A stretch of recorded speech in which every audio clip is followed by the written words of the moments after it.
Hello and good evening, everybody. We are back for week 66 of the Meseeks Sunday Showdown, and it's, as always, your boy Verdict. Tonight, we're going to be joined by a special co-caster for the night, a celebrity, and it's all. That's right. It's, hey, is that Cyber? Yeah, damn right it's Cyber. Hi, Cyber. How you doing, bro? Yeah, I feel so special. They did a similar, so special. Thank you very much, Verdict. But yeah, it feels great to be here to be able to cast for Meseeks Sunday's Showdown. I'm definitely excited to go ahead and see some teams battle it out. Definitely see some familiar faces from my other leagues as well too that I'd be casted. So I definitely want to see how this bracket is gonna go ahead and work out. But yeah, I'm doing great. How about yourself? Man, we are killing it, dude. It has been a hell of a day. I took a couple days off, came back, had a little bit of family get together. Now, again, it's 8 p.m. Eastern time. It's Meseeks Sunday Showdown time. This is a Trovo, HyperX, JuJu Energy, and SXC Finger Sleeves production guide. Make sure you use code Meseeks to check out. And then also for JuJu, make sure you use code VERT. That's right. It is live in the store. Some big things coming around the corner. And talking about big things, let's talk about this bracket. I mean, there's some big teams coming through. Looks like we're going to have a solid rotation. As a matter of fact, we're going to start things off with a little bit of a more mellow matchup. Something that I have been looking forward to seeing back in it, and that's Surge and Merc. Merc is basically devious, chat. They're basically devious, and I handpicked this one with Cyber. A little bit of guidance back and forth, and we felt like this matchup would be a little more interesting because we all know that Seminole and Goofy Goobers, they're not necessarily shoe-ins for semifinals or second round matchups, but let's start things off with a little bit of something random. Am I right? Exactly. Don't want to sleep on Zodiac or Titan whatsoever, but I do feel as though Goofy Goobers and Seminoles are strong teams. Same thing with Yo Mama, Levity, Wicked, teams that are almost guaranteed to go ahead into those upper brackets. So we want to go ahead and see if we have any like underdogs to go ahead and take those teams out. So there's definitely going to be a interesting matchup to say the least. Yeah, you're absolutely right, man. We're going to get geared up for our first series of the night. Again, we are going to be taking on the series with Surge and Merc. And as a matter of fact, we're going to start things off with a little bit of a mix-up here. A recent addition. It's going to be Hardpoint Slums, followed up by a Search and Destroy on Crossfire. Game 3 is not guaranteed, but if it is, we see it go to distance, we are going to see a Domination on Standoff. Weapon bans, I don't think Surge got theirs in, or maybe Merc didn't either, as I'm taking a look at, okay, Type 25 and Kilo did get banned. I'm looking at it, and I don't know what that was. Echo. They swapped it. Yeah. Echo, you total bot there. That's quite all right. It does look like we are good to start, as I need to go ahead and give the indicator to the mod that we are good to go.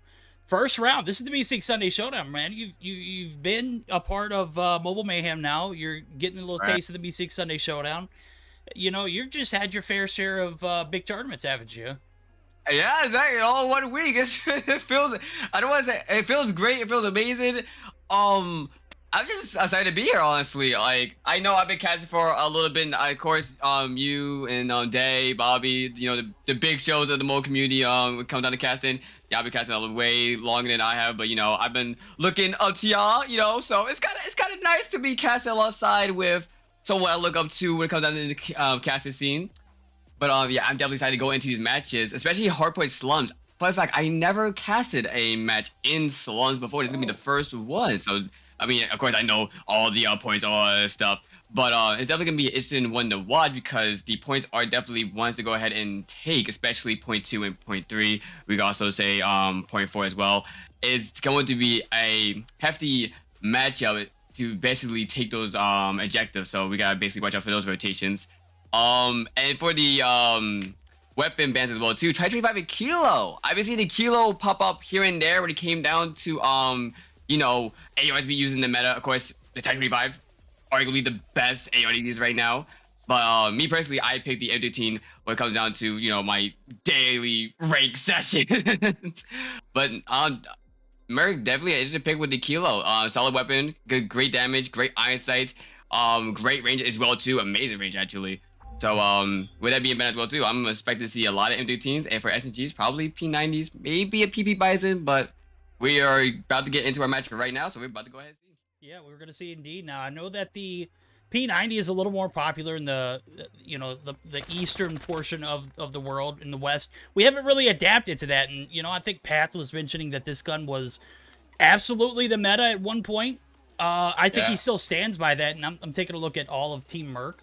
It doesn't look like they have got the memo that Type 25 is banned as of yet. As I just saw several. Maybe they're just using them as speed boosts in class, but nonetheless, P1 going to be out in the open here. There we go. Rihan, I'm on board with him. He's got the CBR4, the P90 AKA.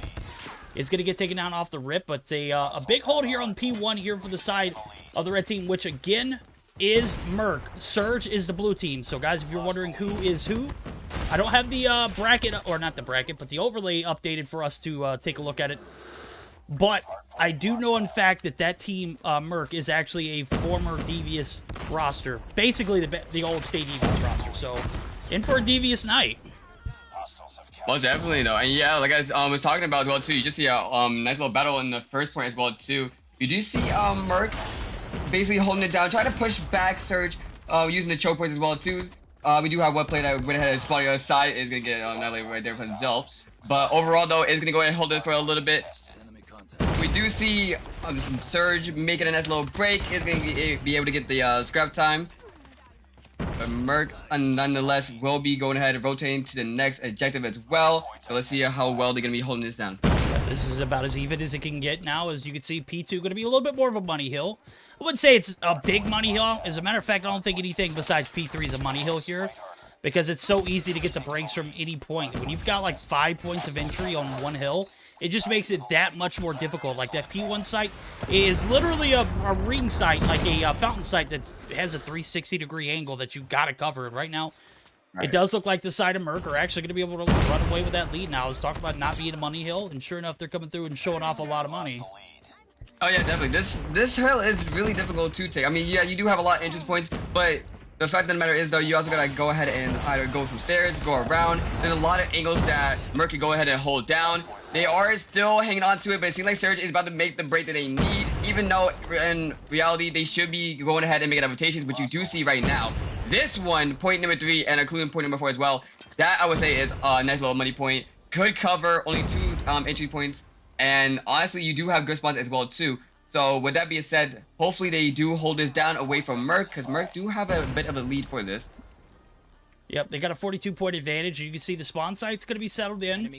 It does look like Styx is going to be trying to make that mid-wave rotation, but that could have actually backfired on him. You can see the spawns coming through. The good thing is you got good perimeter control here from Hit, who's got a Holger in his hand. He's finally going to be taken down. Zolf going to be able to do the deed, and now what was a pretty solid hold to start off with is actually looking like it might be in shambles. The side of Merc might be able to get this break, but B-Thug actually going to be able to man the fort by himself. You see the access coming through from multiple angles. One player left in the hill. Oh my god, B-Thug is just handling it all by himself. So finally get some help on the backside now, as you can see it. Only about 20 seconds left, but the gap surely closed here for the side of Surge. Yeah, they actually can go ahead and hold it down, closing that gap, and most likely take the lead, but we still got a long game to go as well too. They're definitely putting work with this CBR4, P90, whatever you guys want to go ahead and call it as well too. We are going to be seeing a little bit of a conversation over at point number 4. It do seem like that Merc is going to go ahead and take that as well too, but they got to be cautious as well, because Surge can go ahead and spawn in front or from back. But definitely though, it is going to be a difficult objective for them to go ahead and take. We do see them spawning over by the last objective.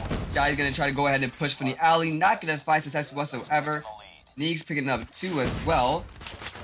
Trying to hold it down from winning the angles right now. But overall, though, they're doing a great job trying to take this. Oh, shot. Actually going to go ahead and push it. Going to be finding 2. Going to be finding 3 right then and there. And that's going to be a switch up for Merc be able to converge on the objective. Yeah, they've got a good perimeter control, too, now. You can see it. P1's right around the corner of the reset.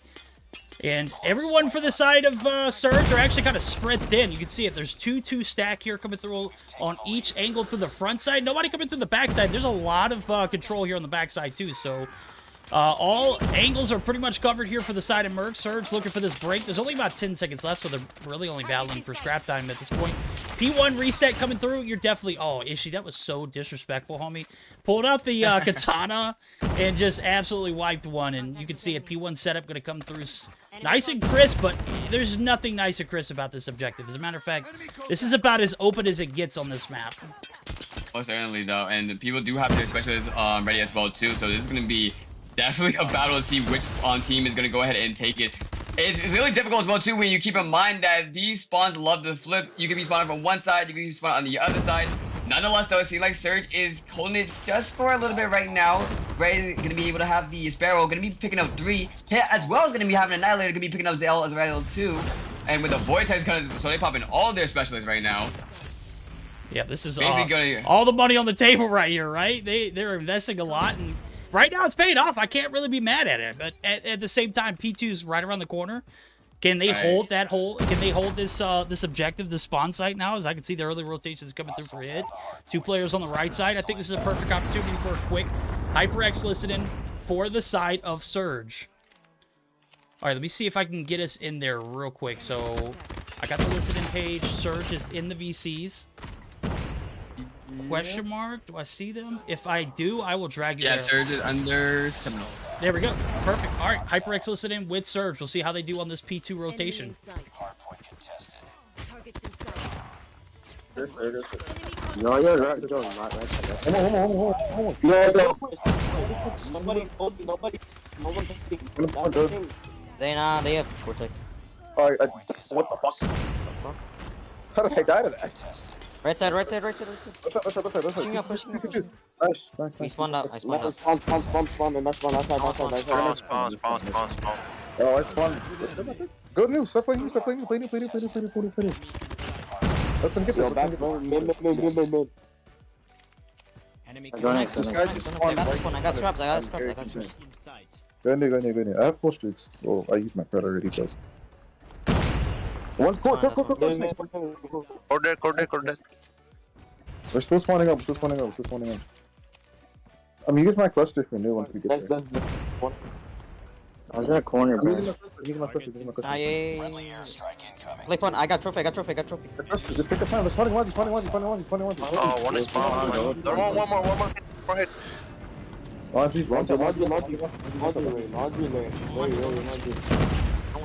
Another one. There's two.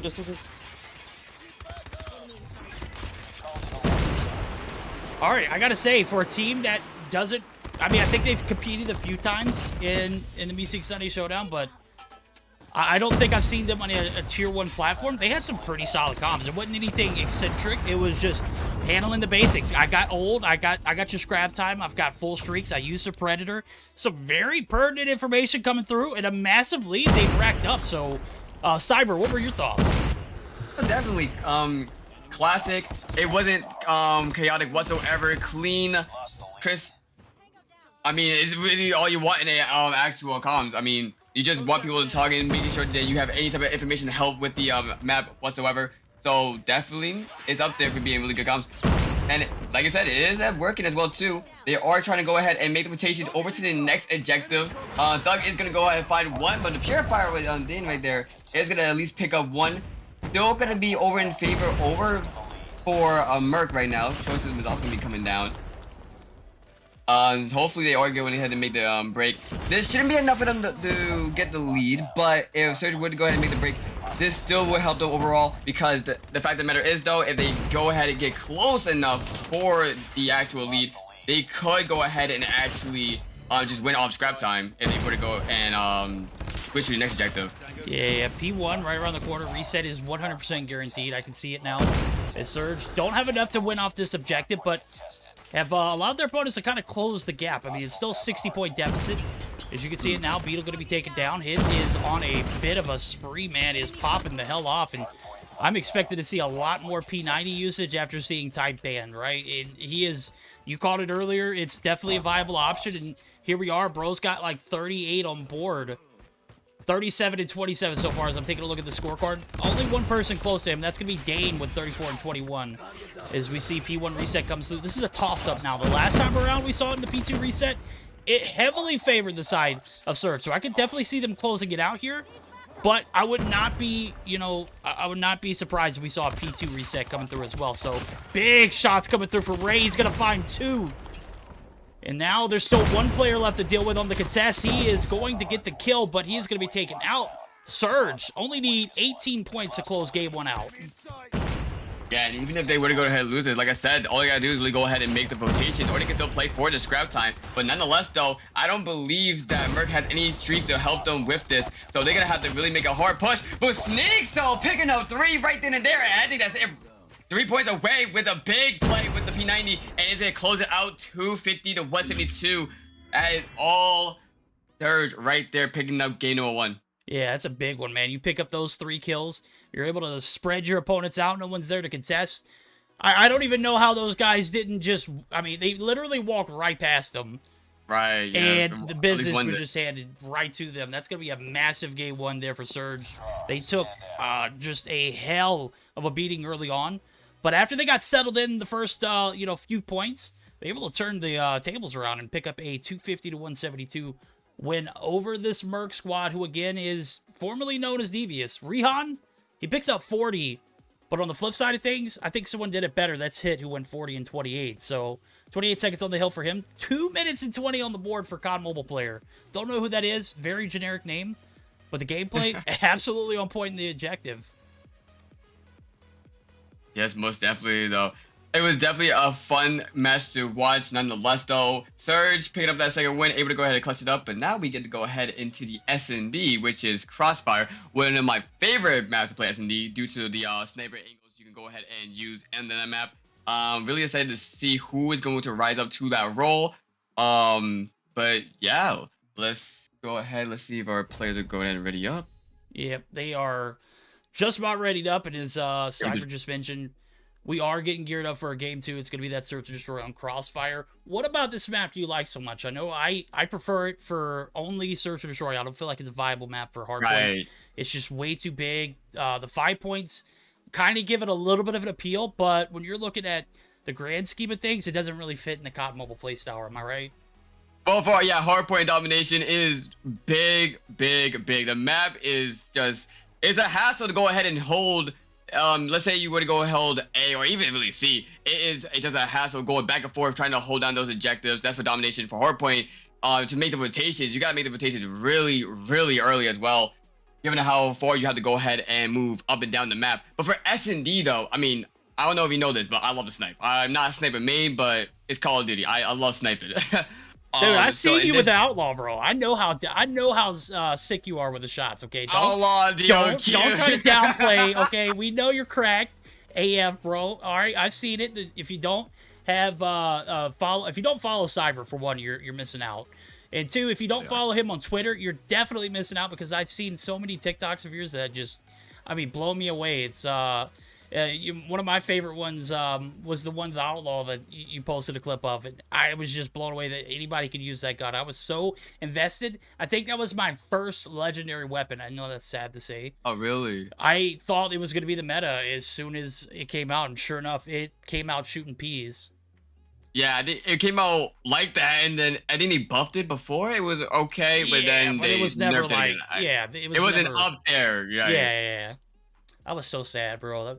Big money spent, and of course I spent money on multiple other legendaries that didn't flop like the Outlaw, but that's neither here nor there. Right now we're gearing up for a Search and Destroy on Crossfire, and I'm going to be looking at who's going to be sniping too. So I want to say I've seen Rihan snipe a lot, so for the side of Merc, 100% going to be on board with him off the rip, because they're going to be on the attack, and I could expect to see him kind of open those floodgates up towards that A site, or is it the B site where Bus Station is? Right. It's the B side of the map. Yeah. Right, yeah, with buses. But yeah, the reason why I lost that with S&D, well, is not because, well, of course you can go ahead, you can give information to your team, hold out amazing angles from just anywhere on the map, really. Not up close. I mean, if you're God, then yeah, of course. But with a sniper, you're able to hold down these longer angles and able to go ahead and just pick someone off like that and make the situation a 5v4, which is really beneficial in an S&D matchup. If you can turn the tides, make it a 5v4 or a 3v5, it is really just helpful overall if your teams can go ahead and just get those picks for you to help out the game. And especially in a map like Crossfire, there's so many angles you can go ahead and hold. So I'm curious who's going to be put onto that plate and able to go ahead and help the team out. Well, we'll find out now, as I did see COD Mobile player who picked up the objective time in game number 1 is going to be subbing out. We are going to be getting on board with Dios I've seen Dios play. As a matter of fact, I want to say he's on a Mobile Mayhem roster now. The roster that he played for is not in the playoff run, so as a matter of fact, I think we are going to be gearing up for that game too now, as I see everyone's kind of loading it. But I don't think they are no longer. I think they're out. They're not in the playoff run, so I did see the name change. Surge Dios. Is this going to be like, you know, the new thing? We'll have to find out. Is they kind of taken Merc to the cleaners right now after a solid game one. Now we're in Crossfire Search and Destroy. This is where we're going to see if Merc can find a way to take us to that game 3. I'm on board Rehan. We'll see how he can snipe it out off the rip. Yeah, definitely. I want to see Merc go ahead and win game number 2, but all we can really do is hope and watch. Hit right now, taking a really interesting angle right now. I actually never seen that used before. I believe he's just trying to see who's going to be crossing it over, but I believe we already have Merc, who already went ahead and crossed over, playing their bomb. 35 seconds on the clock, and ooh! Rehan with the... Yeah, that was nice right there. Gonna be bringing it to a 4v4 situation. Surge is gonna be making the push though. See a little bit of trade-offs. Beetle is gonna get hit, but not before hit killing himself. As Sneaks waited before he wants to go ahead and... Or waited for anyone to go ahead and make the play over. Oh. Dive. What is... Bomb is defused. Nobody home here for Merc. They get the bomb plant. They just don't do a good job of peeking the right angles. And 200 IQ play from Reyes. I believe he's got the defuse. I saw him sticking. I was like, damn, this is a bold play. It might just pay off, though, because I was taking a look at the perspective of the players that were still alive. Sure enough, they were nowhere in sight. So 3v2 encounter turns into a bomb defuse before the other players were able to make a attempt at denying it. Is she not wasting any more time here? Is going to get taken down? No, he's going to get taken the bomb plant. Zolf going to get his trade there before he can even drop. So 4v3 this time around is going to be in favor of the side of Merc, who had what looked like a solid round last round, are now in probably a little more solid as they have the one-player advantage. But as soon as I say that, Ray, who has just been devastating, somehow able to even the playing field, he is looking for Ishii up top. Not going to be able to find the shots to connect, though. Peter gonna get the kill on the hit. Zolf is gonna find that kill on the Ray. All left is a 1v3. It's gonna be Thug all the way in the back right now with the DOQ, trying to find one. Gets the hit marker. Not gonna find it, and I believe he doesn't have enough time to go ahead and defuse that bomb. Is gonna go ahead and get shy, but nonetheless, though, that's gonna be a round going over for the side of Merc. I like the way that Merc is playing this, though. I mean, I always be questioning teams that don't go ahead and push over to be immediately, you know, have smokes and immediately put that bomb down. You know, you want to force the defenders to come to you with that bomb, and you're able to set up over by B, just play your corners, and then you relatively should be good. But I believe that we do see Surge kind of picking up onto that. Dios is going to be playing up close.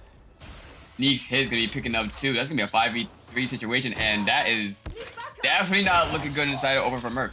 No, it is not. As a matter of fact, everyone is seeming to fall, and Rehan not really in a position to capitalize. Hit is, though, and he takes one, he gets two, and a clean round for the side of Surge. They are not going to sit back and take it. They take things in their own hands and play a little bit of aggressive B bus station push, and it pays off. You know, you're looking at a team who was kind of simple with their pushes. They did it 3 rounds in a row this time around. They make them pay, so we'll see now. Oh, hit, just absolutely hit markers. I know you guys can help that hit marker. That is so tough, bro. Yeah, I like how I said like it was a really smart idea to push it with B, and they all got swept. But no, yeah, it was. If you could do it and get away with it, do it. But this team, you know, Surge, they're not allowing them to push them over, and they adapt real quickly. That's the difference between high-tier really teams and teams that kind of just are lackluster in Search or Destroy. Right now, we're looking at a 2-1 game, and it's looking like it might be a 3-1 if Merc can't get their act together. As a matter of fact, Rehan's going to walk right past it, and that's going to be a 3-1. Beetle now is all alone. He does find one, but he doesn't have the bomb in his hand. This is going to be a tough situation for him. Yes, he does have to go ahead and rotate back over near the B building. I don't know if he spotted Thug right there, but he does have access to a DOQ, so maybe he can take these longer engagements, but Thug is going to go ahead and spot him. And he's going to go ahead and re-peek over to him. Just Beetle trying to go ahead and find a different angle, trying to get that first pick. But wow, Thug. Here we go ahead and see him up top on the second floor, and that's going to be another round over for Surge. I like Thug's approach there. Yeah, that was solid rotation. He didn't keep peeking that same angle. He picks up the DLQ. And through the bus side window is going to be able to find that last player in Beetle. So now we've got a 3-1, and things are just not looking good for the side of Merc. Now we're going to see if they can adjust. The B side push has not been favorable to them. Now we're going to see the push come through. Dios, oh my God, Rihan. What was that, homie? Right through the wall. I guess he got, you know, a little bit of, you know, karma came around for him. Because he was in that same position last round, and Rihan walked right past him and did not suspect a thing. So, catches him this time around, and we're looking at a pretty solid Merc roster who might be able to close the gap, but in reality, still going to be down, and they're going to have to flip sides. And this map, in my opinion, highly favors the attacking side of the map. So, if you're not able to pick up 3 rounds off of it, going into the defense is going to be that much more difficult. Oh, yeah, and I definitely agree with that. It's really hard to really take B unless you push it forward the first seconds of the round. And yeah, you just see. I was about to say you see Thug trying to get another angle onto them, but it's going to be annihilated right there. We're gonna be finally switching sides, so we should be seeing Surge on the attacking side, and it's going to be Merc on the bottom side for defending. Surge gonna be having the attacking side. Like I said, my personal favorite side overall. Push over to B, or really, you could try your luck at A. Probably not the best way to go ahead with the bomb, but it seems like they're going ahead trying to watch both angles right now, both sides of the map. But bomb is most likely go ahead and be planted by B. Just checking all the angles. I see they. Oh. I want to know how hit that. Oh my! Oh, it looked like that was a wall bang, but it didn't check it as a wall bang. But wow, it didn't look like he saw him at all. No, it didn't, and then I actually caught Ishi coming through with some katana action, able to take down Dios, who found his way all the way into the spawn site of the opposing team. But right now, the opposing team are getting the better of them. As a matter of fact, Beetle actually should have won that one. Did not expect one to wrap the corner. And that's Snakes. Bomb's going to get picked up by Ray. He's going to be looking for the plant, but Ishi right here looking to contest as soon as he gets that sip rep. Does. And is going to go ahead and crab walk his way through. Finds one cheeky kill. Rihan's going to pick up another. And just like that, we're all tied up yet again. 3-3. We haven't been tied since the second round when it was 1-1. But this Merc team certainly showing up and showing out and looking for that Game 3 opportunity. They might just get it if they play defensive rounds like that. Definitely, though.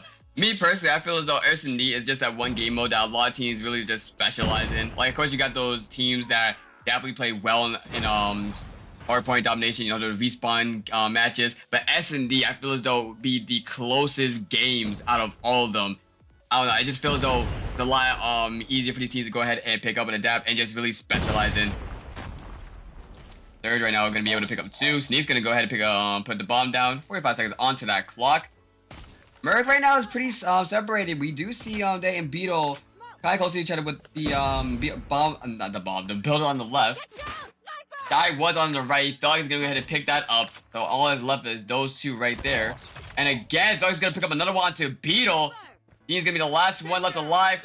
Trying to at least find one, but Thug picking up the last one right there. Woo! Solid round. Shots just absolutely crisp. He covered the top side of that corner building, found one in Delhi, found another in Delhi, and gets that 3-piece ended up, and he's a little bit of celebratory. You can see him, he's rotating the screen. He's probably trying to clip it himself, but right now we're looking at a 4-3 lead back in favor of the side of Surge. Can they close it out in 2? That is their objective right here now, as they don't want to see that Game 3. Thug almost catches one on the transition, and he almost went lights out there. Beetle able to sneak across now. As you can see, 2 players up top. Dios looks for the peak, is not going to get the angle. Oh my God, Beetle, what was that, homie? Homie, what? Let's talk. You know, we're not even going to mention it. We didn't see that, did we? I kind of want to mention it, to be honest.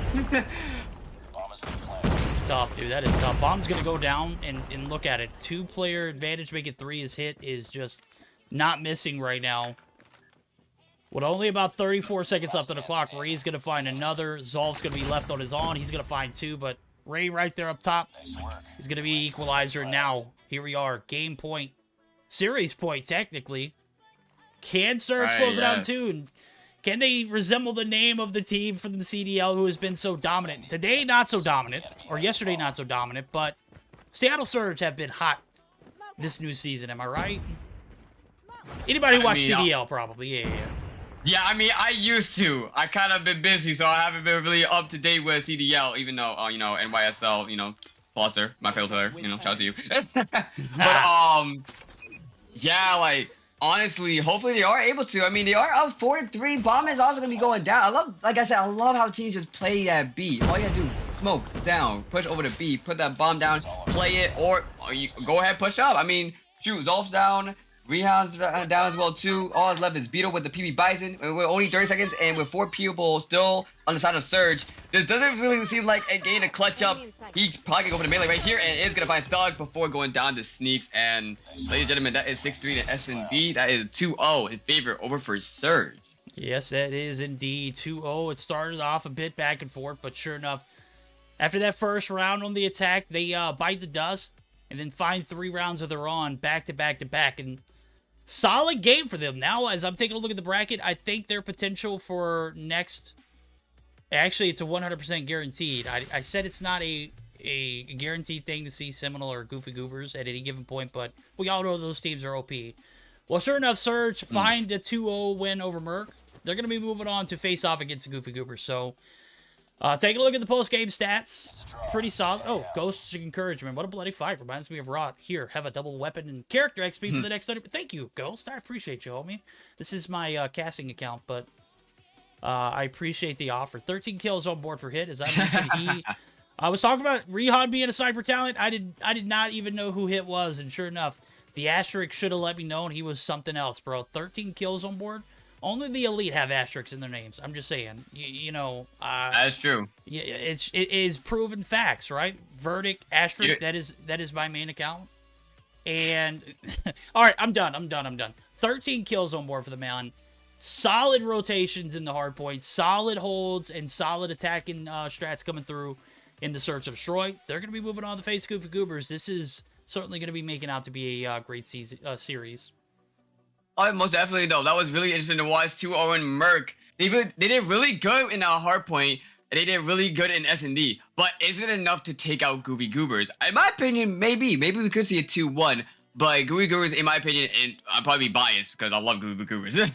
But definitely is a really hard team to beat. But not just a respawn, definitely for the S&D. I mean, you look at their roster, they definitely have a team built for S&D with all the sniping talent. And of course, you know, the communication between them as well too is solid there. They do have players on that team as well that has played for a long period of time.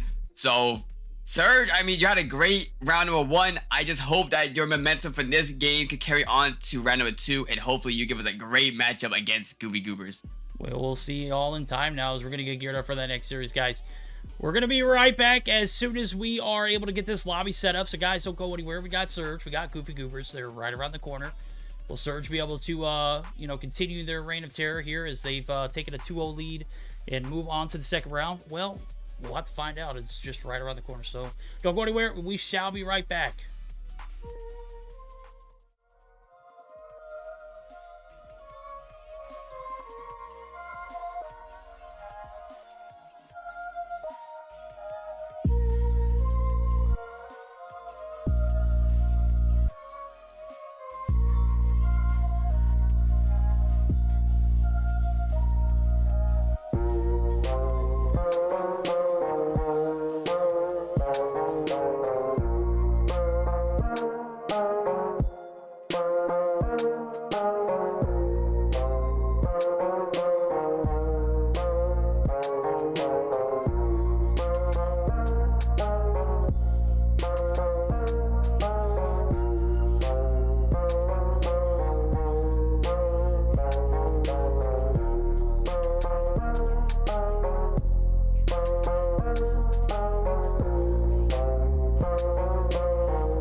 guys, we are back. We've got round number 2 of the Meseeks Sunday Showdown. Again, it's me, Verdict.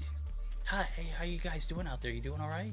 I got my JuJu in my hand. I'm doing pretty damn good right now as we're getting geared up. And I know Cyber and I kind of got sidetracked and, you know, a little bit longer an extended break. But that's quite all right. You guys will be okay with the content as we're going to get geared up for it. And I know you're a huge Goofy Goobers fan, but I got to hear it from you, Cyber. Who's your favorite Goofy Goober? Who is the goofiest goober of them all? Honestly, in my opinion, it has to be Washi or Blur. Like, okay. No, definitely no. Blur, I knew Blur, I feel as though longer than, of course, Bad, Washi, Solo. Like, Blur is just one of those players that is interesting to watch because the fact of the matter is, though, he is really good when it comes down to his semi-automatics. I mean, he loves using the SKS. He loves using the AMAX when it's still irrelevant and all that stuff. He's also really good at sniping.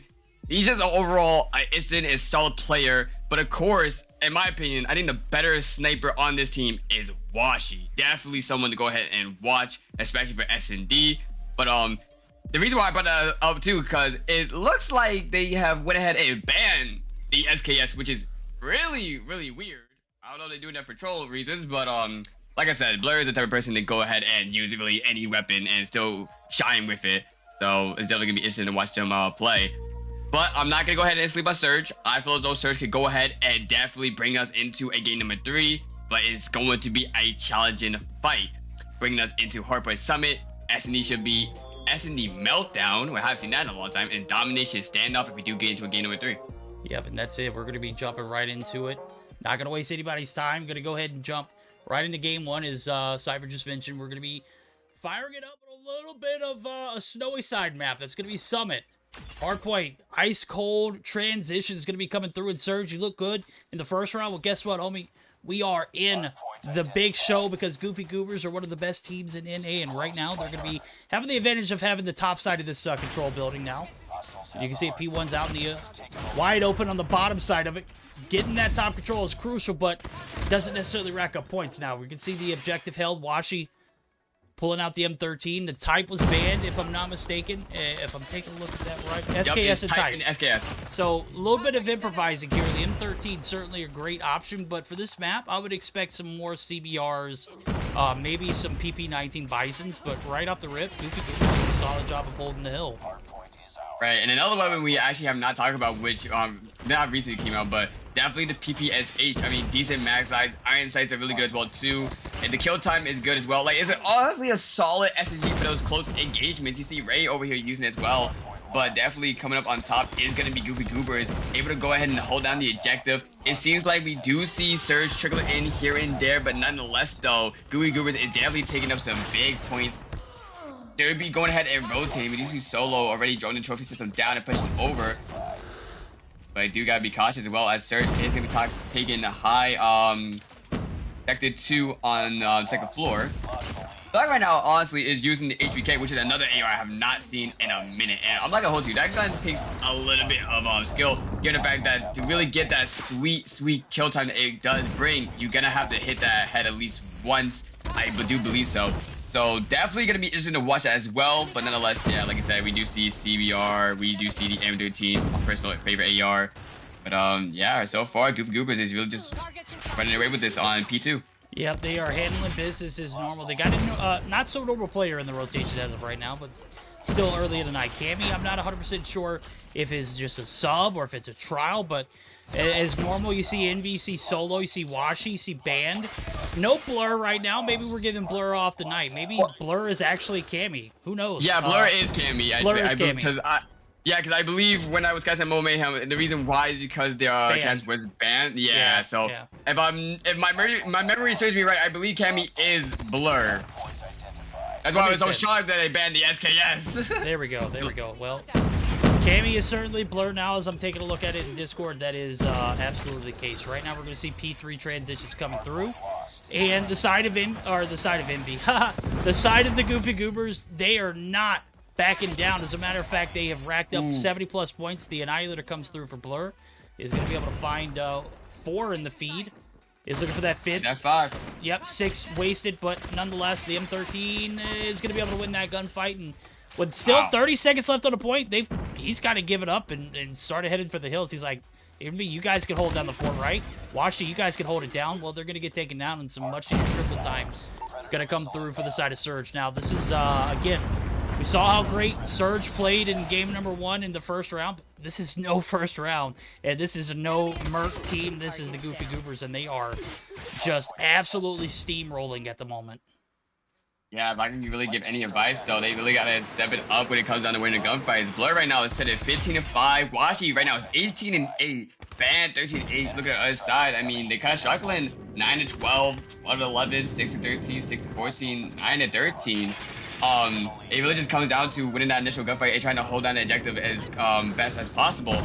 Right now, they can't even get close to the objective due to that cluster strike. I believe it just ended right then and there. They are going to go ahead and make the break. Sneaks does have the Vertex gun in hand, or he did. Okay. Oh, there he goes. Oh, so he's watching it. Okay. I didn't think you could do that. But they're going to be popping their specialists here. Are going to try to hold it to the best of their ability. Googoo is trying to go ahead and take their objective back from them. But good job for Surge pushing them back. Dio's able to get 3 right there from the Vortex and for the P90, and still trying to find more. Gonna find another onto Washi. Nonetheless, so far no one's gonna be on the objective. We do see Sneaks be taking it. Not gonna be enough to go ahead and take any type of lead, but at least it's gonna be closing the gap a little bit on the lead that Goobers had made already. Yeah, this is a gap that needs to be desperately closed as Dios finds his 18th. Looking for some solid P1 reset time too now, as you can see it. Nobody there for top control, and a massive influx of Goofy Goobers coming through. Holding that top side is going to be able to take out that one player.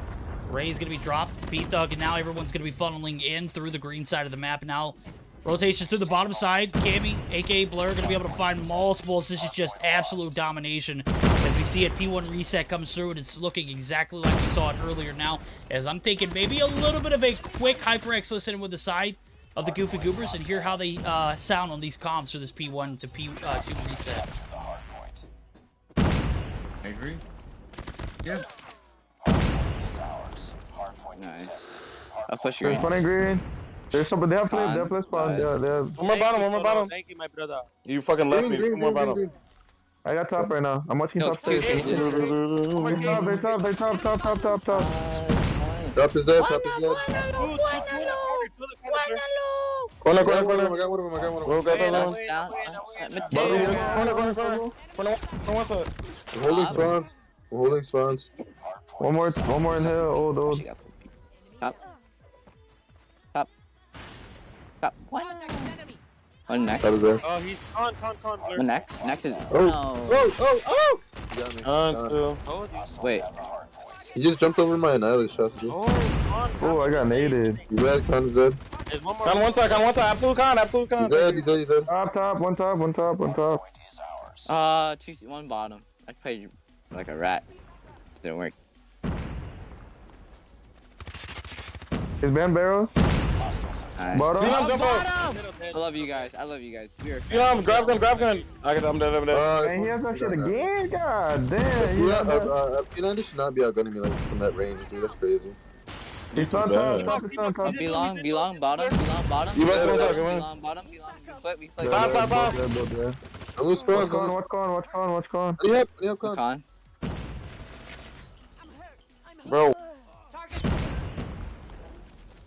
All right, so maybe not as serious as the Goofy Goobers could 100% be, but they got a lead. I can't be mad at it. And you heard the calls, some a little bit of banter back and forth. Solo a little bit frustrated, but it is what it is. Right now they've got a steady advantage. Rolling this P3 site, they get the retake early, and just a phenomenally done job. I got to commend the side of Surge, though. They pretty much held their own this entire matchup. Kept it close, but this is where things might get out of hand. As you can see it, points racking up, 170-99. Solid game, though. Solid game for Surge. Oh, definitely though, and with the break right here, and with the Sparrow from Ray as well too, that could definitely be huge. The comms, yeah, I mean, in one hand it was clear, it was, great information from all the players, and then on the other hand, it was, well, goofy. Exactly. But, yeah, I think that's the best way to put it. But definitely though, I mean, I think about it, you gotta be really good to go ahead and, joke around with your players, but also play in a tournament as well too. I mean, that I like that. I like that a lot. But good job for Surge with that break. It seems like Art's gonna go ahead and make the rotations. Dios and Thug's gonna be picking up Envy and Ban. That's gonna be huge.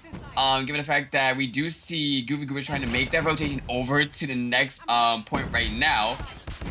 Neek's actually gonna go ahead and play that. He does have his Purifier as well too, so that's definitely gonna help them. And honestly, it's not too much of a blow that I thought it was going to be. They still are holding on to it, and their score is still counting, so they could possibly go ahead and make this a really even game. But so far, they're playing this really good. You know, they have as well. As Snake's going to pull out the Purifier, is going to be able to hold the objective. The push is going to come from the outside right there on the top side of the container site. You can see it. One player looking for that spawn flip. That is Washi. He's got a little bit of help here on the rotation, but they're going to get shut down. No Envy's still alive. Spawns are not solidified. They're going to be taken down, and P4 has been very profitable for the side of Surge, and they're going to be able to narrow that gap. As a matter of fact, they might even be able to keep, you know, maybe a little bit of a tie. As you can see, Envy and Cammy, they are wanting blood. B-Thug going to be taken down. Ray going to be taken down in what was, or what could have been a bit of a tie game there going into that P1 reset the third time around. The break comes through for Blur and Ban. They're going to be able to extend that lead, but it's not going to be as comfortable as it once was now. As we see it, P1 reset third time around. Is it or is it not going to be Surge's game here? They could come through with an upset, but a massive influx of players coming through from the side of Goofy Goobers. K-Shy is compromised. Ray looking for the contest. He's going to get taken down, and now the Goofy Goobers right back on it. Yeah, and the thing is, too, Goofy Goobers do have access to it, especially as we do see Solo with the Purifier, and we do see Bam with the Sparrow, so that definitely can help them out. But right now, they are on objective. Gonna go ahead and pass the 200 mark. Only need 50 more points to go ahead and close it out. Definitely picking up a lot of points from the objectives, so all they really gotta do is go ahead and make that rotation over to point number 2. Now, keep this in mind as well, too. Even if they don't go ahead and make the rotation, they're right there for go ahead and taking it. So with these points right here, they can really just go ahead, see if they can make the break, which most likely they could, and go ahead and play for the scrap time from the objectives. That's why it really is really crucial that we see Surge right now play the objective to the best of their abilities. But yeah, with the Purifier coming out right there for Solo, gonna be able to pick up 2, trying to find a lot more, picking up hit, being taken down by Thug as we see him go on top of Sector 2, trying to hold it down for Surge right now from the top of the building. Goobers trying to make their way in. Solo picking up at least another one. Gotta be careful because there's a lot more Surge members coming through as well.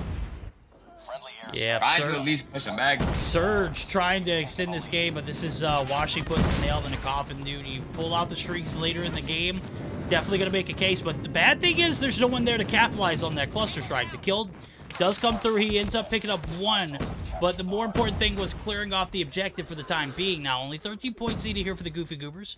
Washi going to pull out the lightning strike. That might be what is needed to close it out. He's going to be able to find 1. Can he find a second? Not going to be able to do so. The Surge actually looking like they might be able to extend this game here. The contest going to come through from Blur. Is going to put his foot on the hill. Finds 1 kill, 2 kills. Going to get taken down. Washi there for the backside push. They're going to be able to hold off the Finn. Oh, they're not. The contest comes through from B-Thug. We've got a P3 guaranteed. Yeah, but they gotta be careful though, because we do got Goofy Goobers spawning over on the good spots right now. So they definitely gonna have to hold this out. Ray playing in the corner, trying to at least find 1. Gonna be shut out by Solo, picking up at least 2 right there. And Dio trying to hold it out as well too, but nonetheless though, Goofy Goobers makes their way into P number 3, and it is all over right there. 250 to 185, and oh my god, hey, they played a really good game. I'm not even gonna lie. Goofy Goobers definitely was on top of that lead, but Surge was not giving up without a fight. They played their hearts out for game number 1, but nonetheless, Goofy Goobers is going to go ahead and take it for 1 win on the series. Yep, they're going to be up 1-0, and if you would have told me that they won before this game started, I would have been surprised. If you would have told me that Surge put up a scrappy game, I would have been surprised. But right now, you're looking at a well-vetted Goofy Goober squad, 51 kills on board for the man Washi.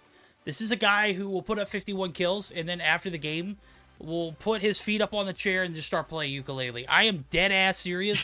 That is Washi's personality, bro. They have to get onto him because, you know, he takes it so lackadaisical. You heard it in comms. Oh, I love you guys. Yeah. You know, that's just Washi, bro. That is just him in a nutshell. 1 minute and 53 on the hill, too. He's going to be the breadwinner when it comes to the objective time, and a massive Game 1 win for the side of the Goofy Goobers. But Surge look pretty feisty coming in. If you're looking at the gunfights as a whole, Hit didn't have the game that he was expected to have. Snicks, man, I don't know what that was. That's not Snicks behavior. Dios, he's fitting in like a glove, or fitting in just solid. 48 and 33. If we could have seen a little bit more of the objective time shared, might have seen a different game. But nonetheless, game 2 is going to be the deciding factor. Do we see a game 3 birth? As we were talking about it, guess what? New introduction to maps being playable in Call of Duty Mobile competitive for the time being. Mobile Mayhem felt like Meltdown was the play, and I am 100% on board with it, bro. What are you thinking? Meltdown Search and Destroy for game 2? Hell yes. Hell yes. I mean, yeah, for me, I love, like, when it comes down to really any map, I personally love any type of map for S&D. I feel as though it just brings variety for it. For anything else, like Respawn, like Hardpoint Domination, Meltdown Domination, oh, never. I'm never, nope. I will go ahead and play Minecraft, OG, Roblox, I don't care. Like, no, that was not it. But for Meltdown S&D, though, I feel as though it was a lot more balanced. You could go ahead and make a solid A push, B push. And on that map, you could definitely make some solid plays. So definitely, I'm going to go ahead and enjoy this as well, too. And I'm going to enjoy it even more because, well, Goobers is also going to be playing this. Now, I say that as well, too, because Goobers, like I said, is a solid team with a lot of sniper talent. You got Blur. I mean, you got Washi. And really, Bands. So everyone on this team could go ahead and snipe if they really wanted to. So I want to see how they play on this map. And I want to see how Surge kind of combat as well, too. Because, hey, they can go and play over by A. They could find a way to play over by B. This is definitely going to be an exciting match to go ahead and watch. Yep, we're going to get geared up for it now. We're going to dive right into it. Meltdown, Search and Destroy, newly introduced to the competitive scene. Obviously, we used to be in rank, used to be in champs as well, but they've taken it out. We recently added back in, not for Dom, though, thank God, because that's too toxic of a map for Dom. Spawn traps, just way too, oh my God, the botch deed. I don't know who it was, but A-side push is going to come through. The initial kill is going to come through for Thug. He's going to get one, but it's going to be instantly traded. 2-for-2 trades coming through. Got a 3v3 solo, just absolutely. This is a sign of a man who does not care who is on the opposite side of the spectrum. Not at all, not at all. Right now, you do see Surge with the player advantage right now. Oh, he's going to lose it. Watch, he finally finding the pick on the hit. He's going to go ahead and sneak around, going to find that kill on the solo, and all that's left is Washi. Right now, the bomb is over by the B side, but Washi gotta be careful when it comes down to it. Pushing over. Gotta be careful, though, because right behind him is the rest of the Surge team, and Surge actually going ahead and taking the first round of the matchup. Yeah, you could probably see a little bit of, you know, not so serious play there from a few of the goofy Goobers. As a matter of fact, they paid for it in that first round. Surge just coming through. They're not, you know, they don't care they lost game 1. They're looking for a game 3 opportunity.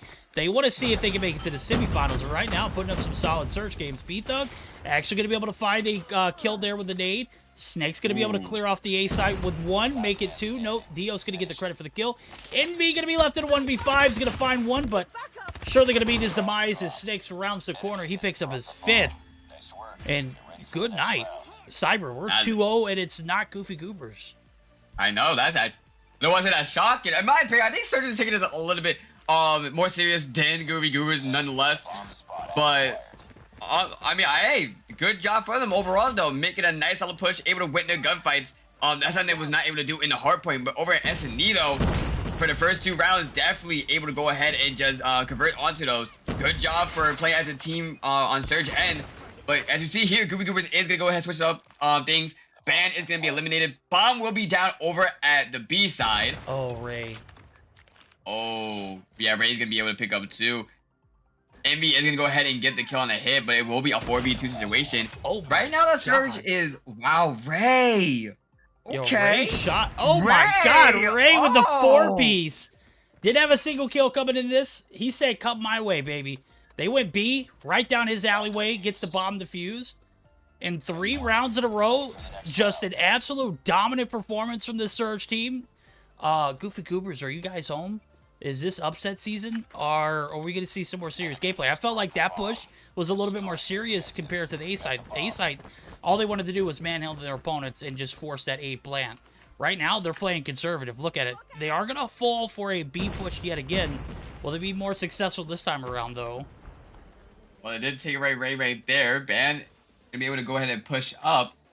Right now, Surge is a little bit spread out. We do see Sneaks kind of pushing ahead over on the other side near their spine right now. I guess you could kind of say the same thing over for Goobers. The only one that's really separated is going to be Blur, who's going to be taking that sniping role. Actually, I think we got Blur and we got Washi sniping, so that's definitely going to be something interesting. So we have 3 snipers for Goobers. We got Ban, Blur, and Washi. Like I said, that's exactly why I like to watch them, though. But hopefully that is going to help him out for this 3v2 situation. Dahlia is going to be eliminated right there from Envy, and all is left is Hit on the 1v3 with only 50 seconds onto the clock. Is going to find Envy, going to turn around with a P90 in hand, trying to find where Washi went on the generator, and is not going to find a Washi, able to go ahead and eliminate him with the Renetti, and that is finally going to be a score over for Goobers. Finally around indeed, and Ban doing what he does best, getting those entry frags. That secures the bomb plant and the one-player advantage, and they just kind of coasted off that energy rolling into the later half of that round. Now we're going to be looking at 3-1. And a little bit more of a collective play here from the side of the Goofy Goobers. Now we're going to see, is this an all-tunnel push? Ooh. My guys are super toxic. I love the energy. We'll see if it pans out. Now, as 4 players stacking that B side, the ability to adapt is key here in Search and Destroy. The ability to be unpredictable, that's about as unpredictable as it gets. Washi. Those shots were 100% on point. My guy, Precision at its finest. He's got boiler room control, but it's only going to be for a short amount of time. He said he's here for a good time, not a long time anyway. So, Snicks able to come through and sneak 1, but he is going to get snicked himself. That's going to be Blur finding 2-piece right there. Makes it 4, and with the bomb down, Ray's the only player left. I say only player. He's got 5 on board, and some shots to come along with it. Only 25 seconds left to play, though, and you can see it. He's going to get boxed out by Solo. Oh. Even though they're a little more serious, 100% here for the memes. Oh, yeah. You didn't have to do that. You had a whole weapon. But I guess. Oh, that was a really interesting play over Goobers, and it really worked. He had a perfect shot on the Washi, but he did not hit it at all, though. Oh, I got to feel bad just a little bit. But we do see Surge, though, pushing over for Generator. One is going to be watching over for the other side at A and for middle as well. And it seems like we do see Sneaks also going to be helping out as well, too. Joining him at the building. The Ban is going to go ahead and push over. Trying to see where exactly are they going to be holding. It's going to spot Hit and finally going to find a kill. Not before Hit actually gets the kill on the Envy. So Search will still have the player advantage. Bomb at 30 seconds. Last one left is going to be Sneaks against Blur and Ban. Pushing over the middle. Will we be able to clutch it up? Nah, right there. Ban holding up the head glitch, and that's going to be an easy defuse over for Goofy Goobers. And that's going to be a tie game, 3-3. Yeah, you can see it. They stack A. They play... Yep. Well, they're going to nunchuck and boxing glove it out right here. But they stack that A site. They want to ego chow. They want to retake the bomb site. And sure enough, bomb's going to be defused. Question mark. Yes, finally. Yep.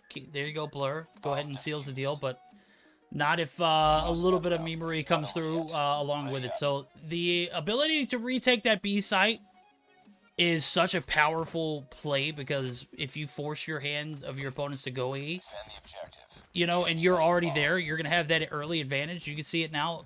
2 players looking to go mid this time around. I saw all 5 players stack A earlier, and Washi kind of got the memo to rotate left to that B site. Right now, we're looking at a 3-2 split. Energy going to be met here from Band, who is your entry fragger for normal cases, but is going to be met by Dios, who's doing a solid job here for the serve site. A little bit more of a conservative push here. Bomb is still not made a decisive decision. As you can see, kind of stuck up here in this building site in the middle of the building. Snake's going to find 1. Dios going to get 1 as well, and now it's all up to Envy, who is the lone wolf in a 1v4.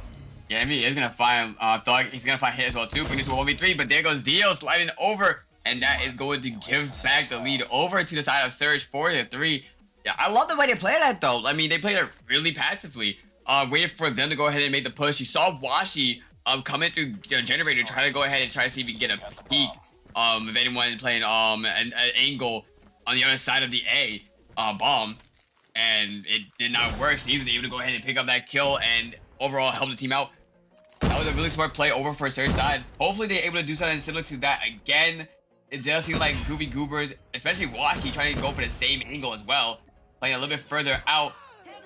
Not gonna find that shot on the hit though. It's gonna have to Renee, but there goes hit on a shot onto him. And here we are, Envy yet again by himself in a 1v5 situation. Wow, it's gonna find Dio's all the way over there with a P90. Wow, good shots. It does seem like Surge is gonna go and make their way over to Generator. Gonna have the bomb over at the B site. We can put 45 seconds onto that clock. As we see Envy try to rotate his way over to that side. The Surge spawn. Try to take some shot on the Ray. Ray's gonna miss that initial shot, but hit. He doesn't miss his shots though. Is gonna go ahead and find that, and it's gonna be game point 5-3 over for the side of Surge. Yeah, we know why we call him hit now, bro. Doesn't I mean if he did miss, I would say put a miss and an asterisk, but the hit and asterisk absolutely on point. Bro's got 5 on board. We're on match point or game point here for the side of Surge. They're looking to buy us a game 3, and sure enough, on the backs of allowing your opponent to make mistakes on the attack, you can, do whatever you really want to if you've got a 1v5 every time to deal with. Right here, hit. B-Thug gonna combine for 3. B-Thug just an absolute monster this round. 2 players left as Washi and Solo. Big vets in the scene. Solo's gonna find 1, but is gonna drop it now again, a 1v5. Washi finds 1. Washi gonna find a shot from Ray, and guys and girls, we're going to a game 3. 6-3 win for Surge. The upset season. You smell that? Is it in the air? It is definitely in the air. The aroma is very familiar. Goofy Goobers, game 3. I mean, we saw how dominant they were in the hardpoint. We'll just say this game was for trolls, right? Maybe, probably. I mean, you know what's funny? I said we're going to game number 3. I said I saw the potential for Surge to go ahead and win themselves a game to bring us into game number 3. But when I said that, I didn't think they was gonna win the S&D. I thought they was gonna win the hardpoint because, in my opinion, I do feel as though the Goofy Goobers is a solid team for S&D. But apparently, Meltdown is a different beast. Yeah, Meltdown. It was Meltdown. It was. I mean, we took it to raid or stand up, maybe, just maybe. It was the map. We're not gonna blame the players. It's the map. But yeah, though. I mean, we go ahead and look at the scores as well too. I mean. Ray coming up with 9 kills. Following him is going to be a tie with Sneaks and Dios with 8. Both of them with plants as well, too. B-Thug with 7. You look at the other side as well, too. I mean, Band, Solo couldn't really get anything started for them. I mean, 3 kills for each of them. And then Washi with 5. Blur with 6. And then Envy with 8. I mean, overall, it just seemed like a really good game for Surge. Now, my thing is, though, for Surge, they gotta have to carry that momentum because I don't feel as though Goofy Goobers is gonna let them win this domination match so easily. So hopefully they use this momentum to go ahead, probably rethink of what they have to do differently in this domination matchup for this respawn in order for them to 2-1 Goofy Goobers and do a really satisfying upset. Yeah. The unthinkable, really good. I mean, you put this on any other map, you might have seen a different story, but, Meltdown was in the playlist. It, sure enough, randomly got picked. And this is the byproduct of that. We're in a game 3 scenario. It's a firing range domination. And I gotta say, Goofy Goobers could have played that a little better. They played balls to the wall off the rip. They played aggressive off the rip. Right. And the side of Surge capitalized on that. They played well. After that first attacking round, you saw it was tied up. Everything changed about their demeanor. They played back in their spawns. They waited for a band to push out, like, we know he's notorious for doing. And sure enough, they're getting 1-2 kills off the rip. Surge are, and Goofy Goobers are falling shy of finding a single kill to open the round with. And when you do that, you kind of hinder the performance of the Goofy Goobers. Sure, Blur was able to find a few kills, sparingly, but when you're forced to play 2v5s or 2v4s, the outcome doesn't matter who's on the opposite side. It is damn near impossible to overcome the amount of players that are still alive when you're losing 2-3 off the rip.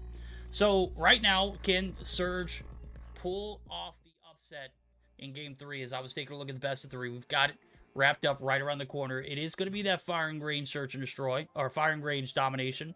Just all search and destroy. As we are all tied up now, and this is a Surge team that came through with a lot of energy off the first series. But again, this is the Goofy Goobers. They should have handled this 2-0, right? Question mark. I think you're looking at the wrong. I think you're looking at Liberty Young. I think they have fire range. Really? We have standoff for domination. Oh, do we? Oh, Grim sold me, homie. Grim, you sold, bro. Standoff.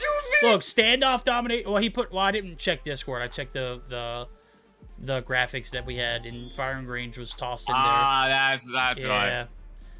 I Hey, saw. you have your co-caster here. I got you. Yeah, I appreciate that. Hey, look, it is what it is. Game 3, without any mistakes, is gonna come through. It is just not gonna be on firing range, so I'll just shut my mouth. I mean, regardless, even if we go to fire range to end all, both those maps are maps that has been in this game for the longest time. So both these teams should be heavily used to playing in a fire range or in stand-up for domination, especially as well. So I can definitely see Goobers really playing their hearts out for this. But in my opinion, I feel as though Surge is taking this a lot more seriously than Goobers themselves. I mean, Surge, we heard them comms as well too. They really have solid comms. I feel as though they have solid plays. We saw from the S&D. They could possibly take this domination matchup from Goobers, but it's just the question of if they have, can they really pull through with it? They have the potential, but could they really push that out to take this W?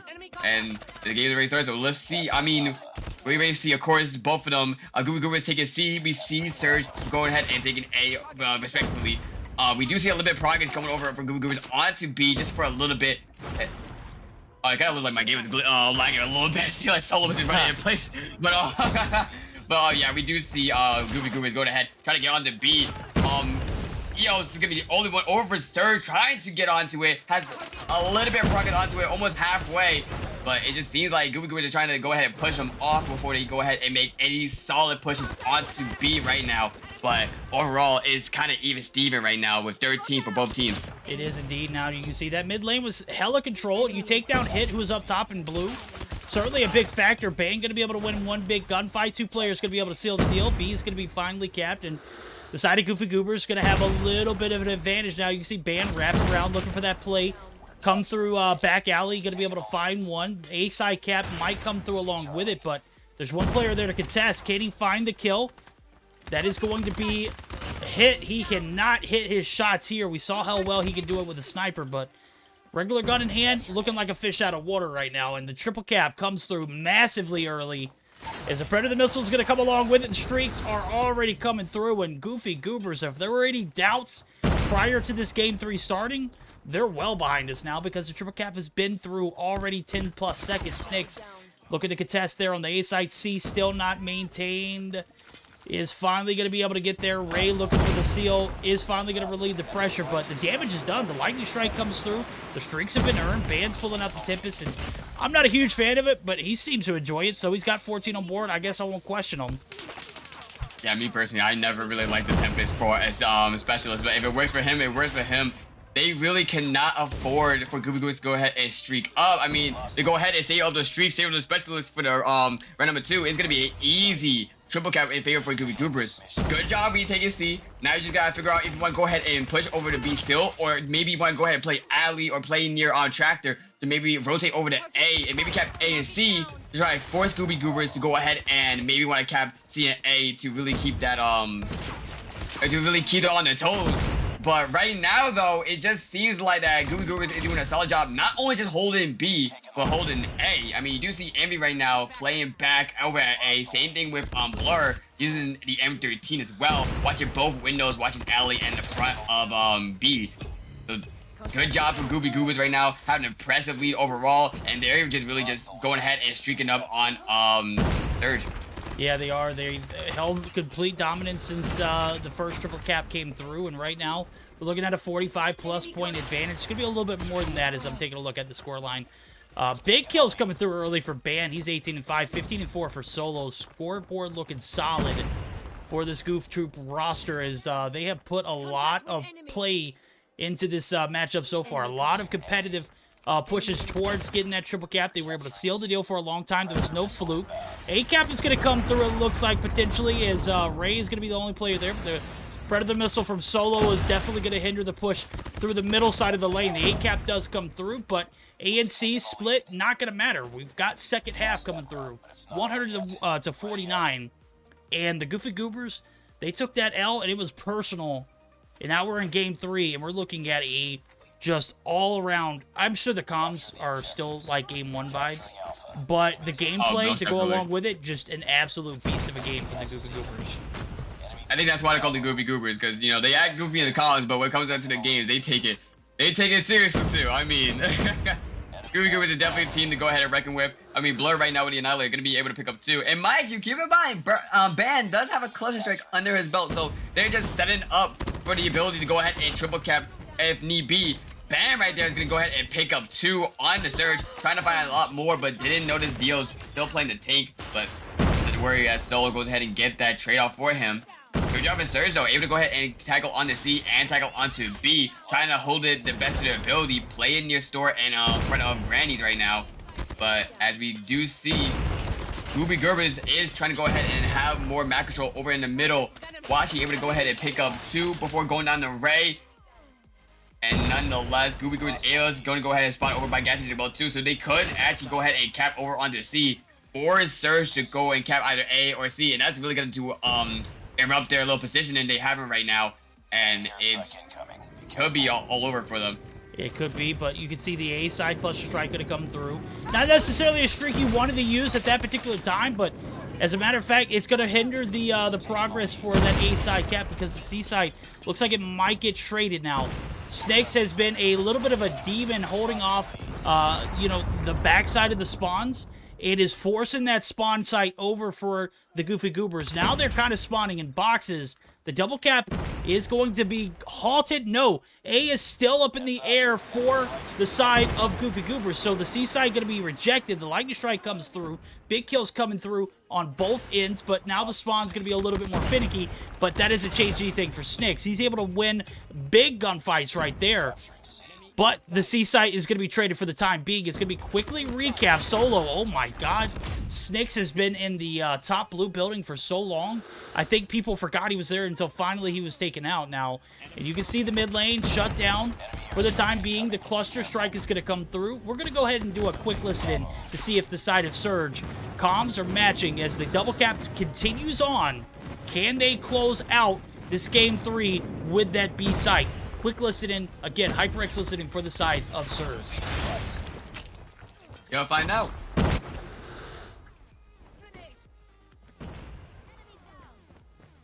Boots up. That's 1 minute. Oh. Attack. They're going to see. Go away. You guys go away. Broken. Granny. Broken low. Oh, top Granny broken. Granny broken. One B. Nice. Oh my, get that. Broken. First side. Get on B again. Help me. Get on B. Two top blue. We gotta get on B. Get statue. Watch statue. Get on B. We gotta get B right now. Gotta get B. Annihilator top blue, bro. One broken. Top blue Annihilator.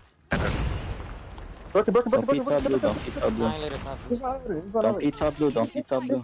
Hey, court. Top blue. Oh my god, these kids are so weird. Don't be top blue. Core. I'm pushing in. Granny. I'm gonna get back to me. Get control. What's up? There's two way. Yeah, statue, There's bro. two focused on A. Let's push up. Statue, bro. We gotta cap B soon. We gotta. Top Granny. What's up? Broken dead. I got one broken. Two dead right now.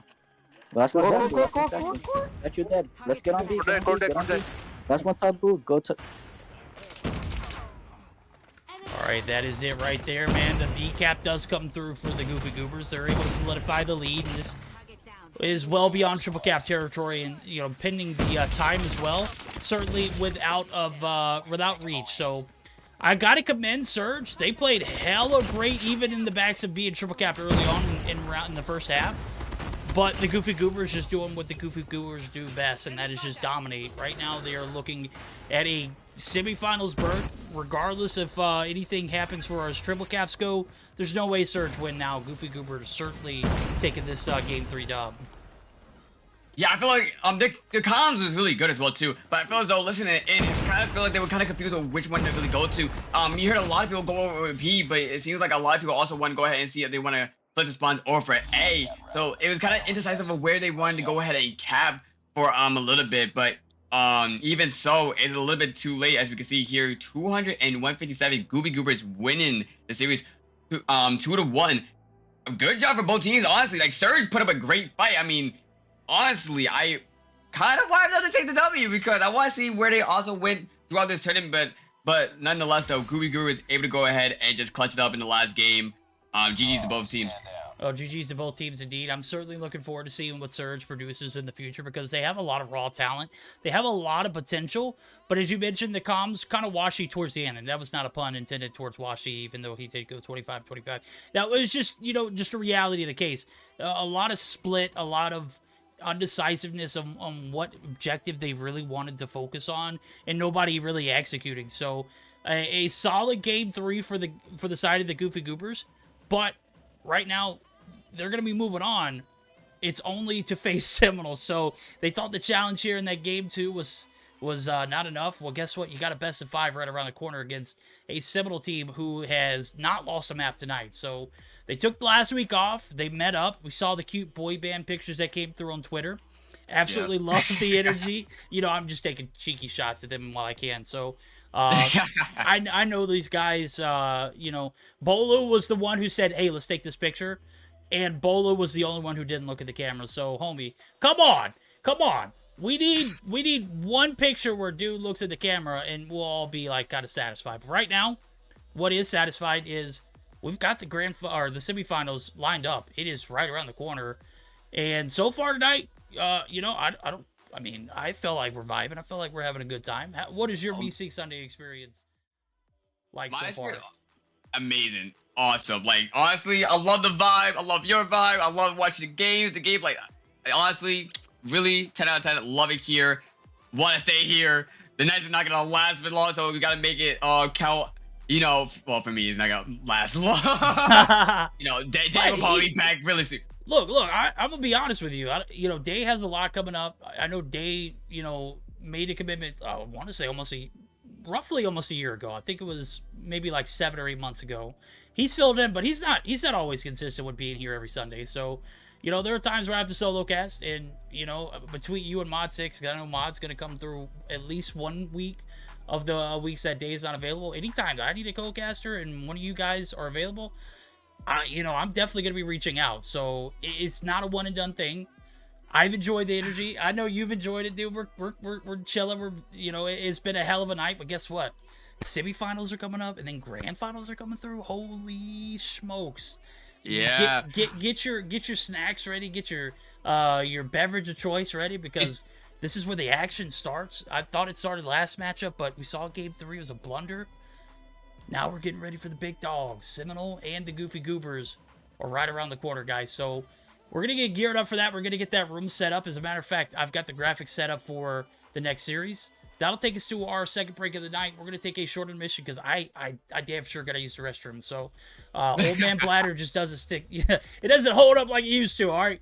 We're going to be right back. We're going to get this semifinals wrapped up and ready to roll, as Seminole and Goofy Goobers are going to be set to take the stage here momentarily. So guys, don't go anywhere. We're going to hear a quick word. No, you know, we're not going to hear an ad. We're going to hear an ad before we come back in. So Seminole and Goofy Goobers right around the corner. Don't go anywhere, guys. We got plenty of action.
unfortunately, we're not going to be able to get to the semifinals just yet, just because we're going to dive into the Game 3 of the Cygnus and UE matchup over Echelon.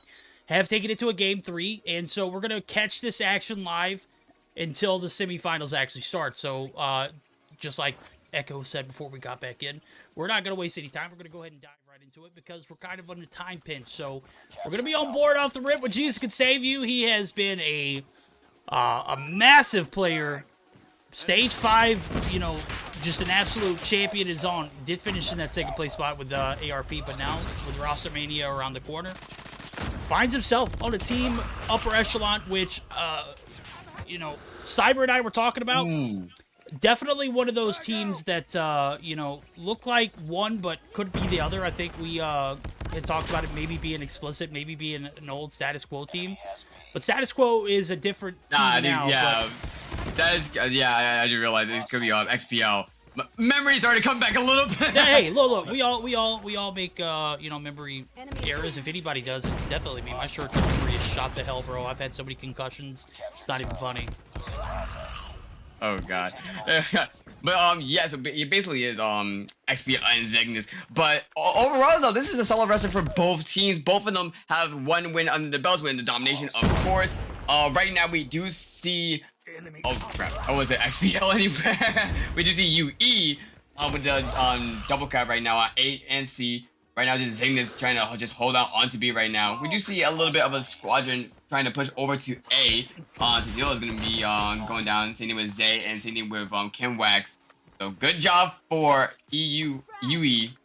It take me a minute to go ahead and get used to that name. But good job for them going ahead and actually holding down A and C. And overall, breaking up those points. Yeah, they are. They're looking for this B cap, but it's going to be denied. Envoy, of course, nowhere really to spawn. They actually are going to be able to solidify that A site, but 50% cap there coming through for UE. Might be able to get the kills to come through and possibly put their foot on the objective long enough, but not a drastic scoreline now. As I can see it, the B and A cap finally going to be settled in, but the B cap possibly going to be compromised. Oh my god, KVY, those shots were just absolutely on point. I was taking a look at Discord just to see what was banned and what wasn't. The M13 was banned from upper echelon, and then the Kilo was banned from Cygnus. So we've got Type and SKS on the table to use, and right now the BC cap going to be 100% in favor of the side of the upper echelon. They're going to be able to run the tables and pick up kills to go along with it. So a solid first half performance so far. We'll see if they can hold the double cap for long enough to maintain that lead. Yeah, right now UE is doing an amazing job going ahead and holding down B and C. I'm actually surprised they didn't go ahead and ban the Type 25 because, I mean, let's be honest, Type 25 is the better AR. I mean, better than the Kilo, better than the M13. I breaks my heart to actually say that M13 is my favorite AR in the game. But definitely, though, is a weapon that needs, in my opinion, to be turned down just a little bit, especially in the recoil department, because that weapon, I promise you, has no recoil to it whatsoever. It just absolutely beams no matter where you are on that map. But definitely, though, we do see a lot of it being used into this matchup. I believe we also have one person also using the SKS as well, too. But yeah, I mean, good job for both teams right now. Cygnus is going to go ahead and get on a B cap. Going to be holding on to Laundry. It do seem like we had Jesus Could Save over on near Jungle on the A side. Trying to get some progress over onto A, but is going to be killed off right there. And now we have Cygnus just watching Circle. We have another player watching over at Poolside. We see a really solid lineup over on the side of Cygnus, just trying to hold it down and possibly take the lead over onto UE. Just trying to go ahead and get that kill right in the snipes. Not going to find it. Trying to wrap around over to see if we can get the kill. But Envoy, Kimwax, his team right now going to be picking up the slack. Able to go ahead and clear out the middle. But just going to be popping the Annihilator right now. It's going to be peeking. And actually not going to go ahead and find anyone, as we do see the team of UE trying to push over from Garage. Trying to get onto the B. Awaken, though, is going to go ahead and get just off his Annihilator. Going to go off at another one. The Envoy. Got to be careful of Laundry right there. That is probably the power point of the circle. With that, he's going to go ahead and try to push up. Hopefully, they can actually go ahead and capitalize over onto this. Being so highly over and concentrated in this area. Gotta be careful at the middle, though, as Envoy does try to go ahead and push over. Not gonna go ahead and find the kill necessary needed. and that is going to be a cap over for the side of UE. But unfortunately, though, Cygnus is going to be able to go ahead and pick up the round 100-91. And now we're going to be switching sides. Yeah, phenomenal first half for both teams, but I got to say, Cygnus took a big L, wasting a lot of resources towards the later half of that first half. Like, Zai utilized his Sparrow, didn't get much value out of it, just got 1 kill with the Annihilator. He's already about halfway through recycling it, but you're taking a look at second half start, and, you know, a lot of operators at disposable for the side of Explicit. I mean, I'm sorry, Upper Echelon. I just won't get that, you know, underway. Yeah. And he's actually going to get taken down. Snipe's going to pull out the Gravity Vortex, going to go ahead and get one and hold off that B push. Cluster Strike does come through, so maybe a little bit in their sleeve coming into the second half. But, again, you know, you're looking at maybe what could have been a better start is now going to be prolonged, and nobody's going to have a B-side cap. All because operators were just completely thrown away right at the end of that first half. Yeah, but you do gotta keep in mind as well too, though. Cygnus does have access to the lightning kill strike. Kimberwax does have access to his lightning killer. I said lightning killer. Lightning. I don't know where I pulled that name, but and they do have access to the purifier and other operators on that side as well too. Trying to make the push over, but it does seem like that UE is doing a good job trying to at least have control over my B. We see KVY getting Tatilo and Just. And is going to go ahead and try to push over. Cygnus will now spawn over into the middle of the map. As we see they trying to watch as well to see if they're going to go ahead and put over to connector. But it seems like UE is more focused on really just trying to go ahead and capitalize, try to get map control over for B, lock that down, and then just really get situated in an area to just try to bypass that lead that Cygnus has over onto them at the moment of time. But for right now, really, it's just a little bit of progress over for the side of UE. Nothing is really happening over inside of B, but now we see the break from Jesus. And if I can go ahead and cap it, hopefully they're able to go ahead and hold on to it just for a little bit longer just to go ahead and retake the lead. Yeah, you can see it now as the B cap does come through. The streaks going to be piling up. Jesus able to put his toes on the objective long enough to get that cap through. And what little lead the side of Cygnus had coming into this first half is second half starting to slowly dwindle, and the time is against them. Now, as we're about midway through the second half, double cap does come through for the side of UE. The B and C are going to stick for the time being. One player there in KVY looking to hold down the ring side of things, and as long as you have ring control, you pretty much have control over that B site. Right now, KVY is actually taking a massive influx of multiple stuns, multiple throwables, but is going to be able to sustain. Does plop that TAC 5 off. Holds the push ringside for as long as possible. Envoy going to be able to find one. Man, I swear I'm going to leave this lobby if we see another derogatory name join in. Yeah. I don't know what that is. I have never seen that, but I don't want that on the screen. Oh, they don't want what it does. To somebody who is friends with somebody in the game and is right here, look, just doing it on purpose so that it is shown on screen. And we are going to find this person and make sure they are off the list of anybody's friends list who is playing this tournament, or they will be removed. I'm sorry, guys. That is not something I promote. That is something I certainly don't want to see on the screen. And I know you guys don't want to see it either. Kim Mike's going to come through with a lightning strike. And I'm trying not to skip a beat, but seeing stuff like that, bro, come on. Have a little more class. Tatio comes through, is going to be able to hold the B side, push pressure, but Awaken up top. Laundry control, it reigns superior. This A and B cap is going to stick. The flip comes through. Bro, I'm about to lose it right now. Yeah, it's okay. We'll figure that out later on after the match. Right now, it's still a close game overall, though. I mean, we're just trying to see if Cygnus can go ahead and pull through with the cap over onto B. They have a little bit of progress onto it. It seems like we have one person focusing on the A as well, too. Envoy, I believe that is Envoy, if I'm not mistaken, is going to be killed off, and it was. But with the distraction coming through over at A, it will be Cygnus able to go ahead and capitalize onto B. But now we do see UE trying to capitalize onto C right now. As we see, Jesus can save, trying to check his angles right now. Not going to win his fight over to Just.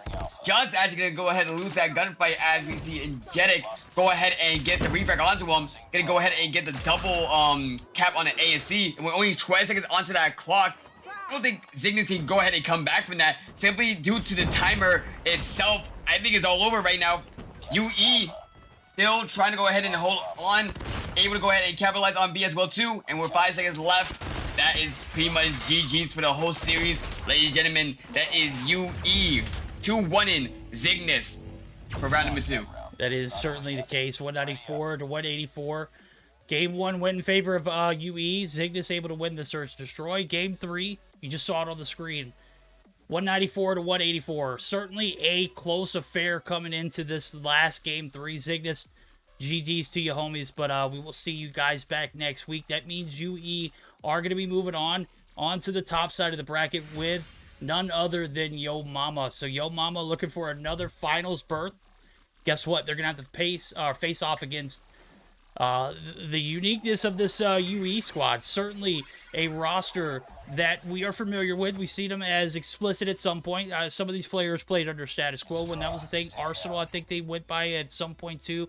You know what? At the moment, right now, they're under UE, so we're just going to continue with that. So solid Game 3 coming through in a massive performance for both teams. Just Cygnus falling shy. Second half, they didn't have those operators to start it off right with, and you can see how that kind of like set the pace for the second half. Nobody was able to capitalize early on. We didn't reach 200. And sure enough, if Cygnus would have maybe been a little more trigger disciplined when it comes to pulling those operators, we might have seen a different beginning to the second half. Unfortunately, that wasn't the case. And right now, they're out. And UE are in. 30 and 23 for Jesus Could Save You. 27 and 22 at 7 caps for KVY. Every time I was spectating, bro, he was absolutely bodying. The flicks, just absolutely on point. The bottom of the screen, you got 7 caps for Ingentic, but bro, I don't know what 9 and 22 looks like for you, homie. It's not a good look. Just not a good look. Overall, collectively, a great team effort. And that is going to be UE moving on to the semifinals at the top side of the bracket. We, of course, are going to still be remaining with Seminole and Goofy Goober. So while we get that lobby prepared and whatnot, we're going to take a moment. I'm going to consult with mods real quick before we jump into the next series because I don't want Gil to, have to bear anything that we just went through on the fortunate side of things. But bear with us as we are going to get geared up for that next series. Again, it is going to be Seminole and the Goofy Goobers. We shall be right back. Yeah, don't go anywhere.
everybody. The semifinals are here, and guess what? We've got a hefty matchup ahead of us. Not wimpy, bro. This is the semifinals, Seminole versus Goofy Goobers. I don't know if you've ever seen those commercials where it's like, hefty. That's all I can think about when I see these teams in the lobby, bro. These guys are just titans in their own right now. And a best of 5 looking pretty damn solid to go along with it. Am I right? Yeah, I mean, when I look at this, the only ad that comes in my head, and it's probably because I just recently saw it, is the Apex trailer where Fuse came out, you know, with all the action explosion, because this is exactly what we're about to get. We're about to get an action-packed matchup with Seminoles and Goofy. Probably one of the better teams right now. Of course, we have, for Seminoles, Vague, Belu, we have Jizz, we have Jizz. We have Marshy. And of course, we also, the Marv as well, too. I hope I pronounced that as well, too. And then we have, Band, Solo, Washi, I meant. Envy, and of course, we have Blur as well, too, playing as, Cammy. We have a pretty good matchup as well, too. And, I think Goofy Goobers are gonna take this a little bit more seriously, because if you look at the banned weapons, this time they didn't ban the SKS. They went ahead and, banned the Kilo, and Seminoles went ahead and banned the Tech 5. So I'm expecting, just maybe Blur will go ahead and bust out that SKS for us to go ahead and watch. But, yes, for, semifinals as well, too, it will be a best out of 5. So Hardpoint matchup, we'll be starting off with Slums. S&D will go back over to Meltdown. Domination Rage for game number 3. And of course, if we do need a game number 4 and 5, Hardpoint Takeoff and S&D Fire Range. Certainly going to be some great rotation there. I got to give a huge shout out to Jez, Bolu, and if I missed a raid, I didn't mean to cut you off there, but I needed to give those guys a shout out. I know Bolu came through before we jumped into the Cygnus matchup, and it was kind of awkward because we went to the Cygnus matchup with UE, and then everything just kind of got out of hand. So I wanted to make sure I thank those guys before coming through with the raids. Good luck to you guys. Make sure that y'all, I know that you're going to handle business just as well as Goofy Goobers. It's going to be a clean one. Definitely looks like the best of 5 looks solid too. So expectations are high. Seminole took last week off. Goofy Goobers, they're the returning champs. Do they make it past Seminole here in the semifinals? That's the question of the hour. That is. That's what I was going to ask you. I mean, what is your predictions? Because in my opinion, both these teams are just solid across the boards anyways. I mean, Respawn, if Goofy Goobers play seriously and they were solid at Respawn, they're solid at S&D. Same thing with Seminoles. I mean, they are absolutely amazing in all categories. Because of the S&D, Domination, Hardpoint, Respawn, whatever map and whatever game you want to give Seminoles and Goofy Goobers, they do amazing job handling them. I mean, the communication, the talent with all the players. I mean, what do you think your predictions are? Because for me, I may have to say it's going to be a 3-1 for Seminoles or Goofy Goobers, or maybe even 3-2. Seeing a Meltdown in the mix, I certainly don't feel confident for S&D, especially not for Goofy Goobers, based off how they played earlier. But again, with Seminole, they're super cracked. It doesn't matter what map they play it on. And with one of the best players in NA, if not the best player, Jez, pulling up and just absolutely bodying. He's one of those players that you'll see use some of the off-meta guns, the PPSH, and he'll drop 40 with it. Right now, it's a solid P1 rotation to start things off with. Goofy Goobers are going to have the advantage. And all predictions aside, it doesn't look like the guys over at Seminole are in a position to contest. So to say that Jez does finally respawn back in, and he has the P90 in hand, is going to rack up some great objective time as well as some kills to go along with it. He's going to be shut down, but P1, certainly a point that you're only looking to get 15 to 25 points off of at the most. Certainly look like the side of each team are putting their foot on the hill as long as they can.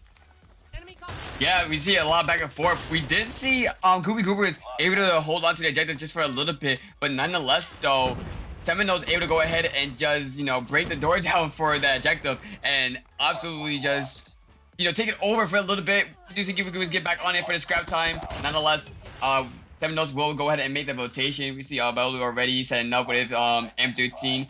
And speaking of the M13, I keep hyping up Blur for the SKS because that's the weapon I'm more used to seeing him with. He's actually not doing bad with the M13. It seems to be his favorite weapon to be using right now. As he tried to go ahead and take the fight onto Belu right there. On the heady, not gonna go ahead and win that. Overall, it just seems like it could be an objective hold down for Seminoles as they do spawn in over onto their favorable spawns. is trying to go ahead and move in as well too, trying to get some members off of Goobers. Is gonna go ahead and find 2. Nonetheless, though, Goobers trying to put their foot into the objective, is gaining a few points, trying to close that little gap that Seminoles has right now.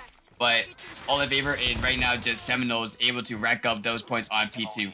Yep, now we can see the P3 rotations. You can see the spawns kind of, you know, a little wonky. You can see it, the P4 site is where Blur actually spawns at, and they're looking to bunker down for that P3 hill as they put a little bit of a dent in that P1 site, but not a lot enough to cover the gap there on that P1 or P2 site transition. Now the side of Seminole with a 40-point advantage, exactly looking to make that rotation over, and this is where the spawns come in handy now. As you can see, the advantage solely going to be in favor of the side of the Goofy Goobers. They're going to be able to hold off the push for the time being. Attack 5 comes through. As you can see, Envy does pop it off. He's going to be your objective player for the moment. He's going to rack up multiple kills in the feed. And when you have spawns for this P3 site, this is an absolute nasty hill to hold. Damn near impossible to break now. As you can see, 2 players trying to make that push through mid. Jez already on 11. He's got Annihilator ready to rock and roll. Going to wait for the team to push, but his team is going to be shut down. Going to find one, but not going to be enough. Ban going to be able to come through, take him down, but Slothy is going to come through on the break. Marshy on the backside too now. 24 seconds. This is plenty of time for someone to feast off of. Yeah, definitely.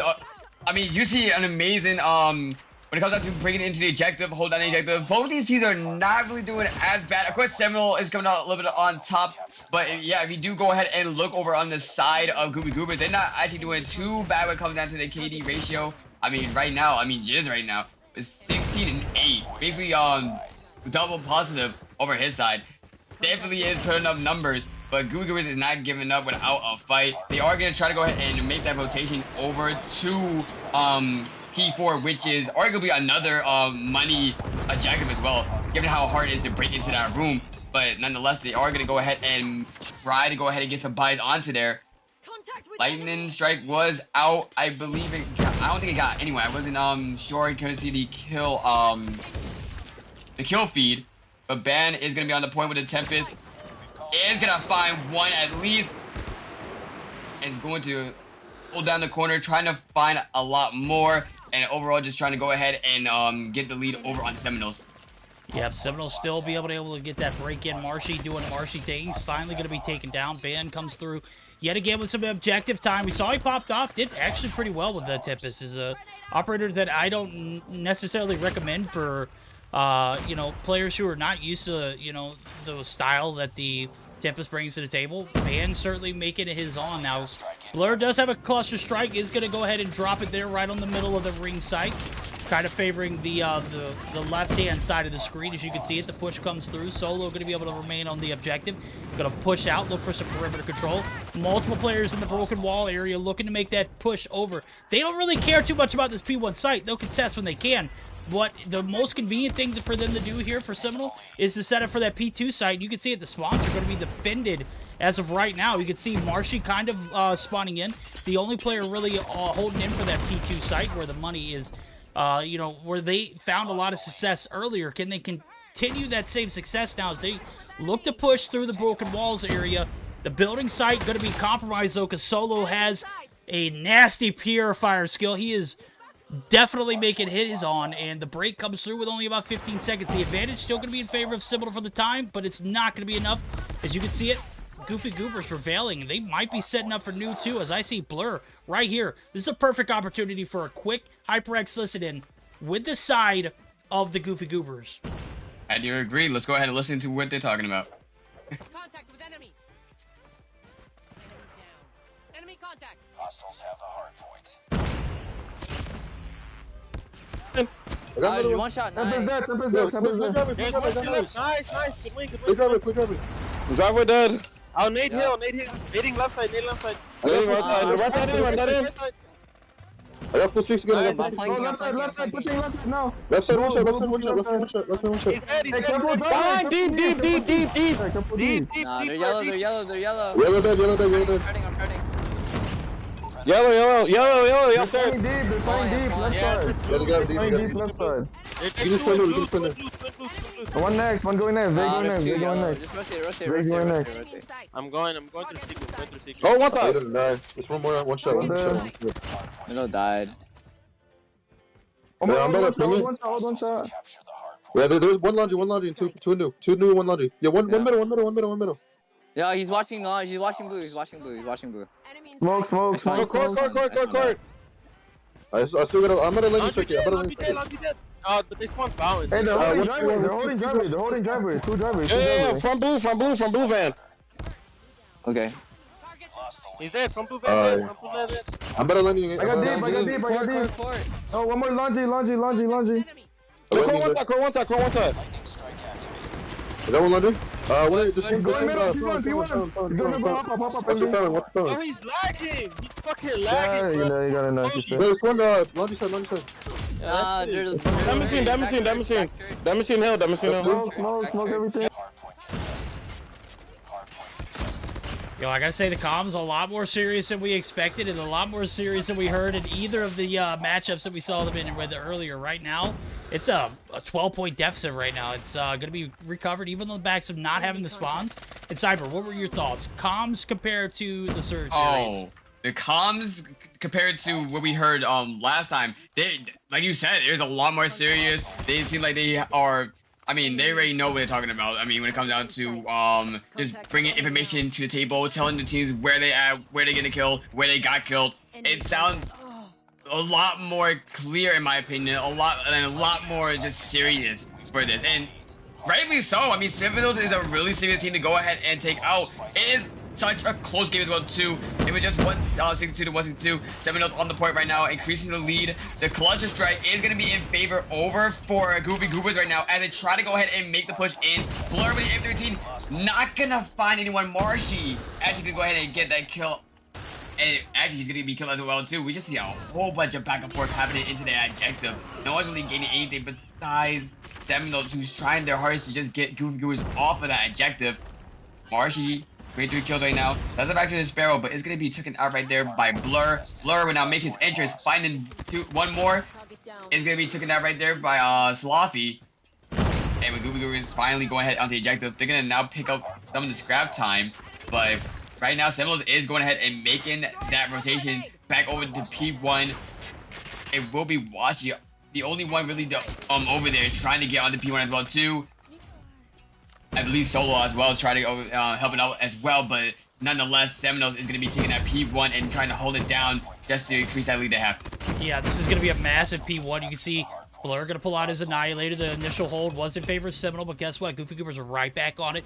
Ringside, absolutely control. Bolu comes through with a little bit of crowd control himself.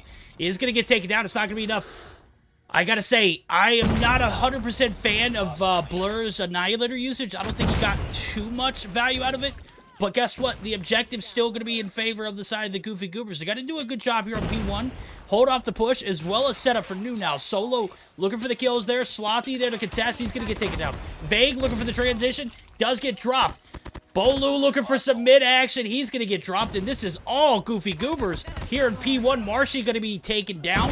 200-point threshold has been hit. They're certainly going to have the advantage going into this P2 site, but nothing certain about that P2 rotation. As a matter of fact, we looked at it earlier. The spawns were in favor of the Goofy Goobers, but the break for Seminole was absolutely on point. Can they make it happen a second time around? Now, make it a third time now as we're going through a P3 reset. As you can see, the spawns kind of bunkered in. Goofy Goobers definitely have the advantage. Solo with a big kill there.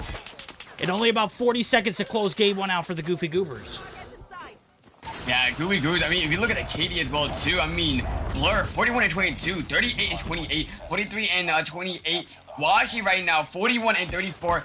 Honestly, Goofy Goobers is doing an amazing job winning their gunfights and able to make the rotations and hold on to the objective. I mean, Seminoles trying their hardest to get some feet into that objective. They do not want to get Goobers into that territory to where they really just have to play for the scrap time and not really worry too much about the objective, even though Seminoles is right there behind them into that lead, into an past 200 points. But definitely though, Goofy Goobers is playing solidly. They did lose the fight right there onto the objectives, but now they will be going ahead and rotating over to next.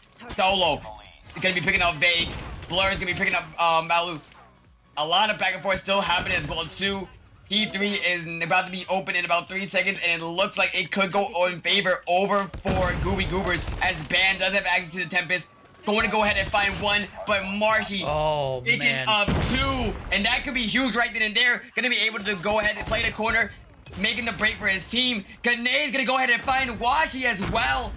Pre-firing into the smoke, can't really say anything, but that is definitely huge. Goobers gotta have to make a break, and there it is. Ban gonna be able to go ahead and get the kill on the Marshy. No, remember, Seminoles is in sight right then and there. It's going to be sloppy with the Purifier as well too, but he's gonna lose it. 5 more points for Goobers to go ahead and just win the game. But Seminoles is not getting up with a fight. Marshy though, with the Sparrow, gonna be able to pick up 2 more as well, 2 off of that. And that's still a break as well. That it could be. I don't know. I don't think that they do have enough points to win this. Yeah, well, either team could win it right now. As I'm taking a look at it, 3 seconds is all that is needed. But guess what?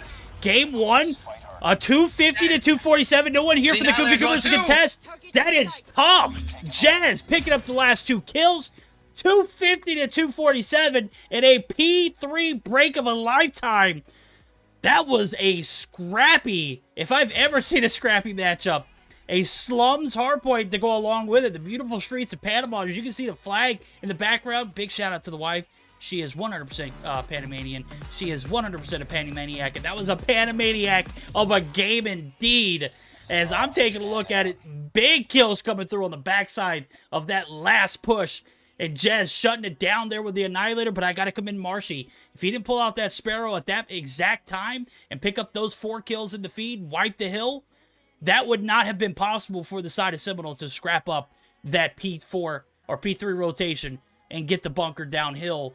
They take the dub, and that was just an absolute back and forth affair.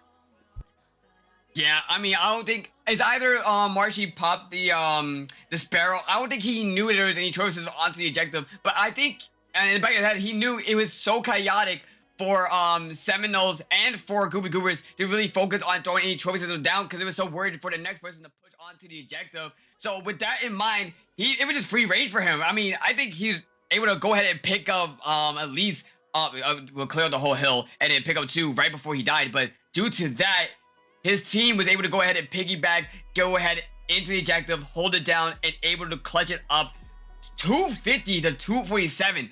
Goobers had that, and they was definitely winning their gunfights. I mean, look at Blur. Blur went 50 and 29. Bro. 44-35 for Band. 46 for 44. Only one person went negative, and that was Envy. And everyone for the side of Seminole went negative with the exception of Jez, who went 47 and 39. You're telling me that this team, Seminole, went almost 4 players went negative, and they were still able to pick up the dub? That last push towards the P3 site just... I mean, if everything didn't happen perfectly like it did, Marshy pulled out the Sparrow, picked up those 4 kills in the feed, 2 initially, and then 2 dropping immediately after. The setup came through for Jazz. He pulled out his Annihilator, and it was murder she wrote from there. Just a massive game 1 and a big bang to start off our best of 5. Am I right? That was 100% Goofy Goobers game to win, and now they're going to be down 1-0 and going into a map that they are very familiar with based off of what we saw against Surge. You're telling me that they're going to be able to even things out on a meltdown map? I don't think so, homie. Yeah, most definitely, though. I think what really carried Seminoles was the fact of the matter that they really just went ahead and played the objective. I mean, look at Marshy right now. I mean, he was able to go ahead and put up 2 minutes, like 2 minutes and 4 seconds onto the objective. Vague 1 minute and 23, Slavi with 1 minute and 12, and then Bolu with 1 minute and 9. I mean, if anything, they focus way more on their rotations and playing their objectives to the best of their ability rather than getting the overall kills and worrying about the KD. So that definitely carried them nonetheless. But we are going into S&D if I'm not mistaken, and it should be S&D Meltdown as well too. And as I say that, we're just starting the game. I don't know, any prediction for this? Because with Seminoles picking up that W, I know they had the momentum, but you think Goobers learned anything from the last matchup when they played against Surge? It's Meltdown, Search and Destroy. Anything is possible. Right now, if Goofy Goobers play it any way like they did earlier against Surge, they're going to get steamrolled. And I say that with the most respect because they kind of got steamrolled against Surge. This isn't Surge. This is Seminole. They're looking for blood, bro, and they are not going to be stopping now. As I see Jez, he's being super aggressive. is going to be able to get the bottom side of the building occupied, but no kills have came through. Bomb's going to go down. Envy gets to clear. It is going to be able to get the B side plant push come through. Bolu on the backside, looking for some blood, some vengeance. Vague finds first blood now, and the push for this 4v5 retake is going to come through. It is looking good for Seminole so far. Vague going to find one. That's going to clear the B side off. I don't think anybody's here to contest. Blur certainly not. Envy doesn't even look like he's in any regard able to contest, and that is going to be a smooth round in favor of the side of Seminole. Yeah, you gotta be really careful because with Vague with a grenade and also with Ulu picking up that pick as well too. Once, like I said, if you could bring it to a 5v4 situation for your team, it is so useful because now you can play with your team, able to go ahead and get the trade-offs, and you can still overall have the player advantage in order to win that gunfight. Good stuff for Seminoles, just breaking down Goobers one by one and able to take the round.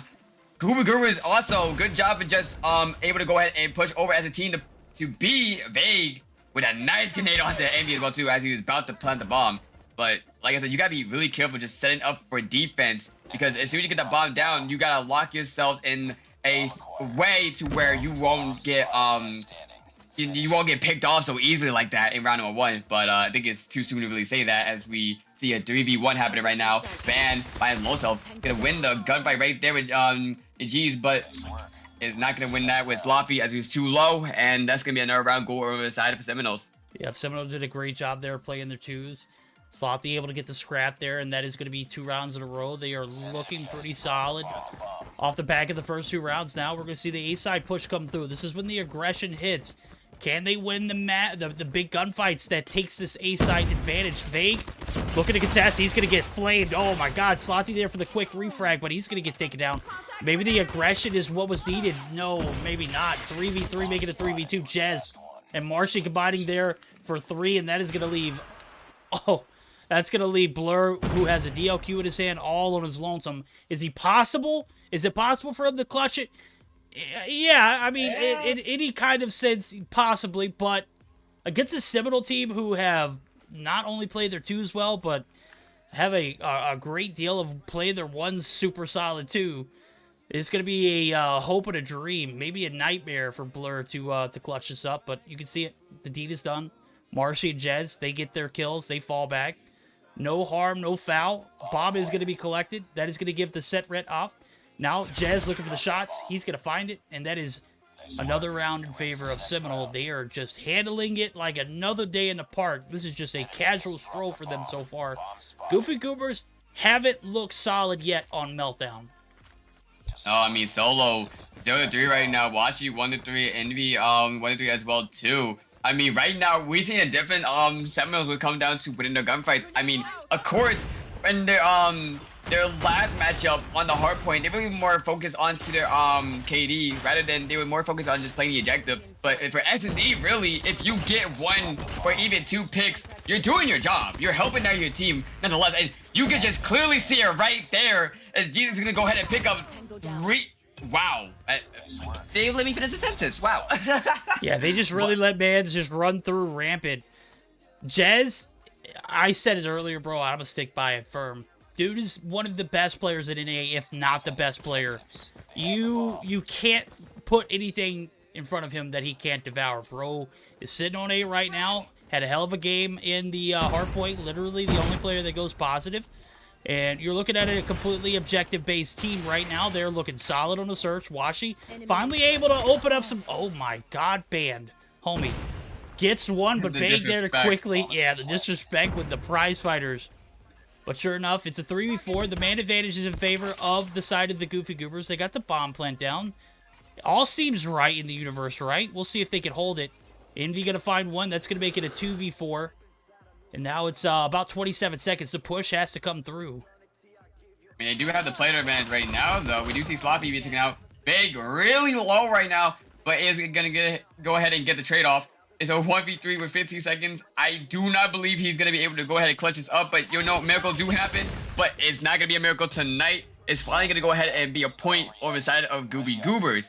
Now, with the side switch, maybe that will go ahead and help them, but in retrospect, really, they need to focus on just winning their ones and winning their twos. they need to really just figure out how can they turn the situation around so they can go ahead and win their gunfights, because that's really what's hurting them right now. They just really cannot go ahead and situate themselves to a way they can have a really good just one-on-one fight, or even just play as a group to get these picks off. And this damage them heavily right now. Seminole is going to make the aggressive push over on the B side. We do see Goobers trying to go ahead and rotate to middle and rotate over to where they just spawned as well too. Envy, it looks like he wants to go ahead and push over. Oh, no, he's going to stay in middle. Trying to assist his team as well. Doing a good job breaking down Seminoles, but Vague able to go ahead and get two. Washi and Solo trying to make it another one, but Envy will be there to go ahead and clean everything up. And it's going to be a defuse going inside over Goobers. Yeah, have no, confusion about it. They were getting slapped around in the first 5 rounds. That 5th round, they had a solid play, able to capitalize on a little bit of a bomb plant there with a player advantage, and that's probably what they should have done earlier. This is probably what Seminole should have took advantage of in that first attacking round. But you're telling me that a team in Game 1 who relied heavily on their KD, picked up a lot of kills to go along with it, not so much focused on the objective. Now looking at a game where they can't win their gunfights. Finally starting to click a little bit, though. I think the flip might have done it now as we see Washi and Jez get some shots in. Envy going to be able to find one, and it's a 4v2. So maybe the defending side of this map just favors the side of the Goofy Goobers. As a matter of fact, it is looking like a completely different ball game right now. Slothy, all on his own, is going to get prize fighter shot. Solo shot to the heart right there. The prize fighters did miss. And we're looking at a close game yet again. Someone that couldn't even pick up a kill on the other side. I went back to being neutral right now, 5-5. I mean, yeah, I do believe that switch of sides was the key factor of why Goobers wasn't really doing the best in this whole game right now. I mean, this is a whole different Goobers we're seeing. Blur is gonna go ahead and pick up 2 right there. Slavi is gonna be there to go ahead and get the trade as well. It's still gonna be a even Steven 3v3. Solo though coming through middle, gonna find 1. Can he make it 2? He's gonna have the assist right there with Envy. Last one alive is going to be going to try to go ahead and play the same angle as Solo, but will be stopped by Washi right then there, and that is a tied game right there. 4-4.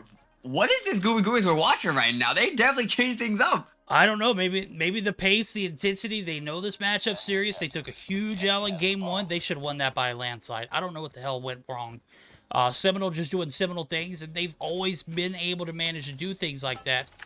And you're looking at a Goofy Goober squad who are maybe taking it a little bit more seriously. Washi's going to get stunned right here. The push comes through gear site. Solo going to be able to shut down the push initially. Takes down Jez. And Bolo, even on the backs of having the disadvantage, looking to clear the path over to this B site. Is looking to get some ring control. Slothy going to be able to assist there. Envy's dropped. Washi and Solo going to push up. Solo's going to find the blood. Going to find a second. No, is probably going to get caught up right here on gear side. But guess what? Cammy comes through. That's Blur. Band comes through on the flank. And a massive turnaround here in the second half. It all started with that last round in the attack where they literally won 5 rounds in a row. Well, 4, I'll say, and just got absolutely manhandled. Right now, they're doing the manhandling, and they look like a different team than we've seen altogether today on the Meltdown map. I'm starting to believe they gave the phone to a family member or something like that, because it is definitely a different Goobers. But the side, I mean, Solo right now is now positive 8-5, and he looks like he's trying to still keep going. Gets the kill right there on the Bulu as well too, trying to find more, but it will be Marshy right there to go ahead and stop him for trying to pick up anything else. It is a 2v3 situation. Correction, make that a 3v1. Last one alive is going to be Sloppy, picking up that kill on the band. Gonna be picking up the kill on the Envy, and it's all down to this. It is the 1v1 situation. Blur versus Sloppy. Still a minute and about 50 seconds to really work with. They need this win right here. It's still gotta go ahead and pick up the ball as well too. There's plenty of time to play with. Slothy doesn't need to make the aggressive push just yet. He needs to cover all angles, and that's what he's doing. And now it's up to Blur and Slothy, who's going to be able to come out on top. If Blur does this SKS, as you mentioned earlier, you wanted to see him use it. Well, here you go. He finds the last kill. 10 kills on board for the man. And that is a 6-4 win. I told homies to shut up earlier, and I said, you're telling me they're going to be able to even things out on a meltdown search and destroy where they got manhandled earlier against Surge? Well, guess what? They turned that L upside down, and now we're looking at a tied series, 1-1 after a very decent turnaround there for the Goofy Goobers. Hell of a search for Seminole, though. Have no fear. That was a solid 4 rounds in a row. After that 4th round, it's like they all just checked out, though. Am I right? Oh, most definitely though. Like, the switch of sides basically was the nail of the coffin. I don't know what happened. I mean, it was it's a whole switch around. Goofy Goobers was definitely on top of things, but yeah, I wasn't really how can I say it? Like the S&D, I know that Goofy Goobers is a solid team. When they get serious, they get serious. I mean, this is a team that perfectly I said perfectly, that purposely banned the SKS. I mean, I don't know if they do it on purpose or they did it as a joke, because, like I said, Blur loves using his semi-automatics. But definitely, though, when Goofy Goobers turn up the heat, they turn up the heat, and it is just a whole... It is a tough team to go ahead and beat, and we just see it here right now. Tie series 1-1. We will be going into a game 3 shortly, which will be Domination Raid. And judging from the 2 games we just saw, S&E and Hardpoint, honestly, this could go either which way. I'm still kind of leaning over on the Seminoles, but honestly, after seeing this and seeing the Hardpoint, Goofy Goobers definitely giving Seminoles a run for their money. No, they definitely are. As a matter of fact, game 1 was an nail-biter. The kills were a landslide in favor of the Goofy Goobers. They should have won that. It's not a question. Just big-time players make big-time plays in big-time games. Marshy leading the pack. Not Sloppy, but Jazz came through with the fire towards the end. They are able to snag game 1. We're all tied up. We're looking at a guaranteed game 4 scenario. And the lead up in the air right now. Domination Raid is going to be the deciding factor. We certainly got our hands full in this best of 5 series. And none other than 2 of the best teams in NA to display their talent. And I am digging all of it right now. So, solid game 1. Solid game 2. Now we're looking at a Raid Domination, beautiful Hollywood Hills, California. Here we come. I'm looking at those Lambos. I'm looking at, the garage area. That is a notorious, site for Hardpoint. But this isn't Hardpoint. This is Dom. We all know Raid and Laundry, that's going to be the biggest POIs. Those are going to be the main objectives if you're trying to win this game. And the players who do it the best are going to come out on top. We'll see how it pans out now as we're going to go ahead and dive right into it. Again, Raid on Domination. Who do you got? Honestly, I may have to give it to Goofy Goobers. I don't know. I'm going back and forth. I said Seminoles. I say Goofy Goobers. These teams are just powerhouses. I mean, they have great communication. They know exactly what they're doing when it comes down to just being, doing their plays. Overall, just raw talent. It's a really tough call to really sit here and say, but it seems like Seminoles does have to jump on everything though, able to go ahead and capitalize B pretty quickly right now. Envy is going to try to hold up on Laundry right now with the CBR4, trying to see if he can go ahead and pick up that kill over onto, I believe, I can't see, there we go, Sloppy. But nonetheless, Sloppy is going to go ahead and win that gunfight. C look like it was going to get ahead and getting capped. It's going to be held down by Blur, and it actually does look like C could be captured over his side for Goobers, and there it is. A right there, going to be go ahead and Seminoles though, so they are going to go ahead and switch spawns, but nonetheless though, it is still a strong game for Seminoles. Goobers trying to go ahead and cap onto B, almost getting it right there, but look at Ban, able to go ahead and get that kill on the Vague. Not going to go ahead and win that gunfight as Balu was on the heady, and B is just right there. There we go. I'm about to say it's just right there for being captured, but it's just overall bloodbath over on the B side. It does look like Goobers is trying to just get some members over onto B, get it all situated so they can go ahead and rack up some points. But like I said, Seminoles is definitely a team that's not going to let that happen so easily. No, you're absolutely right. The B cap comes through on the backs of some creative thinking. They go for the C side for the Goofy Goobers. The flip comes through successful. Blur win a massive gunfight to make sure that C site was handled. And now all of Seminole were able to, force back to that A side of spawn. All the focus was there. The B cap came through on the back of being split up. So Seminole trying to get some, something to shake here in the early portion of this first half. They have a little bit of a lead. They're looking for this B cap to come back through. They're going to be shut down. Ban doing what he does best right here. Picking up some big frags. 2-piece to come along with it. Might be able to earn himself a Tempest. Bolo going to be count out in the open. Envy going to be able to capitalize there. The push still. Marshy all focused on the objective. This is what Seminole does best. However, they are going to be met with the same kind of energy. The TAC 5 comes through for Envy.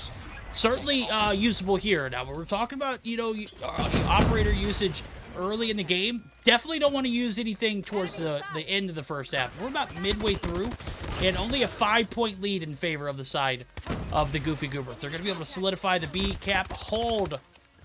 And it's only about 90%. Nobody there from Seminole to capitalize. We'll see if they can make this push to come through. Right, so the special uses, I think if they use it now, it probably would be beneficial. I think using it now and then being able to save it up, they should be ready for the next round. But right now, we do see Goobers still holding on to B, surprisingly. Seminoles seem like they had that break over to B, and they are finally going to get some members over onto it. And a fast cap over onto B. We do have one member, though. Cabin over for Goobers is going to be solo capping over onto A. Now, Seminoles can't really comfortably go ahead and shut down over by B. They're not going to send two, maybe one player over to watch or get over onto A or into C, because now, I mean, clear as day, Goobers is now going to go ahead and just basically collect all those points, still trying to go ahead and increase that gap they're doing with the lead. And it's just going to separate Seminoles nonetheless.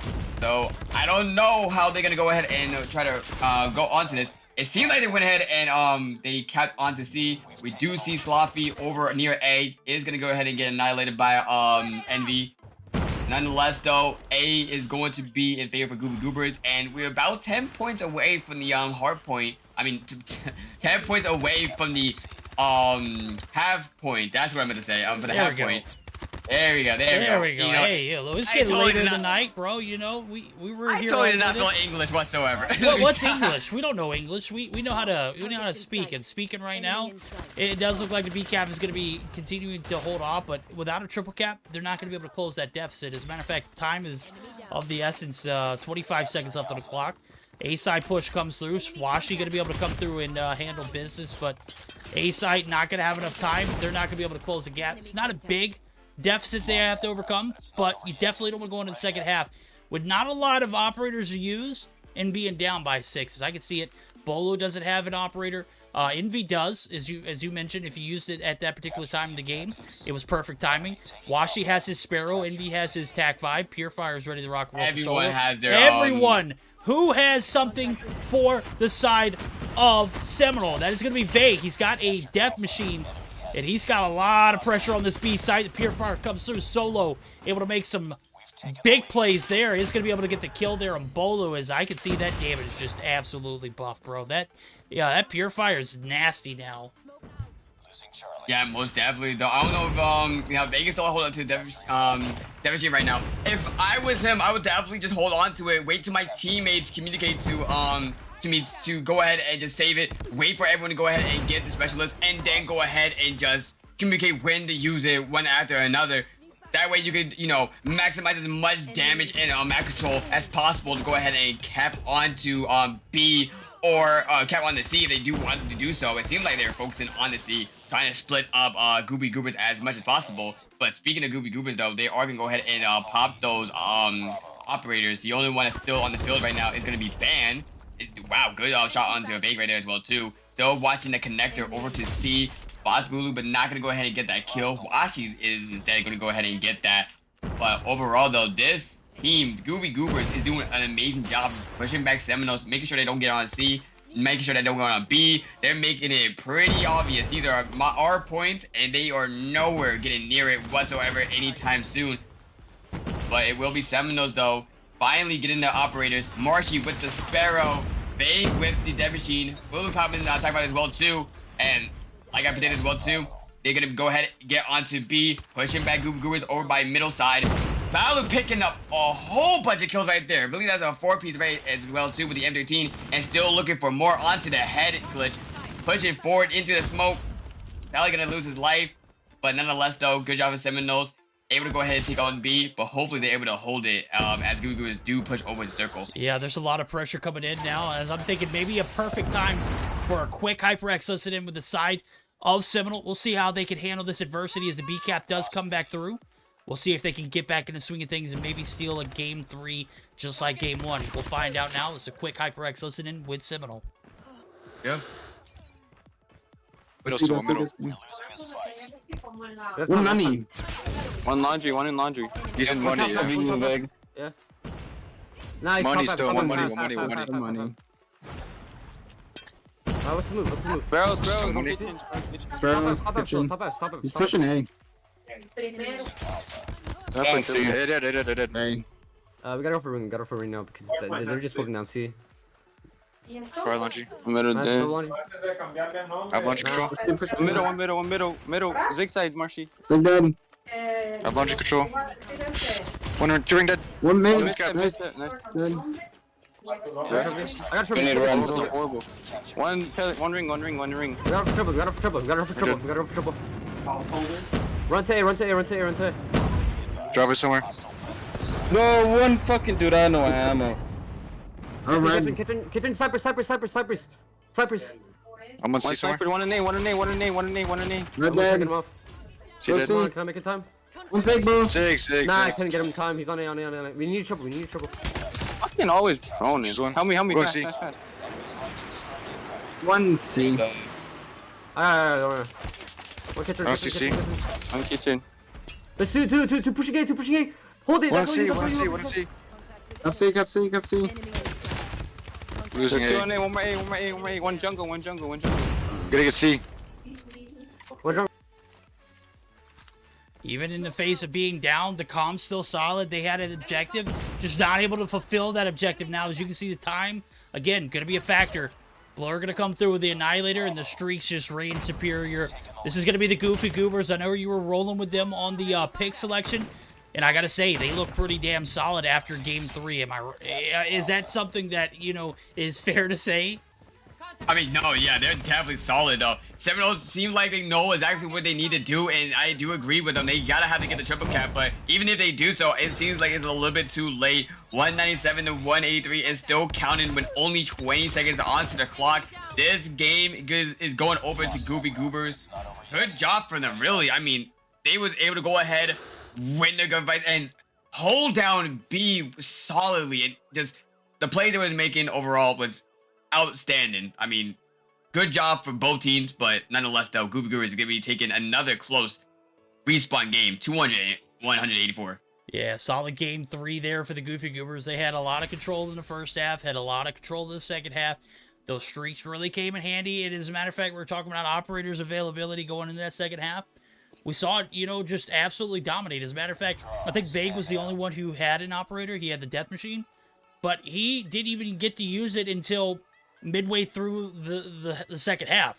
Like, when you're not able to utilize and have something available because towards the end of that first half you're trying to get the edge, you take an F. It's an L. 31 and 26 for Washi. He's going to be your top fragger in the lobby. As a matter of fact, I think he had the most kills. Yeah, he did. MVP on board. But the cap definitely goes to Vake. He had 11, but again, 11's not going to be enough when the collective unit as a whole not being able to get those objectives when needed. Blur, solid job, solid objective as well. Nine caps for him, 24 and 23. Not used to seeing Blur with a KD like that and the objective time to go along with it. So, his focus on the objective was desperately needed here in this Game 3. And sure enough, they were able to edge out Seminole. They have the advantage. Game 4 is guaranteed. It's right around the corner. But it's all on Seminole. Will they be able to take the Hardpoint win again? Last time they played, it was Slums, and it was close. It wasn't convincing for Seminole. Do you think they have what it takes to take us to that Game 5? Honestly, I don't even know. I want to say Goobers, to be honest with you. I think that's the safe bet to really say. Because you're right. If it wasn't for Marshy making that incredible play, they would have. I mean, it was 250 to 247. It was really dangerously close. So I do feel as though Goofy Goobers do have what it takes to go ahead and take the W over for Hardpoint. But even if they don't, I feel as though they are comfortable enough as a team to go ahead into S&D as well too. So if they do lose Hardpoint, I feel as though they can definitely put up some numbers over onto S&D as well too, over on fire range. But I don't think they want to take Seminoles in fire range as well too. I really think they gotta go ahead to stop them here at Hardpoint. You know, they have the momentum for this game. They have the W. Now take it to Hardpoint, end it off. Don't keep prolonging this. They're a solid team. Trust and believe me. They could. But do you really want to go ahead into an S&D matchup, or really any type of Hardpoint matchup as well too? Just don't keep on prolonging it. Don't give Seminoles that chance to go ahead and try to make that comeback. Stop Seminoles here at his next matchup. And speaking of that, we are going into that next matchup, which is going to be Hardpoint Takeoff. No, you're absolutely right. I don't think if you are Goofy Goobers, you can afford to lose this game and expect to win in Game 5. Seminole have been so just great on clutch opportunities.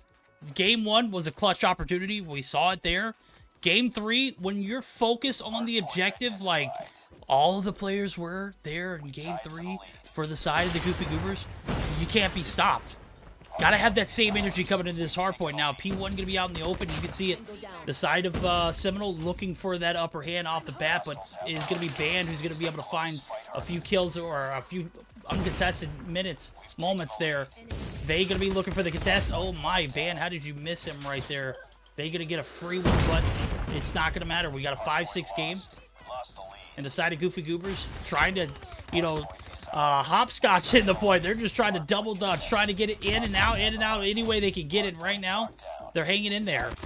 Big kills coming through for Washington. P1's coming down to about 20 seconds left on the objective. P2 is going to be the primary focus here in the next few moments as the rotations are going to come through. It looks like the side of the Goofy Goobers are going to continue to have the upper hand going into this objective. No big kills coming through, but it's going to be shut down. P1 is just too wide open to really have a massive presence. Yeah, Goofy Goobers and Seminole, they were doing a good job. We just saw a lot back and forth, but nonetheless, though, Goofy Goobers was able to go ahead and play the life the best, able to go ahead and have a 4-point lead. Nothing big, but definitely props over for Blur as well too, or really for both teams, able to go ahead and set up near the side into P2 and help their team over and basically switch over to that objective for a nice, easy rotation.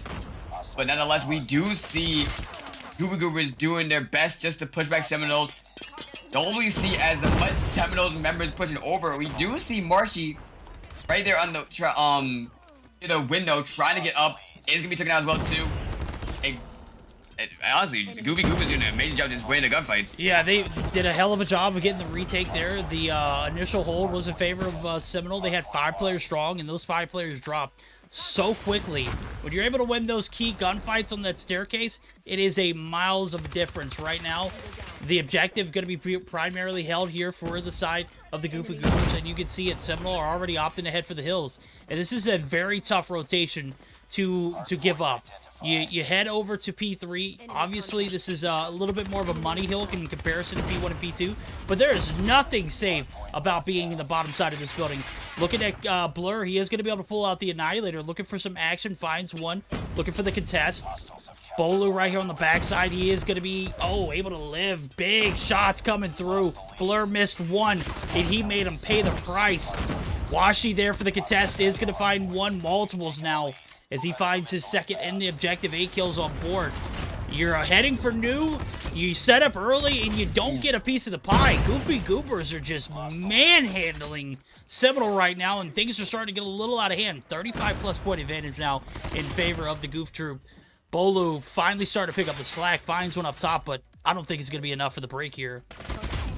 Definitely. Goofy Goobers doing, like I said, Goofy Goobers doing an amazing job just winning the gunfight. Such an amazing break as well too. Not saying this is point 3 is not easy to take. It pretty much is a difficult hill to take. But for point number 4, that is definitely the money objective, and we definitely gotta see Seminole go ahead and take that objective, because right now Goofy Goobers do have a pretty big lead over onto them. We do see a couple of members of Goofy Goobers trying to make that rotation. Solo and Envy is going to be taken out, but there goes Blur, able to pick up one, try to pick up another one on the Vague, but good job onto him. Go ahead and play on the Heady, trying to play his life to his business ability. Will be shut down by Solo, who's going to pick up another one after that. sliding in, trying to find a kill on the Marshy. But Marshy, though, with the Sparrow, is at least going to go ahead and pick up the kill onto him. But it's not going to be enough, though. As you see, Goobers able to go ahead and get a little bit of points onto him. But it will be retaking over for Seminoles. Just for a little bit for 20 seconds. Hopefully, though, this is not going to be enough to really take the lead. But it is enough to at least close that gap that Goobers has started for them.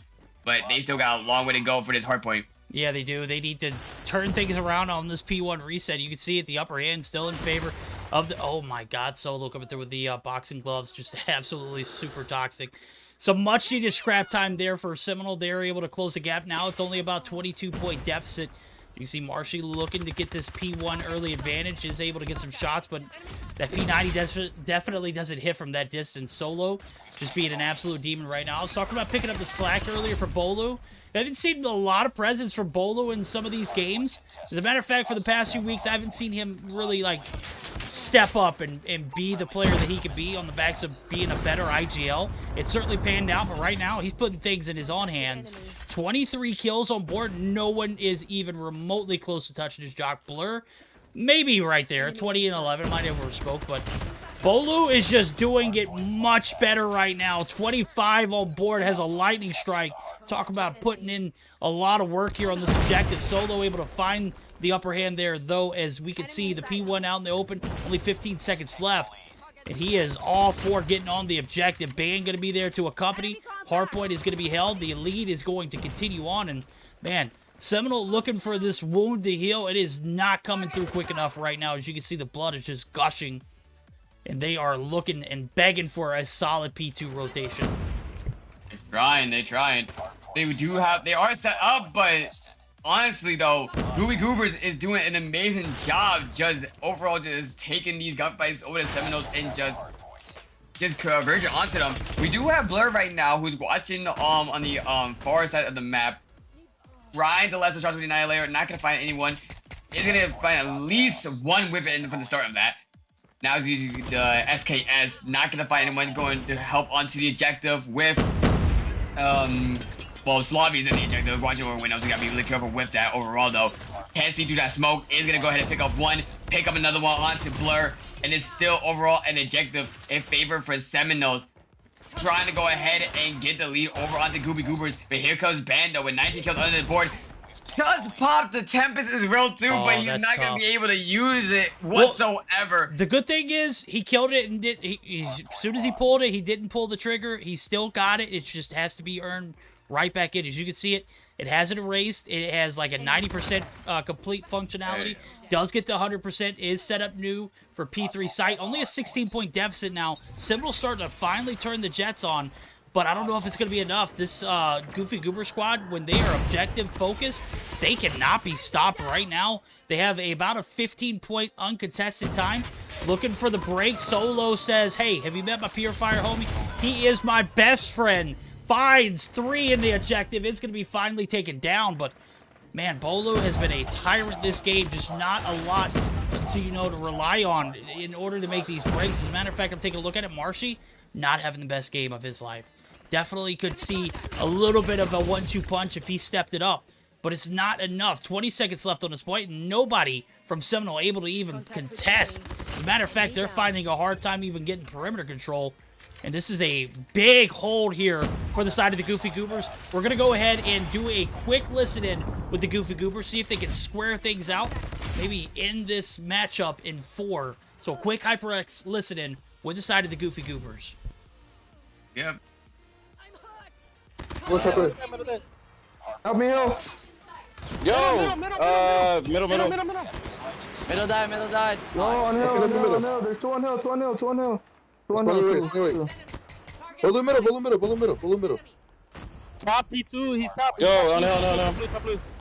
They're still on hill. Middle. Hey, corner. They're all there. They're all in hill. Front hill. They're gonna start stacking because we're winning by a lot.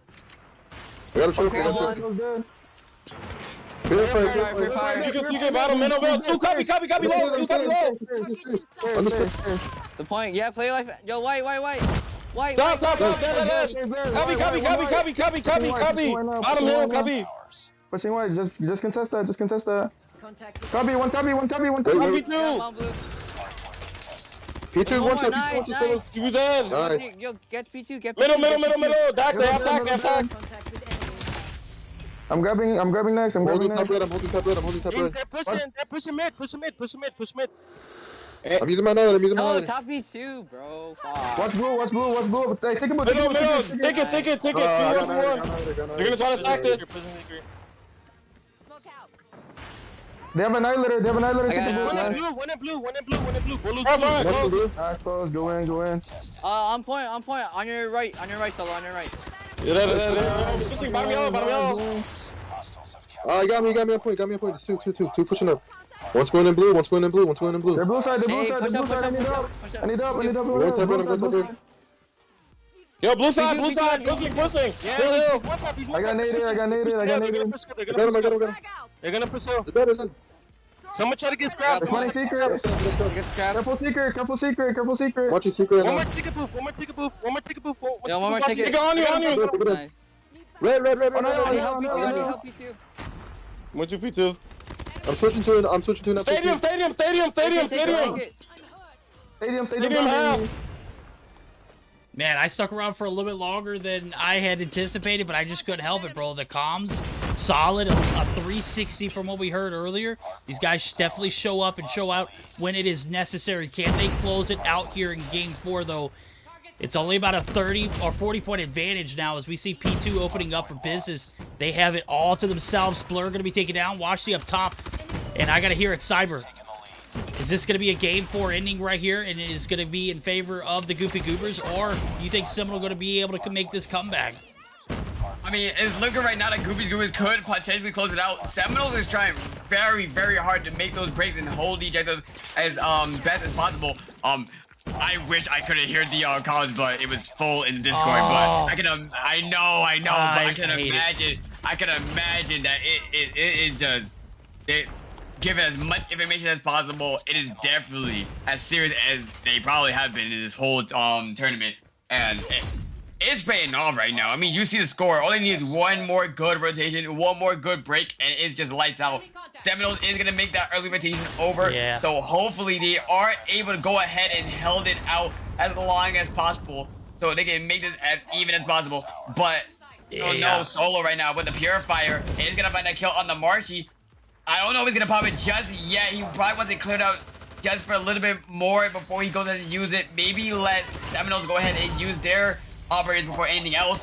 It's going to be taken out by that grenade. And Marshy right now, though. Oh my God. Able to just clear that whole point, but nonetheless, though, it seems like Goobers is gonna make their way in. Ban's gonna stop Marshy right there in his tracks. 10 more points for Goobers. Can Seminoles get on time? Flavi, though, is gonna pick up 2, but Ban again able to go ahead and shut him down. 3 more points away, and we still see some Seminole members trying to get onto the objective, but it does not matter. 250 to 192. It is all over.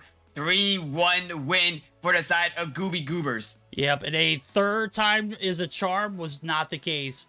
P3 was an L the entire hardpoint takeoff for the side of Seminole. There was no consistency in that P3 hold. First time around, they opt to rotate early to P3. They get shut down on P2. P2 ends, and guess what? Goofy Goobers hit it with a good old 1-2 punch. They get the retake. Absolutely clutch. They did it 3 times in a row. They close it out there on that P3 rotation, 250 to 192. And man, Seminole, they take a week off. They're not washed, certainly, but definitely a lot to the fine-tune and polish now. We're taking a look at the KDs in the post-Mayhem report, the post-Carnage report. Solid game and a lot more objective-based. Take a look at it. Ban's going to be your OBJ player of the game. 2 minutes and 6 seconds on the hill, but everyone right there along the line of that minute marker. 40-plus seconds on the hill for both Solo and Cammy, a.k.a. Blur, who popped off with a 40 and 29 KD. Envy sitting up there with 42 and 29 and 52 seconds along with it. Then you got Washy. This is a completely different scoreline than we saw in Game 1, right? Game 1, we saw a few like 15, 20-second markers, one player with a 2-plus objective. Right now, we're looking at a collective unit as a whole who was able to focus on the objective as well as win their gunfights, that's a lethal combination. And this Goofy Goober squad is looking pretty freaking solid.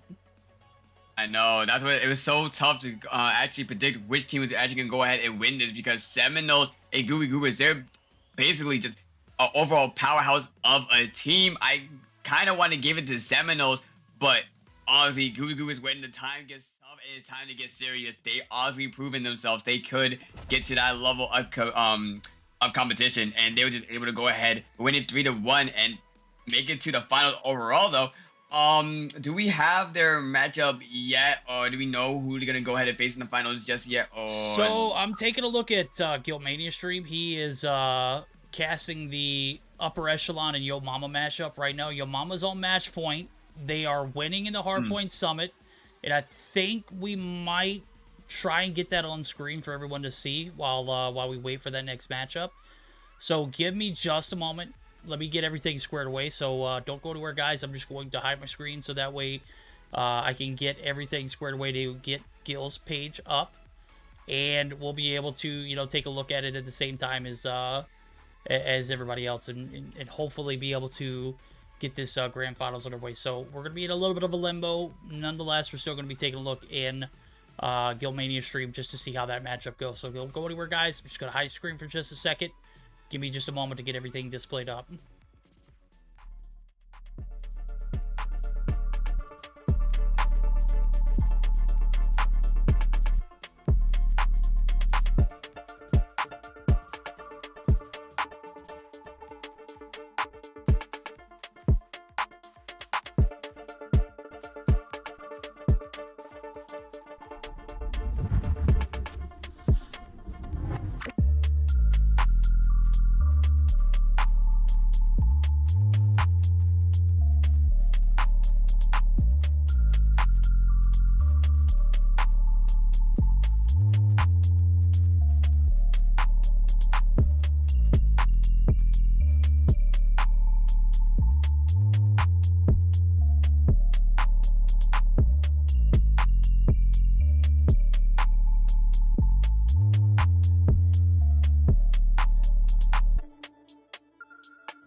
We have the matchup of the Yo Mama and the upper echelon matchup right now. 2-1 lead in favor of Yo Mama. And we're looking at maybe a rematch from last week, but guess what, upper echelon, they are not ready to give up. As I'm taking a look at it, big rotation over to this P3 site. Awaken definitely looking to open up the floodgates there, and this might be a long night, Cyber. We asked for a co-caster. You know what? You came through and just absolutely destroyed it. So I appreciate you for coming through, homie. Nope, not a problem, not a problem. As someone who's trying to get more into that casting scene, you know, I'm trying to, you know, get as much opportunities out there as well too. But yeah, it's definitely, it's fun though. I mean, the only hard thing about it is trying to balance it with content creation and with casting. But nonetheless though, I'm having a blast. I love this. Oh dude, it has been a blast, bro. I'm gonna be honest with you, I'm really not into like trying new things as far as casting goes, and to get like a new co-caster in. I feel it sometimes be a little bit overwhelming, but dude, you have made it just absolutely phenomenal. The energy's great. I'm looking forward to seeing what we can, you know, handle for this finals. If Gills joins us, what we'll see is it'll be you and I one match or one game of the series. It'll be you and Gil one game of the series. It'll be see Gil and I for one game in the series. So we'll try to like bounce it back, but that's all dependent upon what kind of availability that Gil has. So we'll see how it pans out. But dude, it has been just an epic night, dude. That matchup with Goofy Goobers and it's fun though. I mean, oh, I gotta mute the stream in the background. I'm trying to see who's gonna try to update title as well. I'm super excited. I'm kind of losing train of thought, but dude, that Goofy Goobers and Seminole matchup was absolutely epic. Right, nah, definitely. They brought the hype. It was definitely. I said it. It's just gonna be a 3-1, 3-2, but I thought it was gonna be more Seminoles because. Right? Seminoles overall, I feel as though it's more. I feel as though it's more of that solid team, but hey, like I said, Goofy Goobers when it comes to play serious, they could play at that level. But are they gonna go ahead and do the same as that what they did with Seminoles and go against a UE or Yo Mama to that same degree?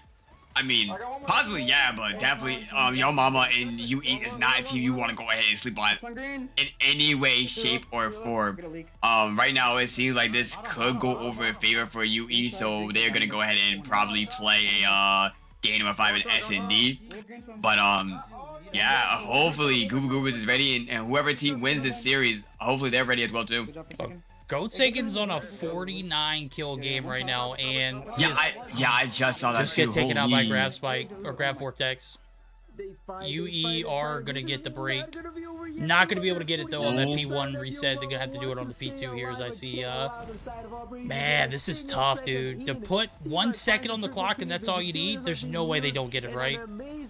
They have to. They got a clutch strike as well too. They just need to get one toe on it. One toe. There you go. There it is. Oh man, looks like we're gonna be helped. It's a spins here. Let me check Discord. Maybe.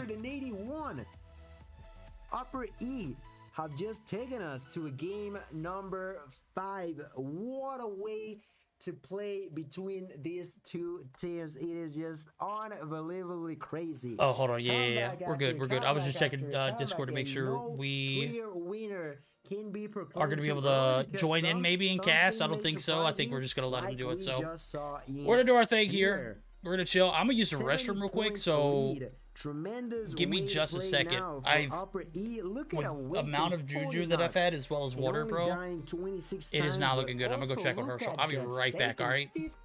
I got the background up, so if you want to talk, you can. If not, it's cool. Either way. I got you. I'll keep chatting. Taken greatly down, but unfortunately, your allies couldn't step up to the same amount of level that you were. I should be drinking JuJu right now. Like, low-key, I have G Fuel in my hands, but like, oof. But not GG's though. 250 to 181 though. So we are going into a game number 5 for UE and for Yo Mama. I want to say Yo Mama wins that though. For S&D, I want to say Yo Mama wins that, but both teams do got sniper potential. I do want to see what is their game number 5. Yeah, will be S&D. Oh, 5. Oh yeah, this is definitely gonna be a close matchup. Fire range. Space, about to pop off. G's can save, about to pop off. That's definitely going to be a interesting matchup to go ahead and say. Let's see. I really wish I could speak Spanish, yo. And finally tell us who are going to be the teams, pardon me, going on to the grand final. Search and destroy on firing range. I want to ask you all in the chat, who do you think is gonna end up winning this game?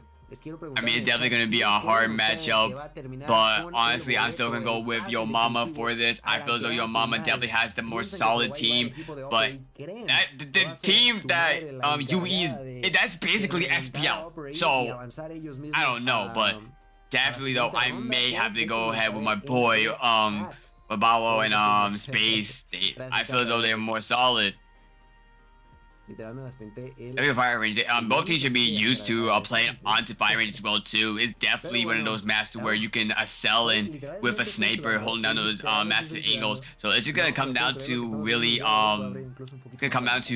team play and communication. Win this game, says Vibes. I see Kata saying that it's gonna be upper. I see CJ rooting for space. Yo mama on top, says Gianni. Okay. Yeah, a lot of people in chat right now. I like it. Stay in space. Let's Oh get yeah, I know right Space got a onto big the fan right now. next Fan base. and final game of the semifinals. All right, I'm back. Yo mama and What's up, back? Vamos a darle directamente a la partida, señores. That's me. Última Back partida at de it. las semifinales entre Yo Mama y All right, they're going to a game No hay 5. más segundas Let's go. Yes, they are. Tienen Yeah, I was just. que jugar al 100%. Yeah, I was just saying because it is S&D fire range. Both of these teams do got sniping potential, so it's definitely gonna be interesting to see which one is going to be on top. I'm definitely going for Yo Mama though. Yo Mama would definitely be a great matchup for Goofy Goobers. They went to a game 5 last week. The only thing is, Goofy Goobers beat them 3-2, and they beat Yo Mama with Tectonic in the lineup. So Yo Mama doesn't have Tectonic this week, I don't believe. I need to check Discord for rosters or whatnot. I think that page is kind of hidden right now due to the massive influx of people just absolutely deleting people's account for no damn reason. As a matter of fact, Seminole actually had Tectonic listed as a sub, and they didn't use him this week. So Come on now, man. that's tough. Imagine having Tectonic as a sub and not even using him. And alright, yeah, I mean, good night. The MVP himself, like what? Yeah, the Goat Tonic, bro, is not only cracked at COD Mobile, but is also a beast of a Warzone player, bro, believe it or not. Just yeah, anything he does. We still gotta play Warzone. Well, I probably gotta bust out my console. You need to download the game properly so that way we can play it, because that shit is very stressful. And I would enjoy playing with you. Well, Activision is being annoying, so when are you gonna get on Apex? You know what? Funny enough, I did download Apex a few days ago because I was so frustrated with Warzone. Let me carry you. Look, between you and Image, the Goofy Goober coach, asking to play Apex, you'd have thought I've already played it, but I haven't yet. You gotta, you know. Listen, I'll play Valkyrie or Lifeline. I got you. You're not going down. Well, you probably will go down, but I got you. See, I'm gonna be honest with you. I have no idea where to even start with. Oh my God, Jesus, that shot. Good prediction as well too. I don't even know. Like, I was talking to Day about playing, and what I said was, I would love to play, but it seems like such a technical game. I would have a hard time figuring out how everything works, operators wise, and or what is it, champions? Is that what they call them? Legends. Legends. Okay, legends. Yeah, I don't even know where to start. You see what I'm saying? I can't even get legends right. Well, it's easy, right? You bust it out to 3 steps. Number 1, you pick a legend, right? Any legend. Number 2, you play as a team, as in like you are close to your team, and you just basically rotate with that said team. And number 3 is just winning, just because that's basically Apex. Good, Well, good I can go ahead and tell you, Day would not do well in Apex. Day does not play team games very well. He plays Warzone decent, but is definitely not with you when you need him to be with you. Kind of likes to do his own thing. That's where we end up, you know, calling it an early night because we get bodied. But he'll swear that I just am, you know, not a team player either. But don't listen to him; he's wrong. It's Verdict who's always with the team. Ask Tech. I guarantee you, Tech will have my back on that one. Yeah, we need you, Day, and me. We need the casters to go ahead and stream one day. Let's do it. Let's do it. I downloaded it. I'm ready to play. Yeah. Well, I probably need a second PC to go ahead and stream Apex at the same time as played. Right? Is it? I mean, I would imagine it's very similar to Warzone. Maybe not as like both are pretty hefty games. Yeah. I don't know. Let's see. I stream Warzone frequently, and I have to turn everything down, like as far as settings wise. So maybe I can do the same thing for Apex. Who knows? Maybe I can just bust out the console and do it like that. But yo, if anyone want to go ahead and support me, you know. Yo, hey, look, plug it, man, plug it. You know, support with a whole PC. I stream here on Trovo. I make content on YouTube. TikTok more prominently on TikTok. So hey, you say we're on the platform. There we go. There we go. Shameless plug. No shame. Yeah, shameless plug. There we go. Absolutely dig it. 100% encouraged. It's tied up right now, 2-0 in favor of upper echelon.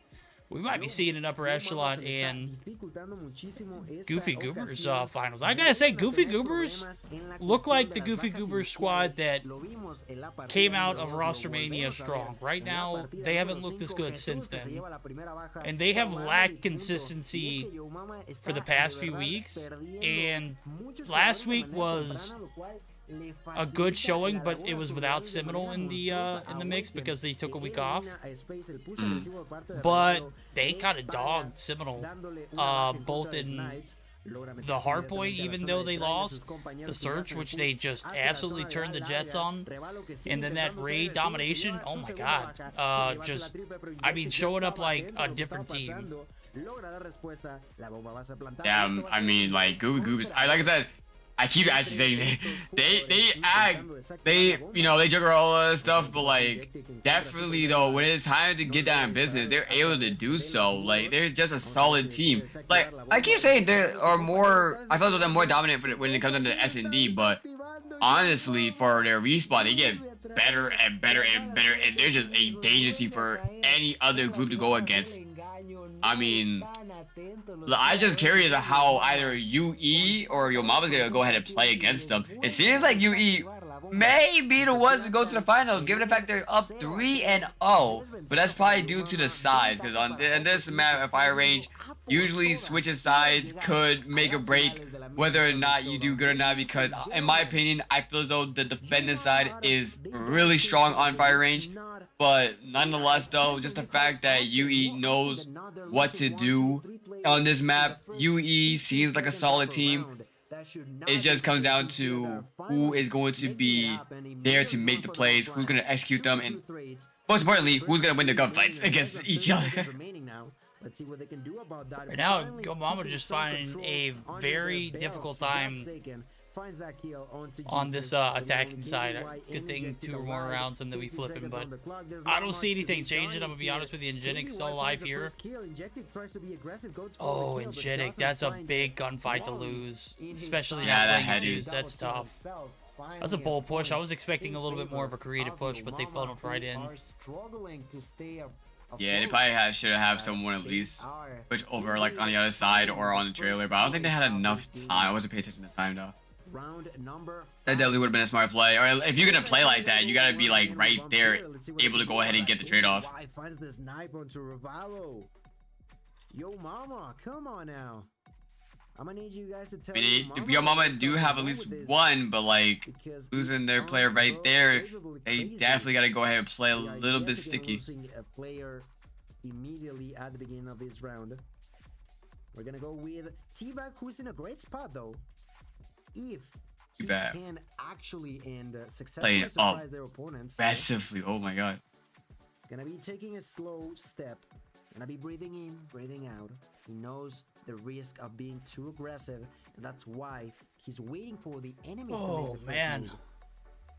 Gonna find snipes in here. I kind of want McDonald's. I don't know why, but I'm in a mood for like a milkshake. You ever had Cane's?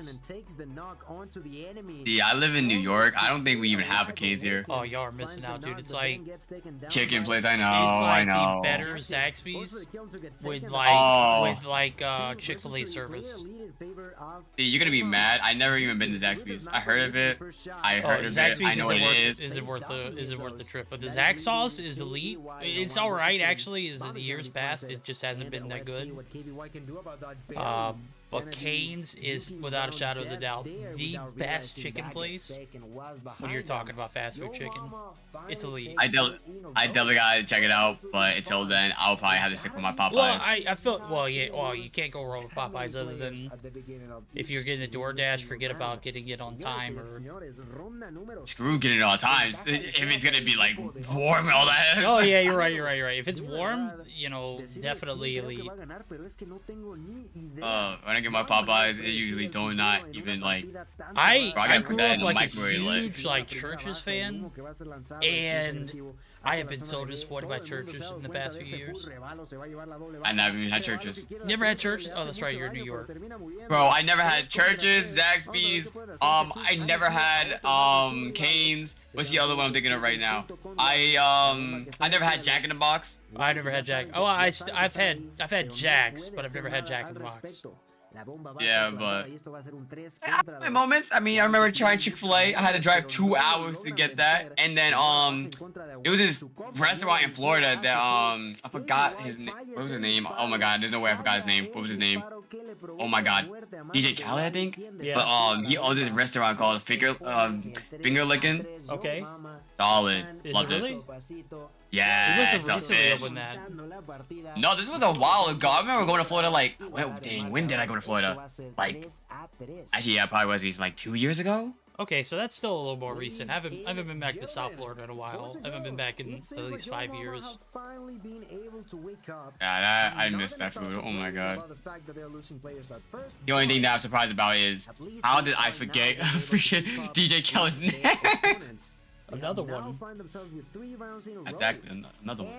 Oh, it's not. Oh, it's not called finger licking. It's called. Well, it depending where you are. It's called the finger licking, but in some places it's called the licking. The licking. The licking. That's funny. All right. I mean, I don't think they could call it finger licking because you know with KFC and all that stuff, but like. Oh yeah, finger licking.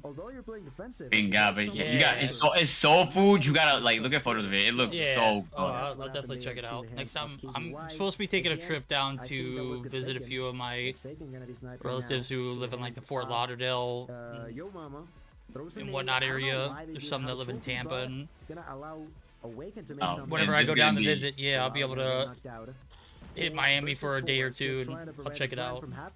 Yeah, it's definitely in Miami. Yeah, they got like I know they got fish and all that stuff. You know, the soul food type stuff, chicken and waffles. Oh my. Yeah. There's a place in Atlanta that serves the best chicken and waffles. Midtown Cafe, good night, bro. You ever in the Atlanta area? If you're looking for like a good brunch slash, you know, you want to hit like chicken and waffles, Midtown Cafe, absolutely beast. Do me a solid favor, bro. Go to LA. Check out Roscoe's. Oh yeah, well, best. Yeah. Best chicken and waffles. I don't care, bro. The first day we went there, either the first or second day, me and my dad, we went there. We had it. The next day, had it. Like before we even left, we had it. That, mwah, beautiful, beautiful. Roscoe's is just a legendary name, and it's on. Elite. That's a verdict thing, my guy. What are you talking about, Grim? Slide Grandmaster rolls. Adrian, yeah, you got it, bro. Grandmaster is top 20 for channels, but you've been following for a long time too, so you can get legendary too, homie.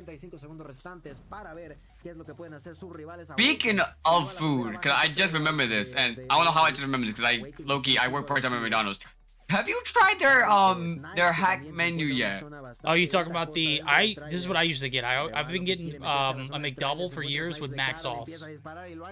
No, I mean technically yes, but no. Like okay, talk to me. So do you know about the secret menu at McDonald's? Like do you know about? Okay, so way back when, or even today, people like made a secret menu, like stuff you can combine all that. Yeah. Like I'm all up for it, dude. Hit me with it. Yeah, so basically McDonald's took that idea and made Aries, hold on real quick. Aries, if you don't shut up, we're talking about food because we're starving and we're in a limbo. if I hear you complain about, I'm just kidding, dude. We're definitely talking about food. Hit me with that secret menu. I'm sorry.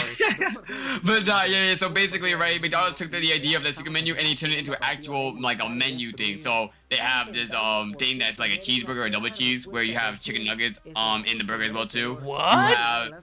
Yes, like chicken nuggets like on the burger or under the patty as well too. They have There you hit me with some fire. They have the surf and turf, which is basically like a fish fillet and a cheeseburger, which is I never tried it. But then they have this, which is the air, land, and sea. Just judging by the name, what do you think that is? Land, air, and sea. That's gonna be a chicken sandwich, a fish sandwich, sandwich and a burger. Yeah, exactly right too. It is a Big Mac, right? It has 2 of his patties, like an actual Big Mac, but add in a McChicken and a fish fillet patty, with tartar sauce and all that stuff. I'm not Mayonnaise. a fish sandwich kind of guy, but I kind of dig what McDonald's does with the fish. I could definitely go for a land, air, and sea combo. I look at it, I'm like, I couldn't. I mean, I had it before once, and I'm like, okay, that fills me up. But like, I definitely don't think I could eat it like on a regular basis, but I'd definitely be down to try it. Yeah, how much do you think it costs as well too? Because it's pretty costly. Is it really $10? Oh my, no, like the burger alone is like up there being like $15. Oh shit, that's a lot, I yeah. know. The meal is like $17. Like that's like, oh god. That better be like top tier elite. No, it's just because you're basically buying a Big Mac. Yeah, fish fillet and a cheese. Oh, not cheeseburger, McChicken alongside with that. McChicken's $1 though. Well, it's $1.29. Depends on where you're at. Yeah, but Big Mac and fish fillet. I mean, like. Yeah. I don't know. I don't know if it's worth $17. But I mean, you got to think about it. I'm in the South. Things are a lot less costly. So maybe it's like 13 here for us.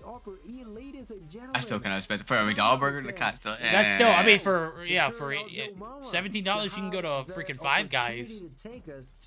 Five Guys is cheaper. Yeah, it's much cheaper. You can enjoy the hell out of it. Those fries are absolutely epic. Not gonna be the case. Hey, yo, you should try bowl fry. Man, get out of here. No, speaking of fries too, 'cause I tried this as well too. At McDonald's, they didn't add this to the hack menu, but it's kind of something that I picked up. Well, there's 2 things I picked up. Basically, mac sauce. You get container fries. Put fries in container. Add it with mac sauce. Shake it. Ooh. Animal style. So McDonald's fries. Like mac sauce is kind of like Cane's and Zaxby's sauce. But it's not as saucy. It's a little thicker. I could totally get down with that because I love me some Cane's or Zaxby sauce. I mean, it's epic. Yeah, but how about this though? Like, honestly, I know you haven't tried this yet. Have you ever tried a McFloat before? Is it? It sounds like exactly what it is. A Coke and a frappe, maybe? Or not a frappe, but a what are those things called? The I don't know. The flurry. Okay, something like that, right? So basically, you ask them you buy like an ice cream cone or something like that, right? Okay. Basically, you tell them to put it in like a large cup for you, and then you put Dr. Pepper in it. Oh shit! I love some Dr. Pepper and vanilla ice cream. Exactly. You basically got a little like what's it called? Like a little float right there for you. Like, beautiful. So I'm gonna go ahead and let you know a little secret. I actually used to put vanilla ice cream in substitute for ice with Dr. Pepper because it's so damn good together. And then they introduced vanilla Dr. Pepper, and that's all I put in, like mixed drinks now with oh my god, Rabalo almost clutched that. I've been doing that, and then they introduced Dr. Pepper with vanilla Dr. Pepper, and that's all I mix with my Fireball. You're underage, so I won't continue on with the alcoholic, but just I know what Fireball is. I'm not saying I do underage drinking, guys. Never do underage drinking, but I am familiar with Fireball. There we go. We're round 11. Good night, bro. What is going on here? Yo, mama can't handle the the late night hours, I guess. Dude, I've been staying up ever since I was like, 7 years old? I just keep going. Your mama's choking right now, and UE kind of giving her the business. I mean, your mama, they got UE like a player down. Is a 5v4? They could. I mean, it is gonna be tougher because they have on the attacking side as well too. But really, the best way to play like this, when it's a 5v4, you gotta play as a team, pick up bomb, and just slowly try to go ahead and rotate to one of these bombs, and just the guy just gotta trade it out. Don't have one person try to go ahead, unless you're a sniper, then you'll be able to safely go ahead and peek, depending on the angle. But you need to go ahead and just see if you can get those trade-offs. You have the opportunity to do so. I mean, you see Forsaken right now. He's scoping out. He doesn't have the bomb. No, he's looking to clear the path. Oh my, space drops. Yeah, but A-Long is compromised. So look. Oh no, Forsaken. Your mama getting yeah, picked apart. that was huge. I don't know why they went ahead and go over to B. Well, have one person push B over to B, and then they have the whole team pushing at A. In a time like this, I mean, they got the bomb down, but they gotta be careful right now. There you go. Even Steven, 3v3. Now just play out lives, play the timer. Oh, no, it's still winnable. Still winnable. Your mama don't choke these, do they? Maybe, possibly. Mama chokes a lot, though. I gotta say, I don't know if this is one of those moments, but Angenic with the trailer Pete. Jesus coming through. If Jesus loses this gunfight, it's massive. Oh, right there. teabag. Oh, Wally drops. It's a 1v1. Bomb head glitch. No! Angenic wins! Oh, teabag! Oh my god, he got him up the hill, bro. He got a heady too. Yo, that was good aim. Angenic, able to clutch it. That's insane. Oh, look at the chat. Wow. Wow. Wow. That's yeah, tough. okay. No jokes. Okay. That's insane. No way. I don't believe that. They had it. They absolutely had it and they dropped it. That's gotta be, that's shameful. Shameful. It is. Oh, wow. It was crazy. You could have still played a tie. You didn't really have to go ahead and play it like that. You was gonna hero pick up the bomb. That was an ego shell, bro. They wanted the smoke. Yeah. Alright, well, we're gonna get geared up for the finals. It's gonna be the Goofy Goobers and the upper echelon squad. Basically, the explicit roster. So, guys, while we're getting ready, we're going to take a short intermission. I am going to let Herschel back in, so don't go anywhere. As soon as Herschel's back in safely, we're going to get geared up for a grand finals again. I don't know if Gil is going to be joining us for the finals. If he does, it'll be a 3-man rotation. If not, it'll be just, it'll be, you know, Cyber and I. So just bear with us. We're going to get geared up for that. Don't go anywhere. We've got Goofy Goobers. We've got upper echelon. Grand finals right around the corner.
Alrighty, everyone, ladies and gentlemen, we are here for the main event. That's right, we've got Goofy Goobers, Upper Echelon. We've got the top-tier casting booth that is just built. I mean, look at you guys. You guys are handsome as hell. Gil, Cyber, we're hanging in there, bro. We're doing it. Absolutely A1 style. Gil, how was your side of the bracket, homie? It was insane, like out of this world. I feel like I had one of those matches that can't be any closer. Like when you're in a semifinal going to a game 5 to round 11, it was just nuts. Every single game at some point or another felt like you couldn't decide who could have potentially won, you know? There we go. I had to adjust the Cyber's camera because for some reason I had it so lopsided. I'm sorry, Cyber. It was like one side was fair than the other. There we go. You're all squared up now. We're all good. Cyber's having a great night. We're going to be on the ones and twos as far as play-by-play goes. Gil's going to be here for the analytics. Got to hear, in a short summon. How has your Meseeks Sunday Showdown experience been so far, Cyber? It's honestly amazing, yo. I love being here. I love the cast and energy. Honestly, I love the gameplay as well, too. I mean, I hope I'm here for a couple more times, bro, because honestly, this has been an amazing night for me. And it's about to get even more awesome given the fact that we're at the finals, my first finals at the Meseeks Sunday Showdown with Gooby Goobers and UE. Yeah, we had a lot of close games. I mean, we had well, Surge, I believe, 2-0 their first match, but then we had Surge and Gooby Goobers. We had Seminoles and Gooby Goobers. It has been a roller coaster. We just watched Goofy Goobers, not Gooby Goobers. We saw it's a tip of my tongue. Holy crap. Mama. You can't forget about it. Saw, Yo Mama and UE. Yo Mama and UE faced off in that really close S&D. So honestly, I'm ready to see what UE and what Goobers have in store for us for the final matchups of tonight. Yo, it's, you know what? If this has been a roller coaster ride, we've had our hands up the entire time. And guess what? I don't see them coming down at all tonight for the remainder. As a matter of fact, got a best of 5 to rock and roll. As you know, we're down for it. It is right around the corner as I'm looking at it. This is an interesting matchup, and I'll tell you why. Because there are several players from this roster who were on other teams at some point. Awaken and Jesus were once upon a time were on the Goofy Goober squad. Now they found themselves on the UE side. And then for UE, they once had Solo in the mix. So a little bit of a mesh for lineups, but trying new things is seeming to be the roster mania goal. And right now, I think these two teams probably capitalize on them the most. They're in a finals matchup together. They have a best of 5 ready to rock and roll. And at the end of it, they're going to be standing on top. One of these teams are going to be crowned the Meseeks Sunday Showdown champions. But the other one's certainly building for something better of a future. As I'm looking at it, you can't do anything wrong here. It's just an all-out best of the best. Yo Mama out, Seminole out. We've got Goofy Goopers. We've got what is supposed to be explicit, but going under the name Upper Echelon. And we've got a best of 5 that's going to start things off with a Crossfire Hardpoint. Gil, I don't know if you got the best of 5 ready to rock and roll for the back end, but I know we see Hardpoint Crossfire. I don't know what the other maps are. It's Hardpoint Crossfire, S&D Hackney, Domination Fire Range, Hardpoint Takeoff, and then S&D Hashiana, with the weapon bans being Type 25. Goobie Goober is going to go ahead and ban the Kilo. And, I mean, yeah, that's pretty much what we gotta know. I mean, besides the map bans, which is Hardpoint, Fire Range, and Dom, Hacienda. But honestly, I am wishing that we get into a game number 5 because I have not seen a competitive match so far played on Hacienda. And fun fact, I used to play competitively back on BO4, and that used to be one of my favorite matches to play on S&D and Hardpoint, all that stuff. So definitely, that was gonna be a whole just throwback to my old days playing competitively on console. But Hardpoint Crossfire, definitely a map where it's going to take it's going to be a lot of rotations. It's going to be a lot of people just making that early rotations, but it's definitely going to be a fun map whatsoever. All right, now if we were to just toss it in the hat and say who we got winning, who we got losing, I need to hear both of your opinions. We'll start with Gil. I need to hear it. Who wins and what's the score line? Well, that's a tough call. Upper E and Goofy Goobers. Although I want to say that Upper E are playing phenomenally tonight, or explicit, however you want to call them, but at the same time, I think that's the second time we've ever seen Goofy Goobers take down Seminole before the finals. So I wouldn't be surprised if we go to a 5th game. Okay. And I like how I saw Upper E play on Hacienda S&D. And although they had their difficulties, overall I feel like their S&D gameplay is pretty strong. So I think there's a solid chance that Upper E takes it. Okay, if it goes to game 5, Upper E takes it. What is your thoughts, Cyber? I mean, I do believe that UE is a solid team nonetheless. I really wanted to go to a game number 5. I really do. But I'm going to go ahead, and of course, I'm going to be biased and go with my my homeboys, Goofy Goobers. I mean, honestly, I mean, they've been playing really good. I cannot complain. Goofy Goobers has been solid. I mean, they just got off a W with Seminoles. They beat Surge. They came to this finals. We have seen that if they really do try, they are a devastating team to go ahead and actually win against. But not to sleep on UE because they have also shown that they came to play as well too. It's gonna be a difficult matchup, but all in all, I do agree we may get ourselves a game number 5. But I'm gonna have to go with my vote and stay with Goofy Goobers. I think I'm with you on this one, Cyber. I think Goofy Goobers showed up and showed a lot of promise throughout the series that we've seen them with. And I think I'm going to roll with the Goofy Goobers, and I'm going to roll with Gil's pick on Search and Destroy. So it's going to be a 3-1 in favor of the Goofy Goobers. And I'm saying that one game is going to be the Search win in favor of the side of Upper Echelon. So without further ado, Cyber, you and I are up. Let's go. Rock and roll and Crossfire Hardpoint. I just go ahead and summarize it up in one word instead of saying 2. It's just Crosspoint now as we're getting geared up for it. P1 again going to be in the backside of the map, and Blur just doing what he does best with that SKS, trying to hold off the push all the way out in the open. Right now, it's a big dub and a P1 hold here for the side of the Goof Troop. They are looking pretty solid already. Yeah, Envoy. I was about to say, Envoy doing good playing the objective right now. It's going to be taken off right then and there from UE. UE seems like they're trying to go ahead and flip the spawns. You do see one member, KVY, trying to go ahead and take off that angle. Gonna be getting the kill right there in the ban and just trying to get a good bit of angle for when you see Goobers make that rotation. But nonetheless, though, it seems like Blur has already had the idea in the back of his head. Using the SKS has tremendous damage. And look at that range as well, too. Able to go ahead and pick off Awaken just like that. And definitely want to look for more, but able to go ahead and make the rotation over to the next point of the matchup. Able to just hold that down and let his team make the rotation. You gotta be careful though, because it seems like you do have UE trying to make that rotation over to ladder and try to play over to that side. I mean, you are gonna have the better cover over there anyways. Is gonna go ahead and eliminate Blur as well too.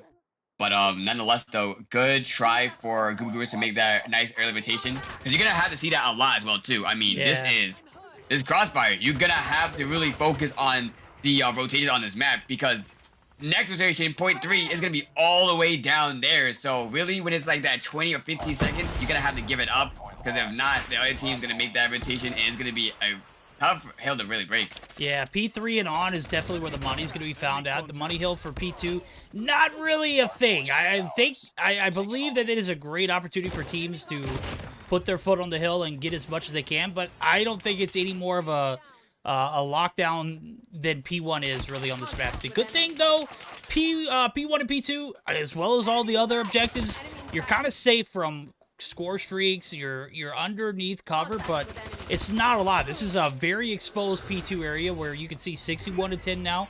I claim that Goofy Goobers were coming in strong. They're playing the objective very well, even off the backs of losing game 1 of that Seminole semifinals, but this isn't Seminole, and they picked up their slack in that game 4, closed it out 3-1 fashion. Right now, we're looking at a solid rotation down to P3 as well. So we head down south to this P3 area, the broken building at the bottom side of the hill.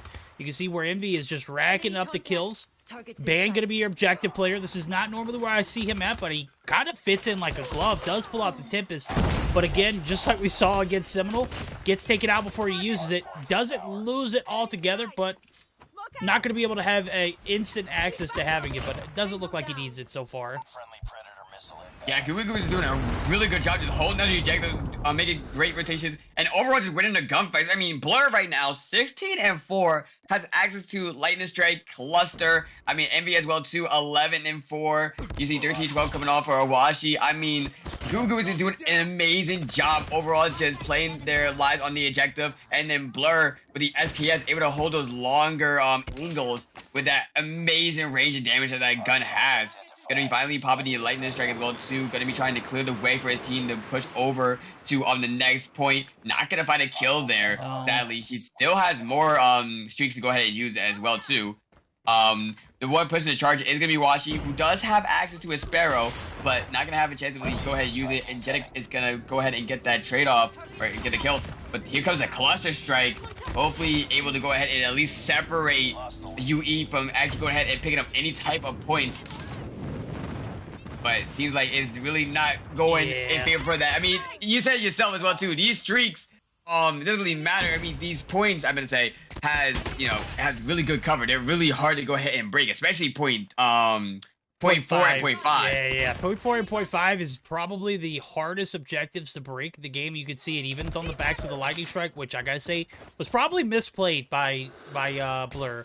Was it 100% necessary? Probably not.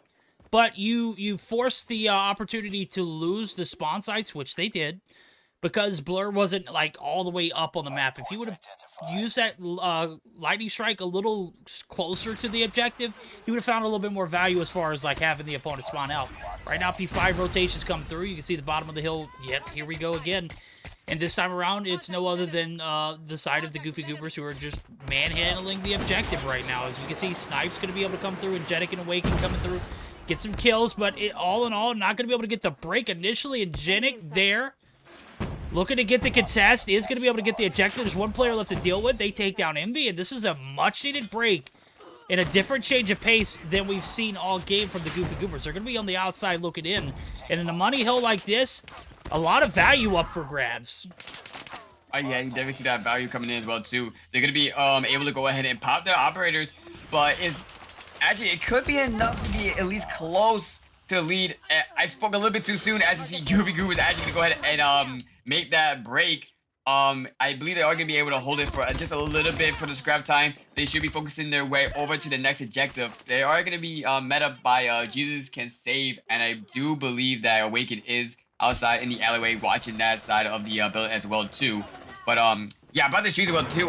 When he had the cluster, what he could have done as well too, when he did had access to that objective, he could have at least used it to where his team could hold that objective and pop it onto that, to where UE couldn't make that push. But due to the fact of that, UE was able to go ahead, make the rotation, make the break, and able to go ahead and really make it pretty close right now.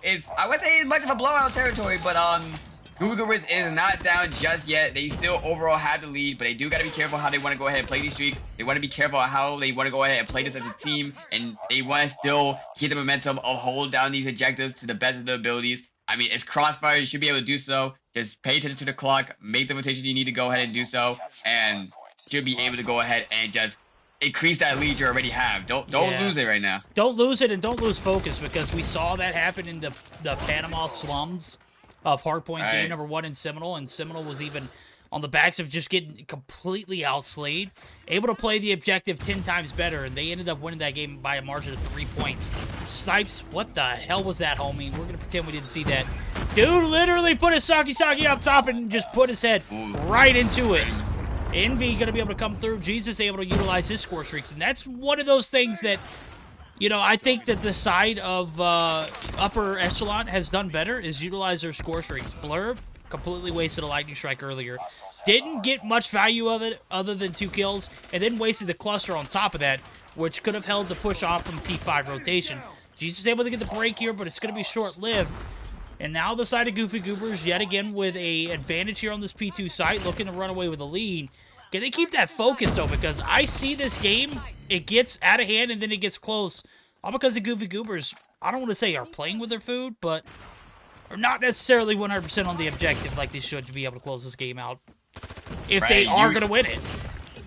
Yeah, UE definitely, I mean, in my opinion, make the rotation. I do believe that Jesus, because they still have this cluster, so if they make the rotation, they could definitely capitalize onto this and definitely pick up some major points from this next point.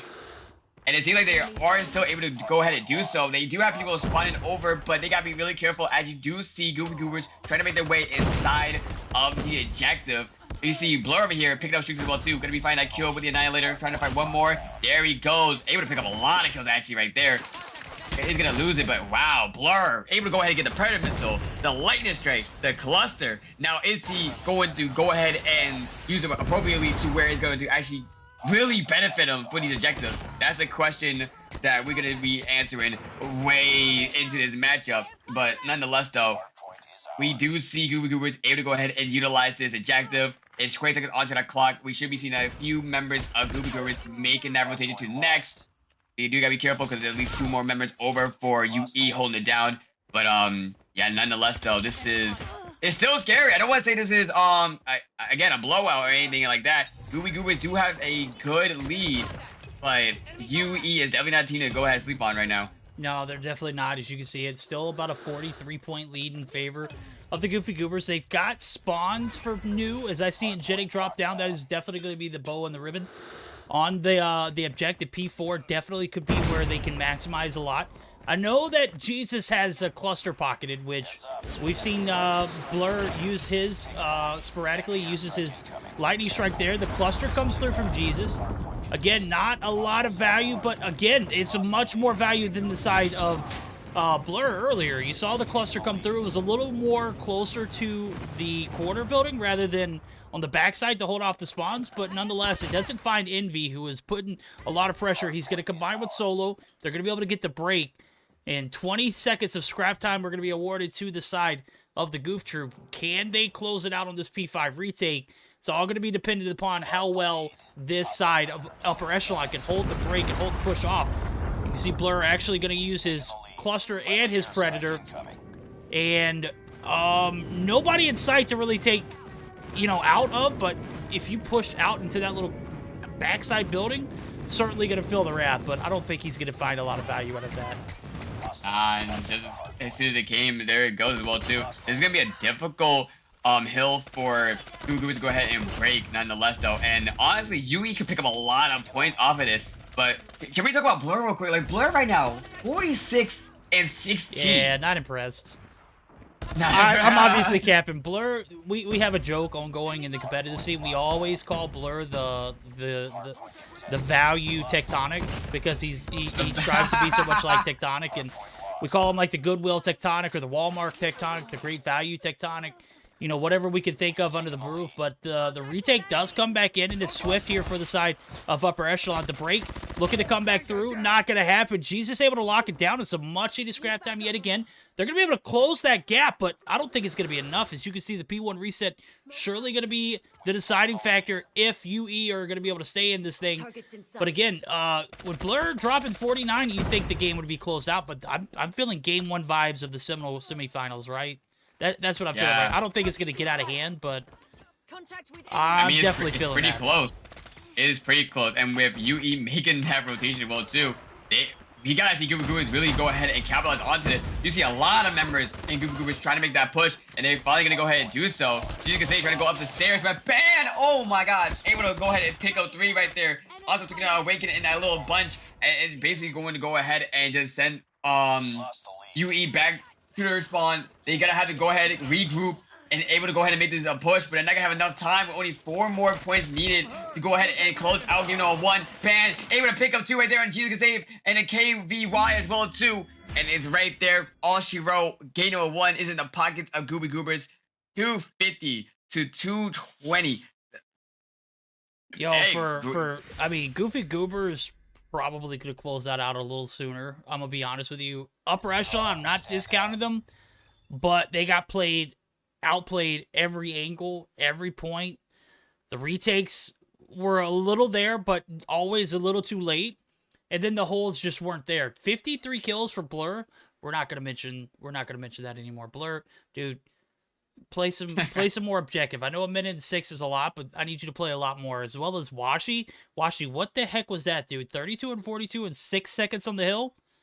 Sheesh. I'm kidding. Obviously, I'm picking at the Goobers. They came through with a lot of energy. I have them favored to win this one because they brought a lot of energy to the table against Seminole. They pretty much manhandled them in all 4 games of the series. Only ended up losing 1 of them, but the one thing that we talked about and I still didn't see a lot of was objective focus plays. Granted, Band was able to pick up 35 and 31, 29 seconds on the hill. Solo, 1 minute and 35, that's much better. I still don't see that collective unit that I need to see consistently for this Goofy Goober squad to be elite. Like elite of the elite. Yeah, I do be saying the same exact thing. That's why I more favor Goobers when it comes down to S&D than anything else. Because while they have a solid team for S&D, when it comes down to their respawn, it's a little bit of a hit or miss. But like they're able to go ahead and do so. It's just it really just depends. It's a toss up. It's a coin flip. But for this, it seems like they really came through, able to go ahead and close it out 250 to 222. And I mean, not for nothing, they did frag out as well too. I mean, 53-21 for Blur, Envy 39-22, Band 35-31, even Washi, even though it went negative, 32 and 42. That's still more kills in favor for Washi than that's still more kills over for Washi than 4/5 of the members over on UE. So they definitely did their stuff. But I do agree with you, they could have went ahead, probably closed it out a lot earlier for their objectives. But I hope they keep that momentum and able to go ahead into S&D with that same exact mindset, like play as a team, get the kills needed, and let's go ahead, let's make it 2-0, let's close it out as soon as possible. Yeah, absolutely. Gil, what are your thoughts, man? I know that you were spectating the same as us. What did you see? Muted, by the way. Sorry. Yeah, right. No, There we go. Sorry, I mean, I was muted.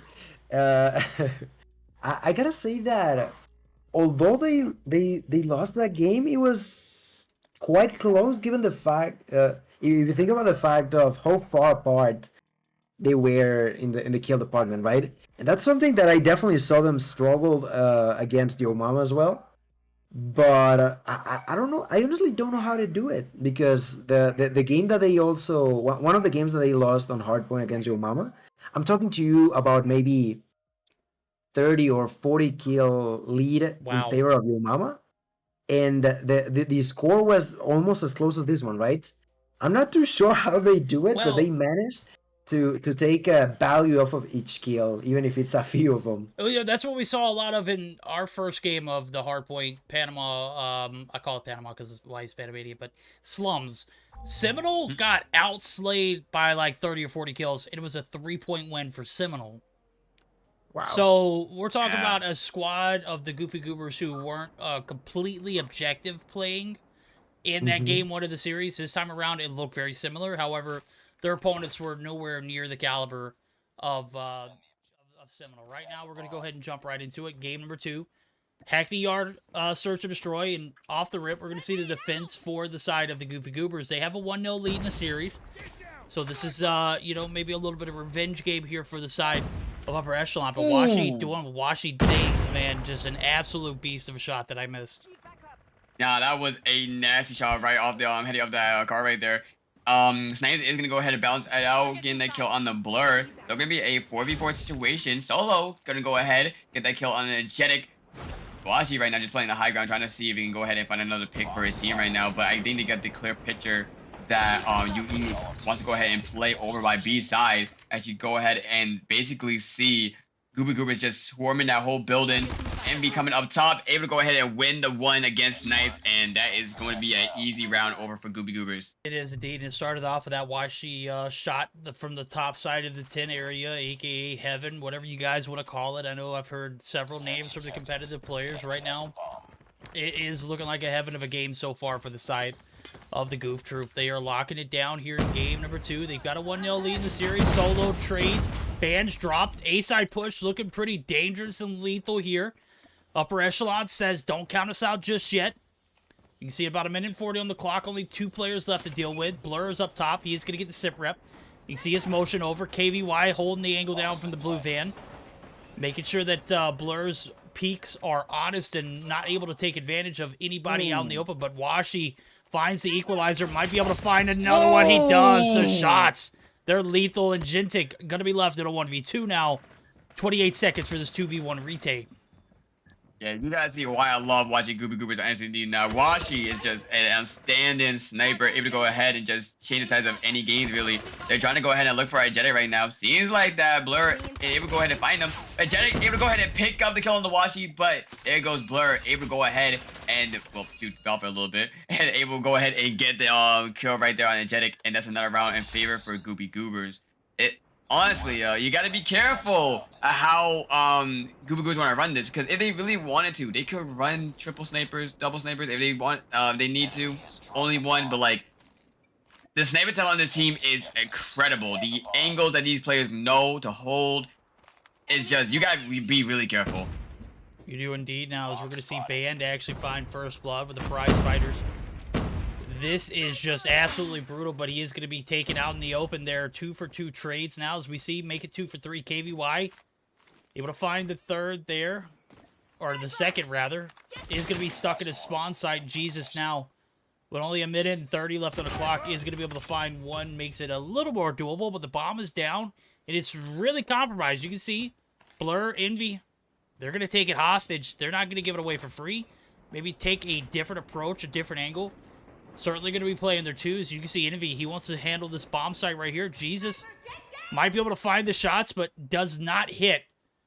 Blur with the Ego Chow. Get absolutely demolished. It's a 1v1. Jesus making Blur pay. Envy, can you clutch it up for the team? Or will Jesus be able to find the first round for this upper echelon team? I mean, of all honesty, I'm not going to sugarcoat it. That was a terrible play. You knew where the bomb was. Luckily, Envy was there to go ahead and win that against Jesus. But you knew where that bomb was. You should have known from your teammate who died to Jesus that he's sniping. You should not have pushed that. Should have played the bomb. Should have played for that was an angle. ego chow. That was ego chow. That was definitely an ego chow. Yeah. He was like, let's see how good you are, Jesus. Bam, heads off. Yeah, but like, I don't know. I mean, I got the round nonetheless, but definitely a awkward play to really go ahead and do. But it seems like that UE is gonna go ahead and make Goobers pay right now. You know, they're down by 3 points. They definitely want to go ahead and make a statement real quick. Bomb is gonna be down for 45 seconds after the clock. Watching it go ahead and get that pick on the Awaken, trying to find another one. As we do see him trying to play right now with Ban as they try to push into Warehouse. Ban's gonna find that kill onto a Jetic, but wow, as quick as they enter the Warehouse, there you go. Bam. UE able to go ahead and pick their first round win. Yep, and here we go. First round in favor of UE, but they are everything on the line here. They're down 1-0, you know, just haven't shown a performance. I was looking at someone in chat who said, who does it better, Seminole or Upper Echelon? So far, Seminole's done better. As a matter of fact, that first game that we saw, the slums of Panama, just one of the best games that you'll ever have to go rewatch. So you have to go watch the VOD. You make sure that you go back, rewatch that game. It was a hell of a series. It started there. Right now, Upper Echelon, they're getting the diddly handed to them. KVY trying to find one, and there we go, the nunchucks. The level of disrespect, Blur coming through, 4-1 lead. Goofy Goobers just not taking it easy here on this Upper Echelon squad. Yeah, had to do my man there like that, but able to go ahead and get the a W. That's gonna be a 4-1 lead over for Goobers, and it seems like they're not slowing down whatsoever. We are gonna see a side swap, so hopefully this is something that UE needs it. And I mean, with the pick right there from KVY on the Ban, that's gonna be a huge pickup. Nonetheless, though, Solo is gonna be the one with the smoke. Putting the palm down as well too. And now the clock is ticking. We gotta have to see UE make the push over to that bomb, but also losing Awaken, snipes. But you see KVY doing a good job of getting these picks though, at least trying to help out the team as much as possible. It's gonna be a 2v3 situation with only 20 seconds onto the clock. They gotta be careful how to want to go ahead and play this too, because this is a really hard choke point to go ahead and try to push through. And you just see Blur taking advantage of the high ground, but KVY able to pick out two more, trying to get a last kill, and able to go ahead and get it. Wow. He was so close to getting that ace. That could have been a clip right then and there, but unfortunately not able to go ahead and pick it up. We're at game point right now. Goofy Goobers is 1 round away from just going 2-0 in the series. Yeah, this is definitely looking like a 2-0 in favor of Goofy Goobers. But then again, we saw the Goofy Goobers take a 4-1 deficit and turn it into a 6-4. However, I don't think that's possible here. KVY going to be able to find first blood for his team, but it's a 1-for-2 trade, and it's in favor of the side of Upper Echelon. Is the comeback real? We'll have to see now. Cammy, a.k.a. Blur, looking for some shots up top. Envy going to go ahead and seal the deal on the plant. 3v2 retake is going to come through, and it's just way too strong. Maybe on game point still, but a much-needed round there for the side of Upper Echelon. They're able to kind of close the gap, but they need to be perfect through 4 more rounds. Is it possible? Against a Goofy Goober squad that's playing with their food? Possibly. But against a Goofy Goober squad who brings their A-game? Probably not. It really just depends on which one you really get, though. I mean, most likely, Goofy Goobers would be the type of people to go ahead and, you know, mess around for a couple of rounds if they really could. But I don't know, against UE, I mean, it's kind of, you don't want to like really give them the momentum, you know, you don't want to really give them that opportunity to make that comeback right now. I mean, right now, they do have the player advantage being a 3v2. Envy right now does have the bomb. It seems like they're going to make that rotation over to the B side.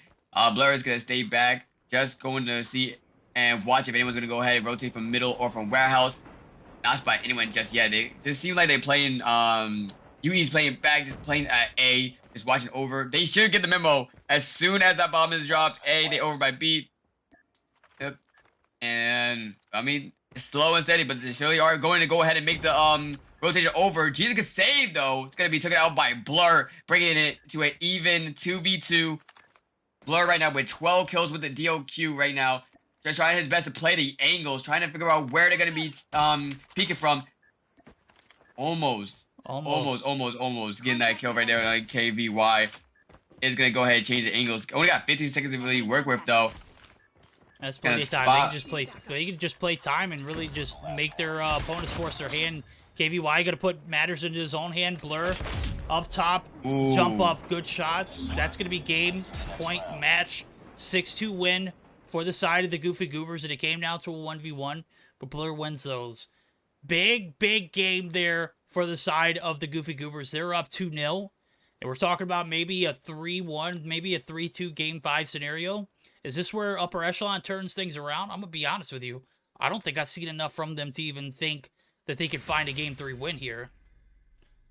I mean, yeah. I mean, honestly, Goofy Goobers is just making it difficult for UE to actually go ahead and make it possible for a 3-1, 3-2. If anything, I feel as though Goofy Goobers is about to end it out in domination. I don't want to speak too soon because UE is a solid team nonetheless, though. But honestly, it seems like that Goofy Goobers got this game set and match. Blur right now dropping 13 kills. Envy with 6. Washi with 7. Solo with 5. Bam with 3. And that's actually funny because you look over to UE. 9 kills for KVY. Agetic with 4. Awaken with 5. Jesus can with 5, and then Snakes with 5 as well too. So pretty solid in the numbers as well too. So I don't know what really happened right now. Maybe they wasn't playing their plays too well. They wasn't really executing them as well as they needed to. But look at the numbers. It really doesn't make too much sense. But nonetheless, though, it's 2-0 in the series. We have Goofy Goobers. And we have UE heading into Domination of Fire Range, map that both these teams should be familiarized. And this is UE's final chance to really go ahead and make any sort of comeback. So I don't know, guys. Gil, what do you think? Do you think that UE still has a chance to at least get 1, 2, or maybe even make a reverse sweep on the Goofy Goobers? Or do you think this Domination match is about to be the last match of the night? Honestly, I think I truly underestimated how strong Goofy Goobers were playing tonight. I did say that if they beat Seminole, they must be in a great set of performance, but I was not expecting this way of playing, and they are truly, like, I think Burdick said it perfectly. Maybe there's a chance that they can't even on the side of Upper E be able to win one of their games. And as we move on to a game of domination on firing range, yeah, there's the possibility to get some sort of full-on control on the side of Upper E, but at this point in time, I think it might just be too late. It might just be too late indeed. I want to give a shout out to A Flows. Are you back, homie? Big shout out to you, man, for the cash bang. I appreciate it, homie. Now we are in game 3. This could be the last game of the night. It's all pending upon how Upper Echelon play it. They're looking for some early trailer control. They're going to get shut down. Awaken drops. Big kills coming through for Solo. 3 off the bat. CNA or Cap, but no safety at home as long as Solo was able to run free. Is going to be able to find Jesus, and the C-Cap flip is going to come through. No, it is not. Ingetic going to be there to contest, but it's not going to be in time. Ingetic going to be able to get back on the objective. Right now, we're looking at a little bit of a no home flag scenario, and quickly able to get some support. C-Cap comes through, but the damage is done.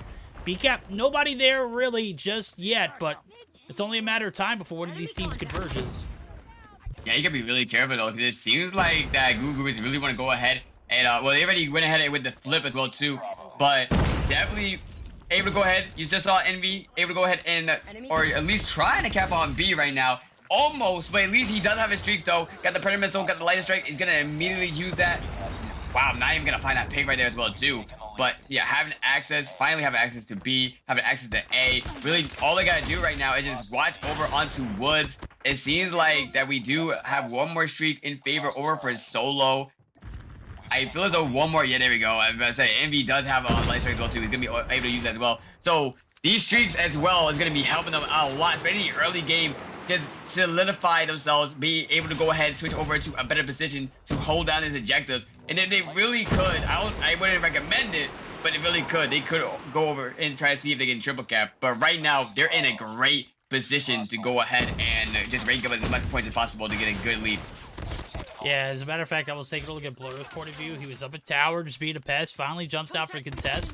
because Agenic was looking for the cap. Is going to be able to get shut down, though, as Band able to find one. And just overall, this Goofy Goober squad just almost better in every capacity. Right now, the objectives going to be split, though. The B cap does come through. The home flag finally coming through. No, it's going to be shut down. Jesus looking for the pressure. Is going to get the kill there. And a little bit of signs of life here after kind of getting manhandled in the beginnings of this domination. Looking a little more solid as they are able to get the C and B. We're talking about triple caps. It looks like KBY might be trying to get some pressure on this A site, but they don't have a good position on C. Yes, they do. A looking to get the triple cap is going to get shut down. Blur going to be able to find him. Hands in the cookie jar. Snipes. Comes through. Gets taken down through the jungle site. Still a CB cap, though, so I mean, life checks in. The side of UE certainly showing a little bit of signs coming into this first half. Almost definitely to UE. I mean, look at Jesus save. He has full-on streaks. Predator missile, lightning, cluster, and he has access to the annihilators. Knives, access to the lightning strike, and has access to the vortex. I mean, I love the position that Jesus had. He just went ahead and died up top of 10. But that's exactly how you want to go ahead and play fire range. Once you have C and B, or have A and B, respectfully, you should try to go ahead and at least have one player watching on top of 10 or watching on top of wood. That is probably one of the better power points to really go ahead and try to hold down, besides trailer and besides on top of tower. Right there, they did lose the high ground right now. We do see a couple of streaks be pop over for Solo. Is gonna use the Predator missile to get the kill from KVY, making the push over onto trailer. Maybe they are going to go for a B. They do have progress on B and for a C. And it seems like Washi is going to get that drop shot on the sniper as well, too. But nonetheless, though, UE doing an amazing job just holding them out. And they're going to be able to go ahead and go for the triple cap. A, B, and C. Snipes picking up 2 right then and there. And honestly, round 1 seems like it could go in favor over for UE, but keep in mind, this is domination. I mean, anything can happen in round number 2. Goobers could come back with a power play. We do see a lot of operators in favor for Goobers as well too. I believe Solo still has his cluster strike as well, but oh god, it's gonna be really close. Because I say that, but we say that it's a 25-point advantage going into the second half. Again, it doesn't mean anything. Second halves can be exactly the opposite of what happened in the first half. We can see a quick triple cap in favor of the Goofy Goobers. Hell, we can see a quick triple cap in favor of upper echelon. I know they are begging for a game 4. They've kind of been mistreated here in this series. As a matter of fact, they have not shown any bit of will to win except for this game alone. I'm not going to say, you know, they have just not played up to their capabilities. Their capabilities just haven't been, you know, as high as what the side of Goofy Goobers have. Their threshold for talent just absolutely uncanny. Right now, upper echelon getting the upper hand on that first half was very necessary. The cluster strike comes through.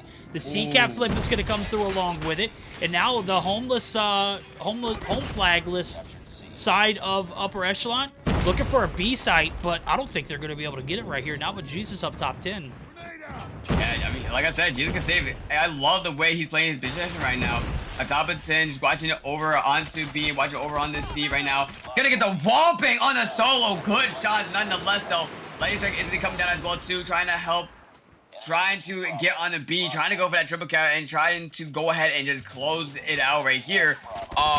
Honestly, though, there we go. Like I say, Goobers needs to get a point right here. They are going to have access to A. Ben is going to try to get onto B, but nonetheless, though, his team is going to go and try to play the middle, try to play trailer, try to get some sort of map control to really go ahead and help him out in this game. But, I mean, bravo to UE. Honestly, having the power position on top of 10, able to go ahead and just win their gunfights overall. I mean, you can save with 23 and 12. Snipes with 22 and 16. Awaken with 16 and 17. They are able to go ahead and just slay out, and it's you definitely can see it. It's definitely helping them out right now. Oh, it is indeed. Now we're gonna see if we can ride that same momentum as we see the double cap, the 50-point advantage. We're gonna go ahead and do a quick HyperX listen in for the side of upper echelon.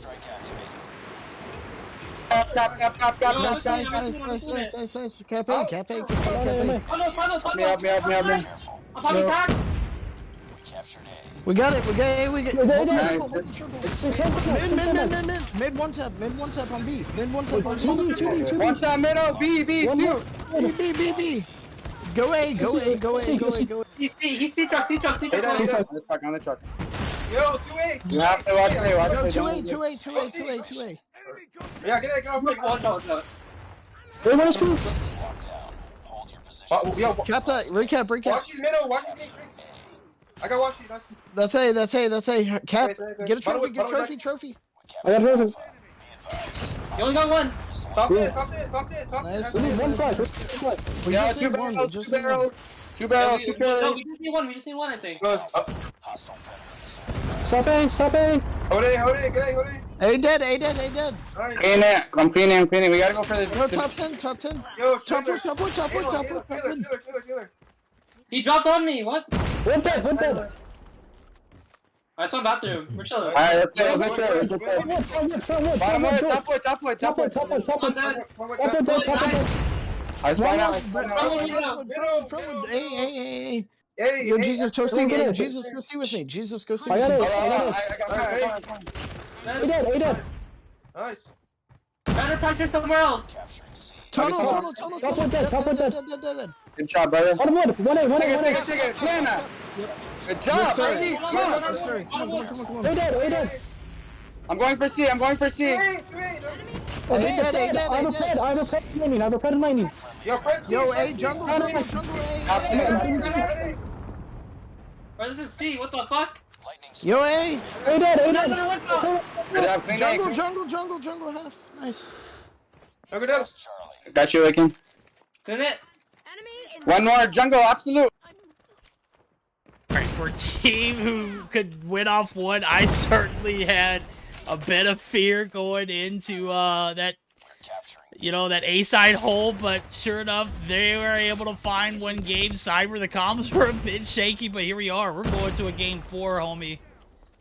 I mean, yeah, they were shaky. They're still kind of clear. Obviously, they want to go ahead and guard A. That's really all the point they need right there. It seemed like they wanted a little bit more from that, but I mean, with only 22 seconds onto the actual clock, it is 194 and still counting. 160 for Goobers. I mean, this game seems like it's all in favor for UE, and it seems like they solidify us to go ahead and go to a game numero 4, which is going to be, if I'm not mistaken, a hardpoint takeoff, which I am extremely excited to see because we've seen Goobers play hardpoint countless times today. We've seen them play takeoff with Seminoles. It was a absolute blast. And I'm just excited to see how they're going to go ahead and go against UE when it comes down to that. I'm excited to see how UE is going to go ahead and combat that as well, too. But judging from this domination match we just saw here, they have what it takes to go ahead and possibly bring us into a game number 5. Yeah, we're absolutely looking at a game 4 guaranteed. Game 5 still up in limbo. Domination, certainly not, the outcome the Goofy Goobers wanted. As we're taking a look at the, post-Mayhem report, there was a lot of chaos in that game, by the way. 34-20 for Jesus. He was the rock for this team. Bro literally put on the objective and the KD department. 10 caps to go along with that. On the flip side of things, you got Snipes, who's 29 and 27. 8 kills on board. On the flip side of things, as I was getting to my next point, Blur 32-21, certainly putting up that top frag number, but 7 caps to go along with it as well. Can't compete when you got Jesus on the flip side, who's literally one-manning 10 and holding and stretching your opponents thin. And they buy us a game 4 life. Gil, was it as convincing as it needed to be, though?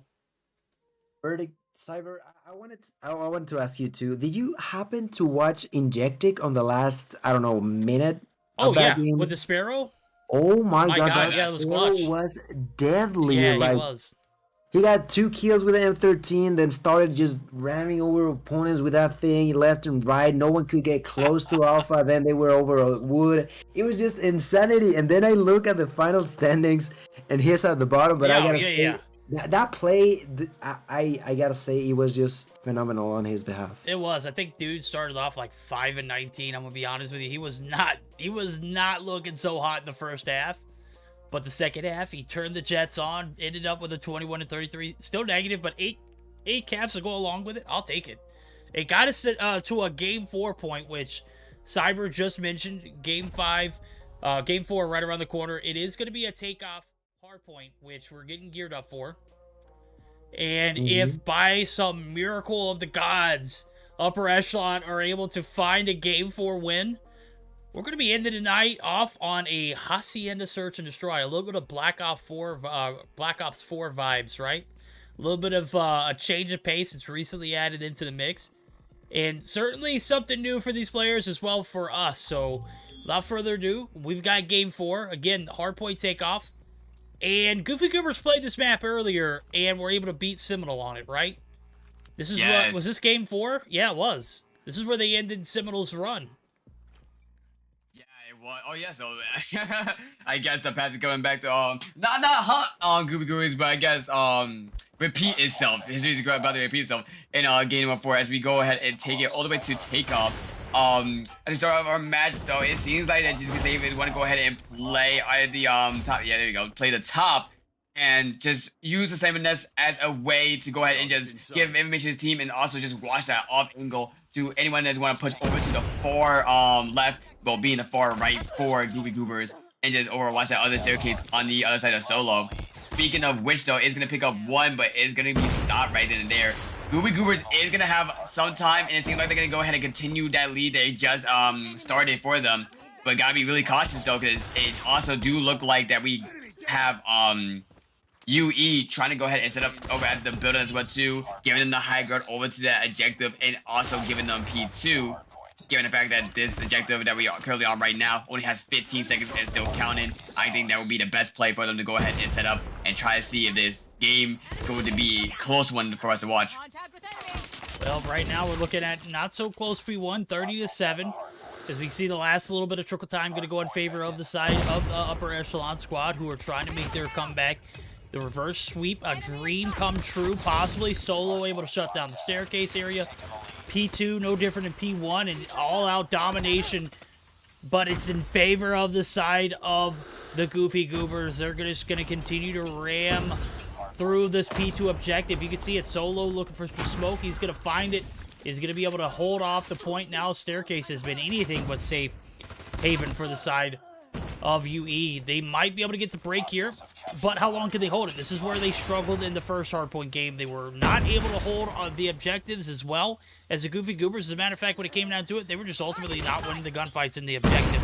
Right now, doing a solid, pretty solid job, and looking for some action up top. Is going to find one before he drops. The contest comes in. It's going to be a split decision, but the side of Upper Echelon going to have the upper hand on that P2 ending. Doesn't mean anything, though. P3 right around the corner. Setups early here for the side of the Goof Troop. Can they manhandle this objective like they have in the past? We'll have to see. 3 for 3. They took Seminole out on this point for early setting up.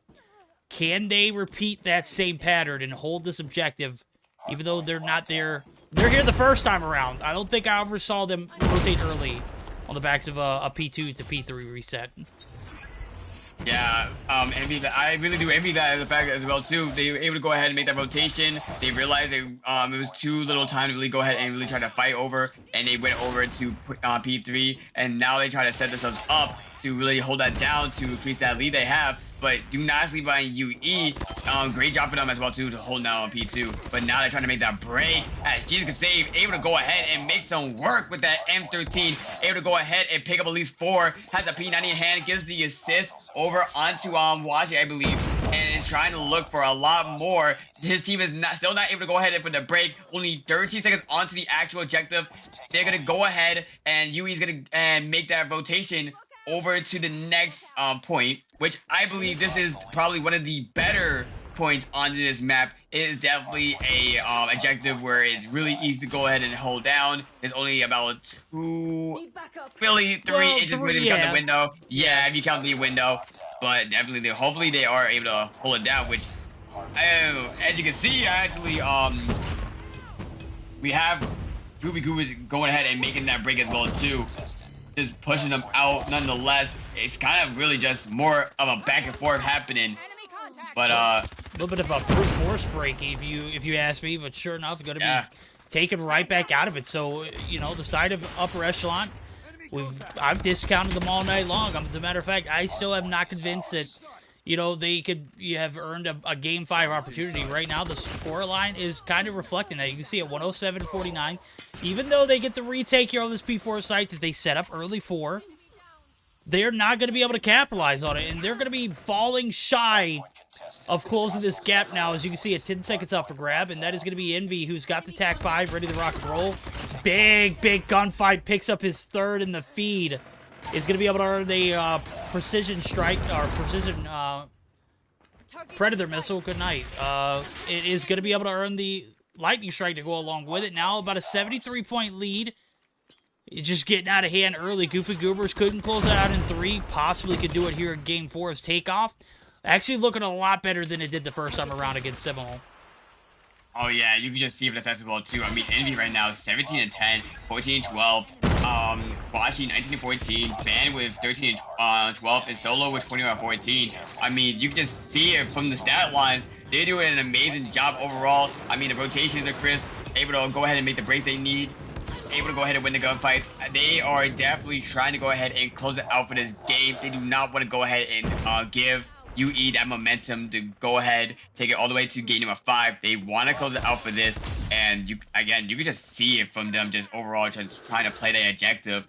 Only 10 seconds onto it, it just seems like they don't want to go for it, go for the rest of the scrap time. They're going to go ahead and make that rotation, or at least Solo is going to go ahead and try to push over to that rotation, making sure that no other member from UE from the other side pushes over, and now going to go ahead and solidify himself onto that. Hopefully his team also should be right behind him making that rotation, but oh my god, Blur with the nice little kills with the Annihilator, able to get at least 4, and he's still looking for more, able to find that kill right there onto Jesus Can Save, make another kill on the KVY, find another one on the Jesus. He is still going. Wow, and now he's gonna go ahead and reunite with his team over on top of stairs, M15 in hand with the Predator Missile, with the Lightning Strike, and man, honestly just, yeah, he's just steamrolling, bro, just steamrolling. And now some much needed objective time not going to be found here for upper echelon. 179-65. The last time we mentioned the score was a 70-point lead. Well, guess what? It's 115, and it's getting worse. Snipes going to be quartered there. Ban going to be able to take advantage of them. And now P2 sites coming down to a slow dwindle. 12 seconds left, but guess what? Ban still wants some smoke. He's going to peek around the backside. Finds one. Is going to clear the hill with Washi up top picking up scrap time. No, they're going to opt to rotate to P3. They just wanted to handle their business and get it over with. Now we're looking at a P3 setup.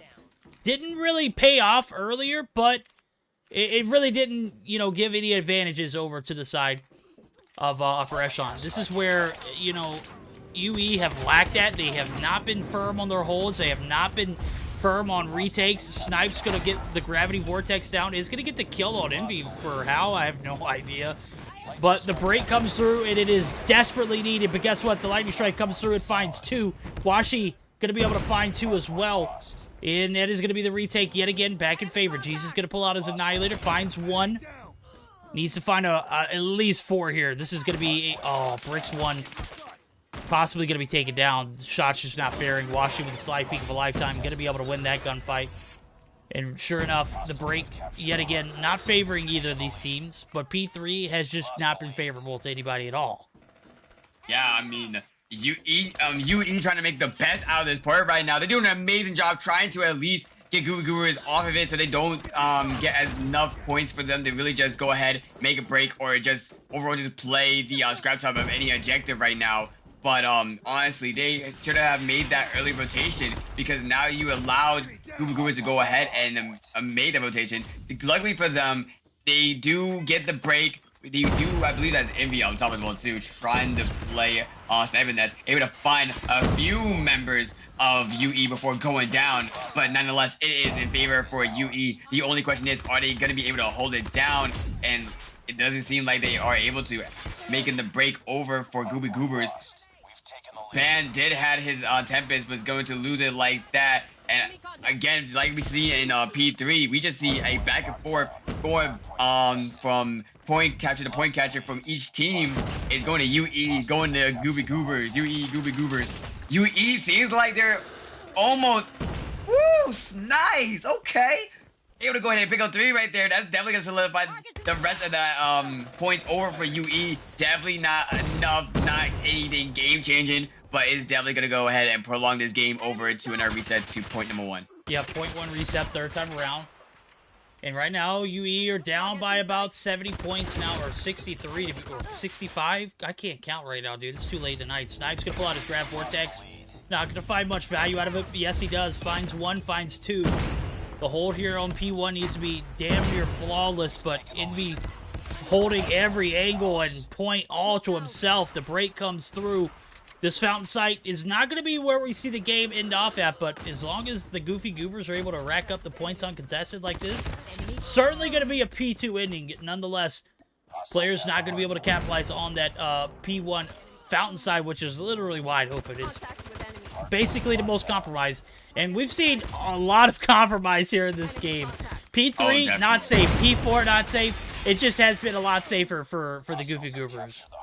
Yeah, UE definitely doing work when it comes down to at least making sure the Goofy Goobers don't really get as much points for these objectives. And honestly, it's smart for them because they are definitely utilizing the scrap time, but Goofy Goobers is getting to that threshold to where it really does not matter. They don't have to hold down a whole objective.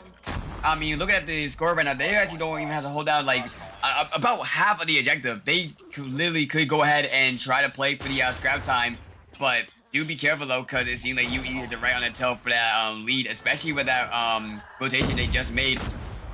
Hopefully though, they are able to go ahead and hold it down, as we do see the whole team of UE making the push, able to go ahead and just sweep off Goofy Goobers off at that point and able to go ahead and play it for the rest of that objective. Snipes on the other side right now, low right now.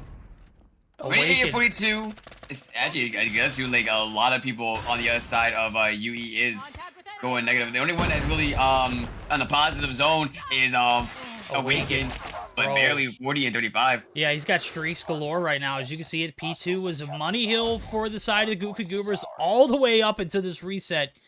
But the break comes through. It's inevitable. P3 looks like reset third time around. Will this be Goofy Goobers choking a lead, or will we see them be able to close it out in a 3-1 fashion? I don't know, man. The way Awaken's playing right now, he's demon time. And I've talked about this player a lot. When he wakes up and he is putting on the best game, he is one of those players you cannot deny. Right now, the P3 setup looks pretty solid. Washi able to find that player on the perimeter control. That was Awaken. Now Washi looking for the break. He's got 41 of his own. Looking for the kills to go along with it. Finds 1, finds 2, and Genic wins that one. Envy pops attack 5. 12 seconds is all they needed. Cluster Strike comes through. Awaken trying to get the break. Needs to come through at any given time. 5 seconds remaining. Nobody in sight. That is it. Game 4. 250 to 212. Goofy Goobers are this week's back-to-back Meseeks Sunday Showdown champions. And man, for a second, I thought they were going to choke that.